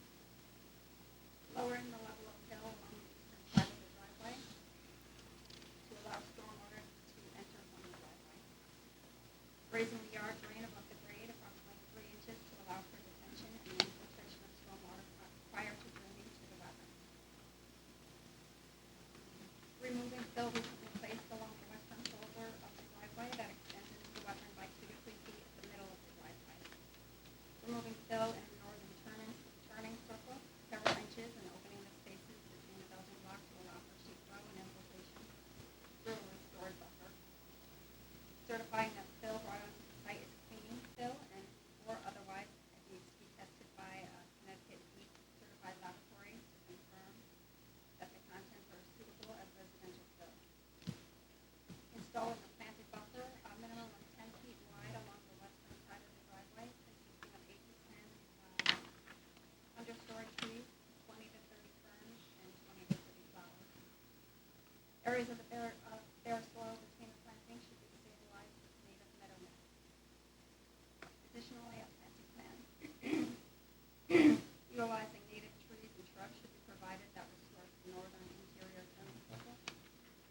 And finally, providing spot elevations of the yard drain, eastern and western sides of the driveway, and within the turning circle on a final as-built plan. And issuance of an order recommended with these conditions are provided. Thank you, Doreen. Is there anyone here? I'm a homeowner. Homeowner, I'm yes. still, just like last month, I'm okay doing all these things. But we've had a lot of rain lately, and it made me look at my driveway and look at everything and say, maybe we're doing something counterproductive. But again, I'm willing to do all these things. I just want to make a couple of points, and then you guys can say. The first one, the catch basin, we never put the catch basin. It's always been in there. So to take it out, totally fine doing that, but that wasn't anything that we did. It was just always been in there. So I guess it'll improve things if you take the catch basin out and allow things to run into the, there's another alternative, which is the catch basin, the Belgian blocks actually stop water from going, when it floods, like right now, it's almost over the driveway as it is today. When you take the Belgian blocks off, it's 4 inches that allow stuff to run off the driveway and back and forth. So now the wetlands would become part of the driveway, whereas the Belgian blocks sort of stop that from happening. It's only 4 inches, so it's not like when it would happen, I don't know, but it's sort of when I remove those Belgian blocks, that's not the wetlands, the water in the wetlands that's flooding now will become part of the driveway, whereas before it's sort of, there's at least 4 inches. But no, it's no big deal, it's just something you should be aware of. More importantly, The Belgian blocks, I'm sorry to interrupt you, but the Belgian blocks would stay, so they'd still provide a barrier, but they would just be open gap. The water would be down. Right, the water just goes through it. So you're going to have 4 inches of ice Yes. flood situation? Yeah. That's not good. No, I totally agree. Totally agree. Another thing, like I said, I'm willing to do all these things, so we just sort of wanted to fix our driveway, and then the contractor said, you can fix the driveway, and then I found out that, no, you can't. So, so one other thing that's sort of important on the eastern side, so there's a western side, which is where the wetlands is. It's actually a vernal pond. It's actually pretty cool. It goes away, so you get salamanders, you get kind of cool stuff, but I think more water's coming now, so someday it may just turn into a pond, I don't know. On the other side, though, more importantly, this is critical, the driveway runs, it's sloped, so no water ever goes west to east. So if we reduce the Belgian blocks on the east side, what we're potentially doing is having water that's on the east side run across the driveway and into the wetlands versus sinking down in through how it is now. If you go to my house right now, there's sort of puddled over on the east side, and it sort of drains down and goes to wherever it goes down, but there's a natural filtration system, I'm guessing, right? If you remove, no water ever goes from the driveway to the east side. It all goes to the left, to the west side, because the driveway's like this. So if we remove Belgian blocks, the puddling that's over here could, again, has to get up to the Belgian blocks level, run across the driveway and sort of make it environmentally worse. Not that I'm an environmental engineer at all or know anything about it, but it seems like there's a natural pooling area over there that kind of catches it. And then the last thing is, I suggested I wanted 10 dogwoods. The agency agreed. The issue is, all my trees die because during times like this, that's why I have no trees over there. So I'll put the dogwoods in, but what's going to end up happening, I noticed it because it's 4 years that we have to make sure they're, just reading the details, that have to still be there. Well, the reason I have no tree in my circle is because, not that I cut it down, it was a nice Japanese maple that somebody probably paid a lot of money for, but it died. It just dies. So right now, I couldn't, as we are today, I couldn't plant trees where it's supposed to be planted because I'm underwater. And it'll probably stay there all winter like that, because once it gets this cold and this much water, it doesn't seem to drain. So if I plant there, those trees would just die. So there's no chance of me planting dog. So what I would suggest is less dogwoods, more something else. I don't know, like ferns or bush, something to help with the situation. Something that doesn't die. But it has to be like a tree that doesn't drown. I don't know how, something that doesn't drown. Something else. And then, and then the other thing is the area. I've suggested 10 because I thought 10 would make sense, but the area really, you're talking about where the drain is that we want to remove. It's really 10 feet by the water is, it's like a 10-foot square, so I can't fit 10 trees in there. So maybe 2 trees or something like that, or more ferns. And then, and again, I'm willing to do all these things as long as I can work with the agency or the staff to fix these. I just, then the last 2 points are, oh, I plan on doing a lot of this work. So point number 6 down here says, hey, the compliance statement from the, well, I'm going to plant these trees, and I'm probably going to take out the Belgian blocks myself, but so I'll just comply that I'm doing it. And then when I see the next one, point number 7, an as-built survey, that to me says I need an engineer to do that. Do I need this? We're talking about taking down 4 inches or 3 inches of fill. Can I just take a ruler and take a picture, or do I need a survey and a guy? Is that a burden and expense that's going to be on me to do that, or can I just, you know, in most of these cases, we're talking about removing a couple of rocks and some dirt. So that's it. Those were my questions and my comments on what I thought. Luckily, it rained like crazy, so we could see that things were sort of triggered me that we might be making it worse versus making it better. Again, it would only be during those specific 4-inch periods, not during, like right now, it's indifferent. That's all I got. Yeah. So I wanted to state that the plantings were to be along the length of the driveway. And you can change out what you choose as long as they're native. Okay. So you can find something more suitable for the area, as long as it's 10 feet wide. Yeah. Keep that buffer. I'm And amenable. understory tree for understory trees. It's not like doing a shrub instead of a dogwood. You have to have another, like shrub or something else that grows. So I thought the idea was that it was supposed to be an area that the rainwater catches in, or like goes into a buffer. The driveway it sort of goes down into this, where the catch basin is. That's where the water goes to. That's the area where water passes into the wetlands. That's where you would, if you put plantings in other places, it really wouldn't be relevant because water's not going there. It's just going down the driveway. Even if you have little holes there, it's sort of, I mean, I guess some would, but I guess then, so, I don't know. But yeah, the 10 dogwoods down the whole driveway would look beautiful. That was what I was originally thinking. Again, probably 5 would die, the ones down towards that end. The ones at the top, near the top of the road would probably be okay. Different plans. Yeah. Just get advice from staff on different Okay. plans. All right, that's, Okay. So I'll make a motion. The as-built, I'm sorry. the as-built, it is an expense that I I don't think we think we need can that. document otherwise. Yeah. I don't- Just I don't change, believe we need just that. change the language upon completion of construction activities, an as-built survey acceptable to the agency shall be provided. As-built, as-built plan. as-built plan shall be like I provided. can take a ruler and pictures and show the rocks, that are, the building blocks that are gone now. As-built plan. And I definitely don't mind taking the things off the east side. I just, like I said, it may not be we'll never, you know. Thank you. Thank you very much. Okay.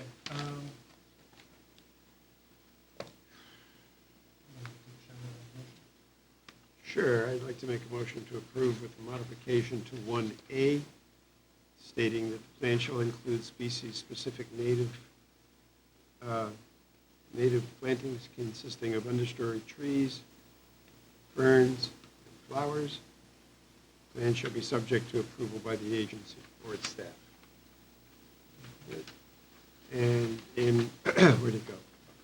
Number 7, upon completion of construction activities, an as-built plan shall be provided that indicates elevation, blah, blah, blah. That is acceptable to the agency, blah, blah, blah. Second. Blah, blah, blah. Blah, blah, blah. Make sure you get the blah, blah, blah. Second. Blah, blah, blah is very important. You're standing from the blah, blah, blah. Okay. We have a motion and a second. All in favor? Aye. Opposed? Abstained. Okay, thank you.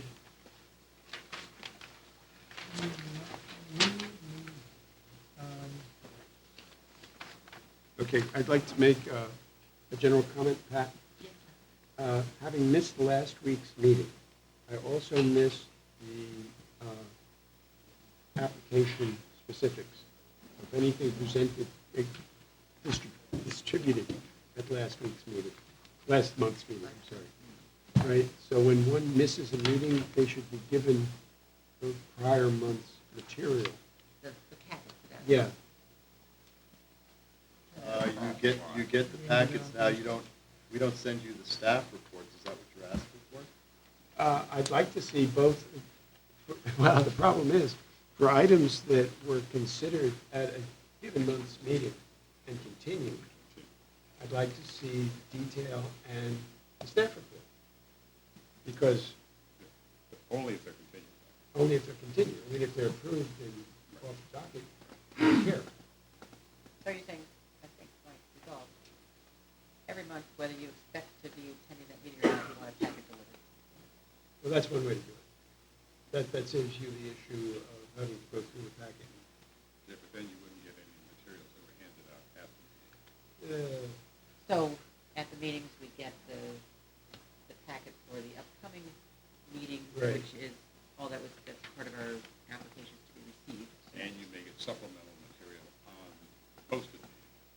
That is correct. So that Thursday delivery is the supplemental material. No, you do. For an upcoming meeting, you deliver a package of material, then I can get additional material on that same project at the meeting, right? And then it's continued to the next one. So what he's not getting is. You can do this offline. Okay, Do but it that is offline. then my responsibility to familiarize myself with the record and the minutes. So if I see something that I want to see, I will then contact them. So it's on me. You won't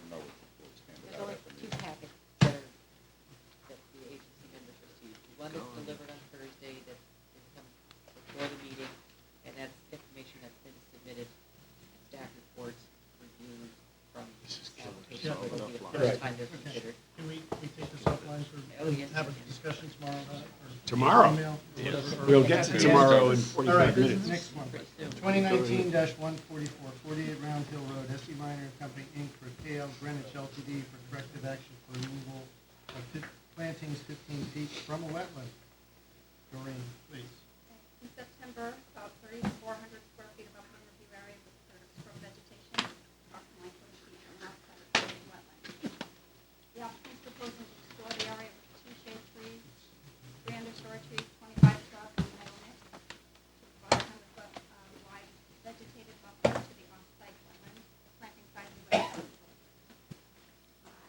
An additional 8 planting stations consisting of 3 to 5 shrubs or 1 native shade or understory tree should be added to the existing plan based on the agency's mitigation and planting guideline that's dated December 22nd, 2015.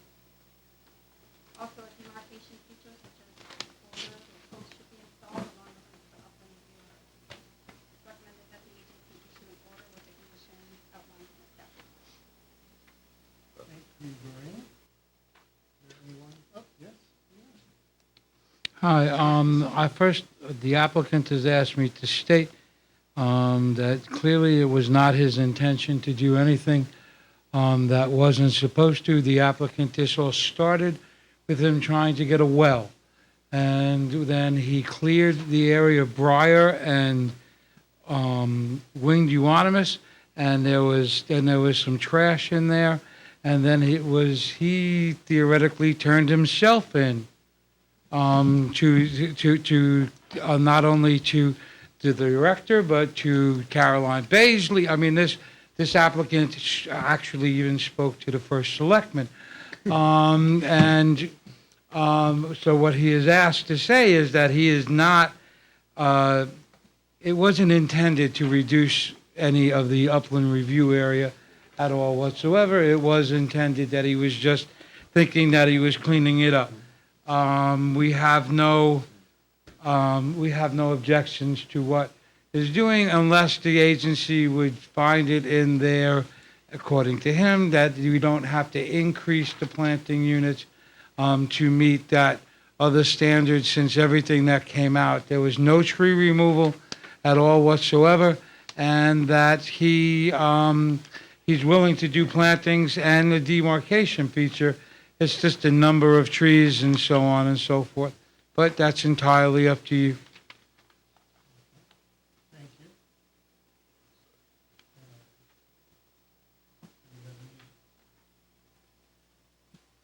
So what exactly is he asking for, a reduction in number? In the staff report, a reduction in the number of additional planting units.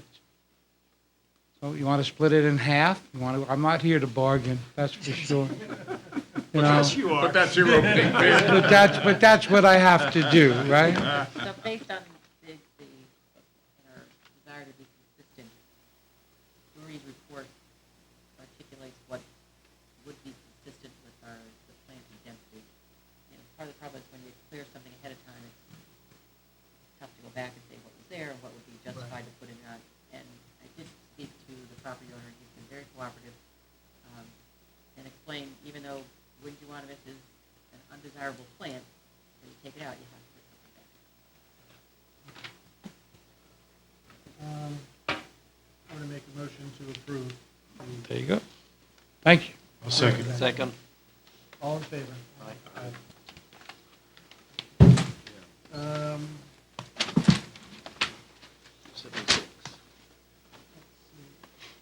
2019-145, 276 Lake Avenue, Redness and Mead, Inc. for Fairfield Club of Greenwich for construction of indoor tennis facility, maintenance building, driveway reconfiguration of tennis courts, and landscaping 43 feet from a wetland. Mr. Foggy, please. All right. Back in 2014, the agency issued a permit to do a new indoor tennis building, construct an addition to the squash building, modify the parking lot, do some other activities at the field club. That permit is still valid, and they have completed the work on the squash building, but they didn't begin any work on the tennis building or modify the parking or anything else. The club has changed its design, and whereas before the tennis building was further north, closer to this off-site wetland here, it's now been shifted to the south. It's completely outside the upland review area. But in doing that, they're pushing into this existing paddle tennis complex, which needs renovation anyways, so I guess they've decided they'll redo that, which pushes these activities closer to the on-site wetland here. Overall, the work involved in erecting new paddle tennis courts is much less intensive than the work involved in creating an indoor tennis facility. There will be drainage under here for water quality to take the roof runoff from the new tennis building. Service driveway, which runs pretty close to the property line here, is going to be shifted to the south, which will give room for plantings up along the border. And there are some plantings proposed here to supplement what's one of the best stands of winterberry I've seen in Greenwich. It's really spectacular at this time of year. So I recommend the agency issue a permit for this. I don't know why I didn't do this, but the last paragraph of the staff report says, because that 2014 permit is valid, if a condition needs to be added to what I've already recommended, that whenever the club initiates activities on the tennis building, according to either design, the other design becomes invalid because you can't build two. And I don't believe they want to build the one further to the north, so I think we're just going to be working on the 2019 permit. Okay. Thank you. Welcome. Welcome. I'm Andrew Kuzmich, PE with Redness and Mead, and with me here tonight is Bill Rutherford, landscape architect, both working on the project. Bob explained it pretty well. We've reviewed your conditions and have no issues with any of them. Do you have any questions that we can Any help you agency with? questions for the applicant or Mr. Rutherford? No? Public questions or comments? No? I think we're good. I'll make a motion to approve with the additional condition that once the tennis building is commenced, that the other design is null and void. Second. All in favor? Aye. Opposed, abstentions? Thank you. Thanks very much.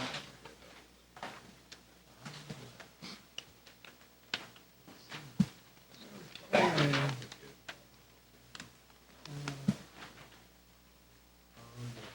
2019-146, 108 Houston Lane, Soundview Engineers, inland surveyors for William Park for construction of a stone wall and wetlands. Doreen, please. Okay, the homeowner is seeking to maintain a stone wall that was constructed adjacent to and extending approximately 10 feet into a wetland along the northwestern side of the residence. The wetland consists of West Brothers Brook and includes a wetland fringe. The stone wall is dry laid and therefore it allows water to infiltrate into the wetland. The wall does not encroach into the nearby stream, nor is it located in a floodway.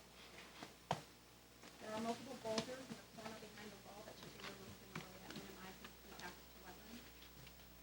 A planting plan has been installed under a previous permit. The plan indicates a tree to be planted in the corner and to the rear of the new wall where the boulders are to be removed. This tree should be implemented as part of the plan. The engineer reviewing the project has provided a drainage exemption report indicating that the impervious surfaces created by the wall, including work under the previous approval, remains under 500 square feet. An issuance of an order is recommended for the conditions provided. Okay, thank you. Anyone here to speak to this? Particular application? No. Okay. Public questions or comments on this, gentlemen? No? Okay. Would someone like to make a motion? Motion to issue an order to correct. with the conditions listed. Second. Stephen got there first. All in favor? Okay. Next up, number 4, 2019-147, 279 Taconic Road, SC Minor and Company, Inc., for Valerie and Tatiana Goldberg for construction of a gatehouse, retaining wall, and permeable drive 11.7 feet from wetlands. The record should reflect that members Shondorf and Rogers visited the site. Okay. Anybody else? All right. As Jay and Joe saw when they visited the site, there's very little space on this property to do any sort of residential improvements. The lot is a sort of an unusual shape. The wetlands are very extensive. This is a drinking water supply watershed, and so the buffer is quite, the upland review area is quite extensive. So basically right around the house, where the house and septic system is, and right where they're proposing this gatehouse here in this little upland area adjacent to the entrance driveway. Let's see. I did ask Mr. Liebman if there were alternative locations for the gatehouse for this structure. It's a combination garage and habitable room. Supposedly, in this location, it's not going to be serviced with water or connected to the septic system.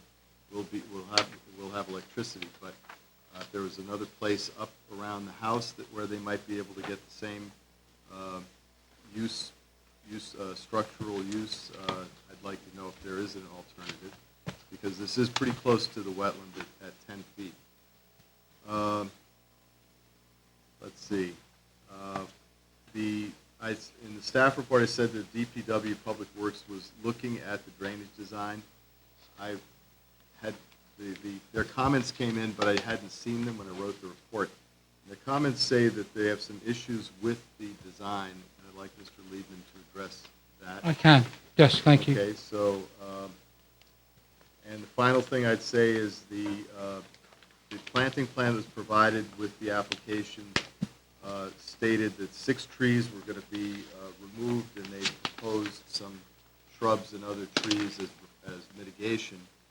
When I look at the plan closely, I count 11 trees between 10 and 24 inches, or 26 or 8 inches in diameter.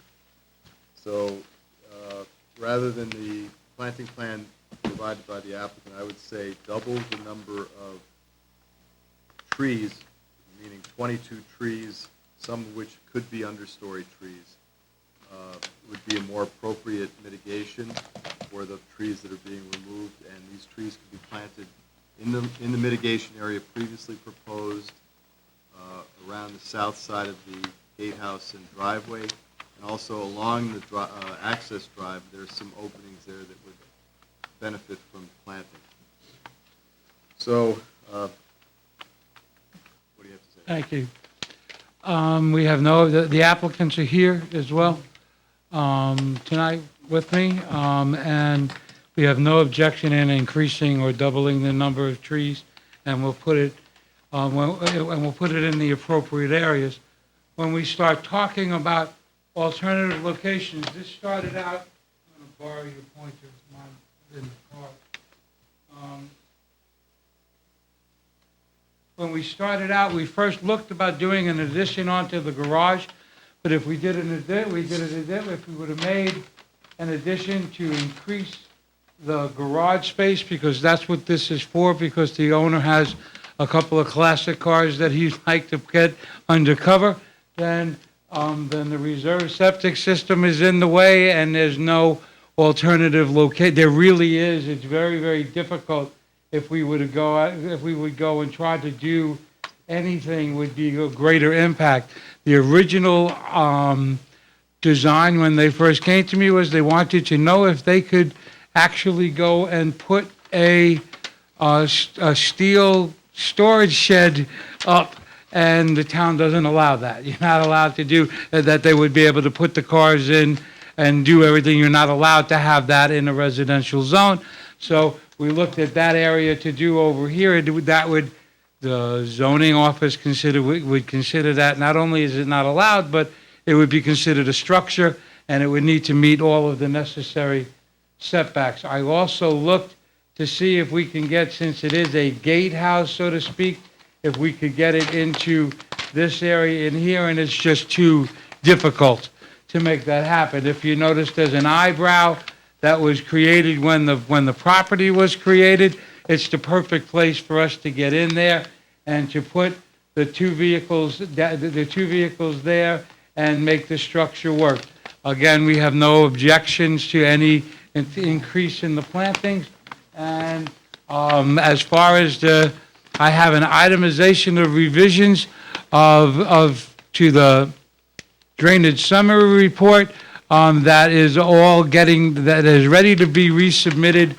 I can go over them. Number one, a revised SC 100 is part of the revision package, a revised SC 107. Hello, Larry.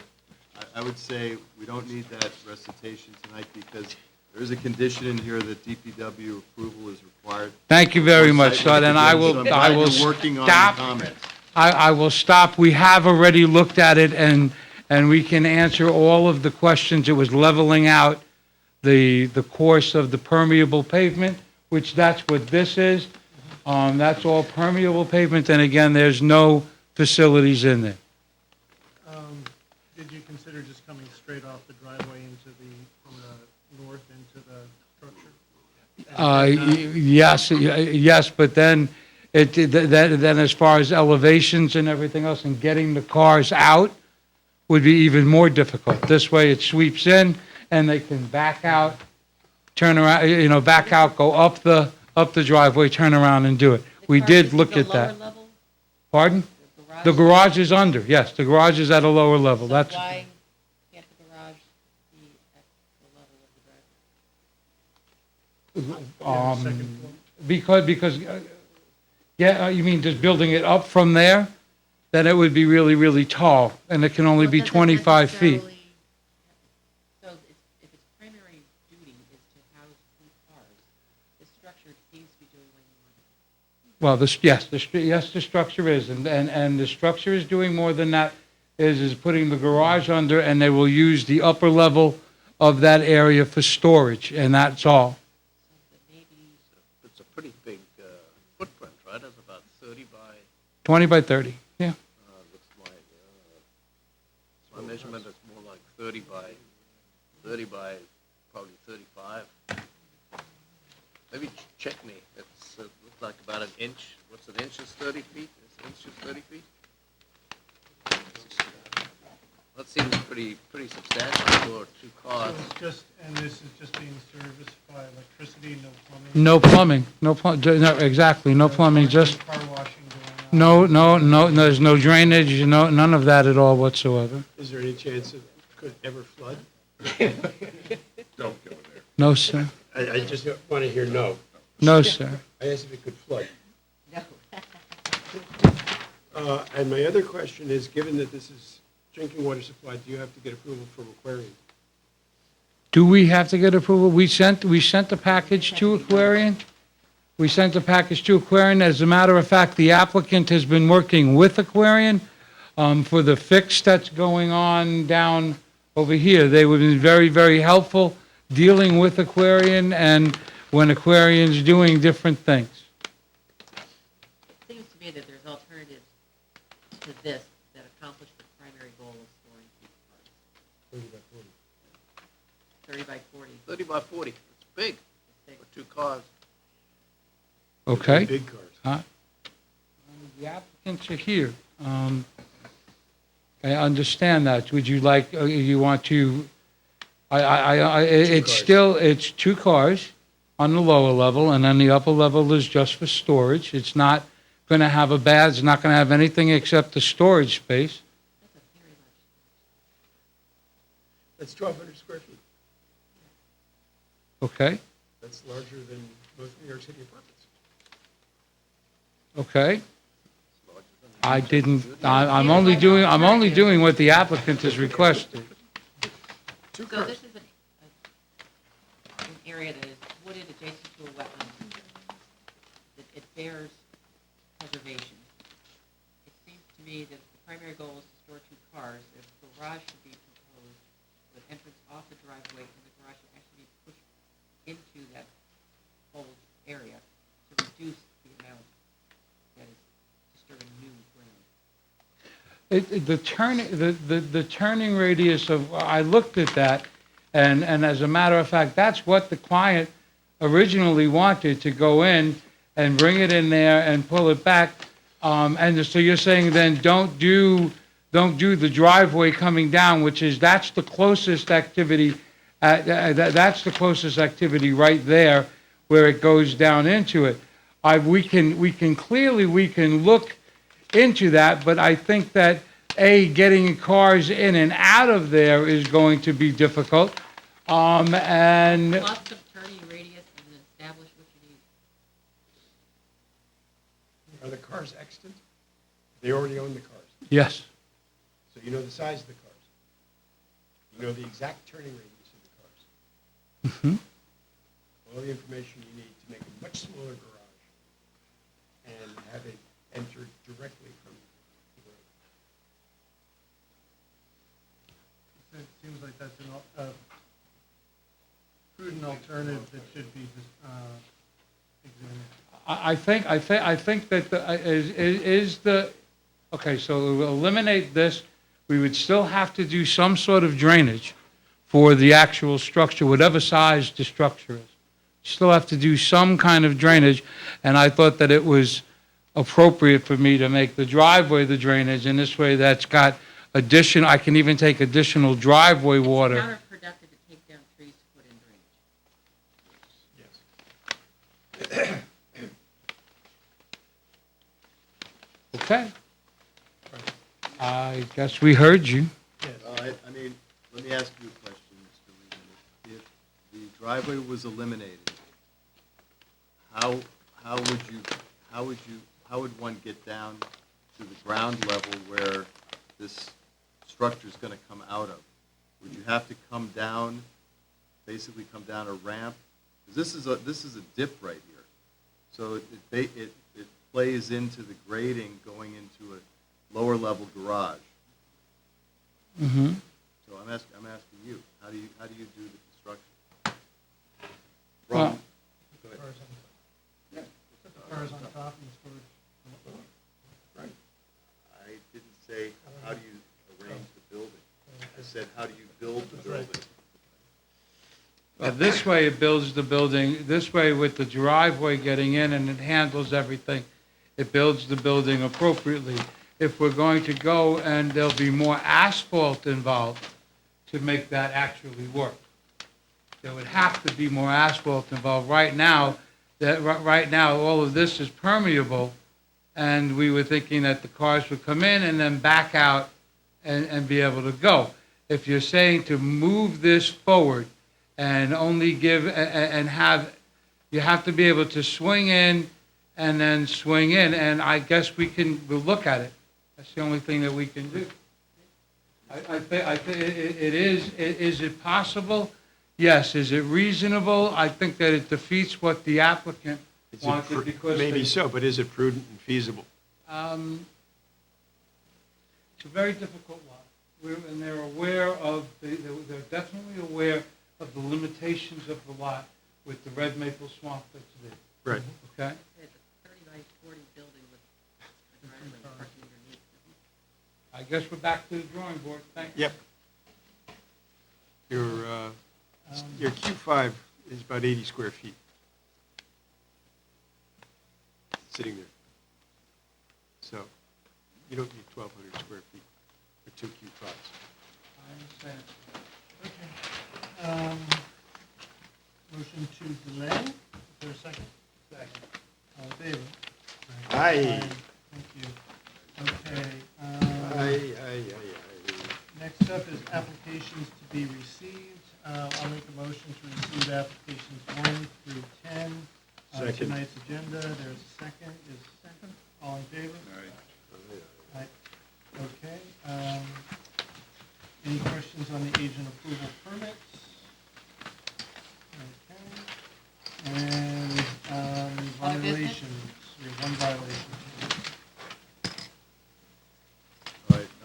Jen Urena was going to present this, but it's gotten kind of late, so I'll take over. Yeah, here's icy outside, so be careful going home. All right,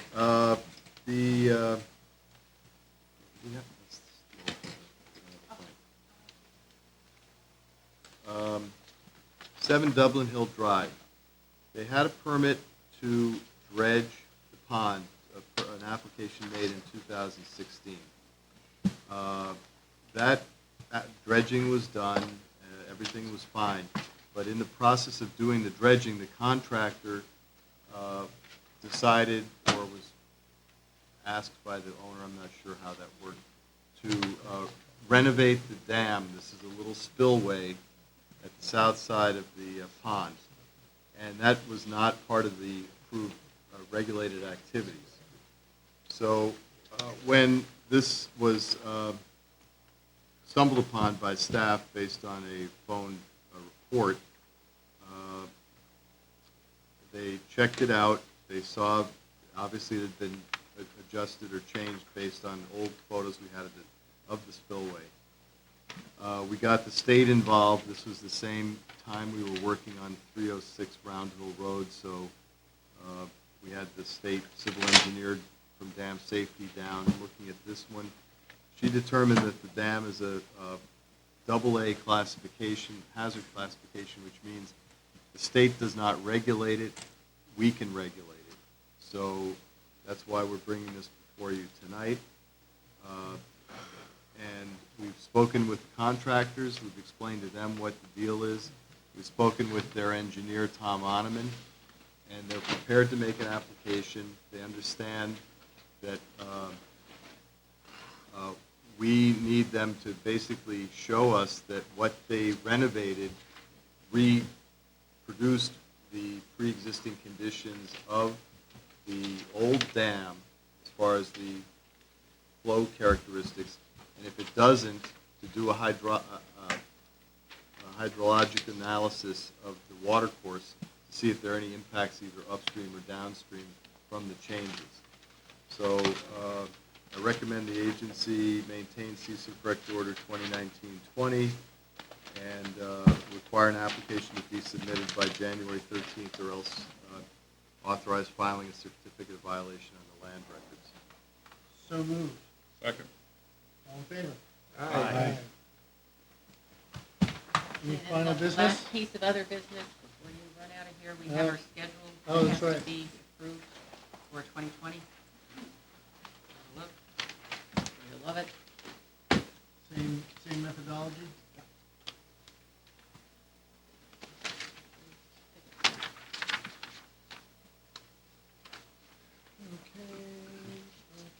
Any conflicts with birthdays, anniversaries? My birthday, right February 21? Okay, let the record show. there. That's that- just the submission deadline date, so no worries. Let the record show that Stefan's birthday is February 21st. We will be having Mai Tais on February 24th. You have another one of these?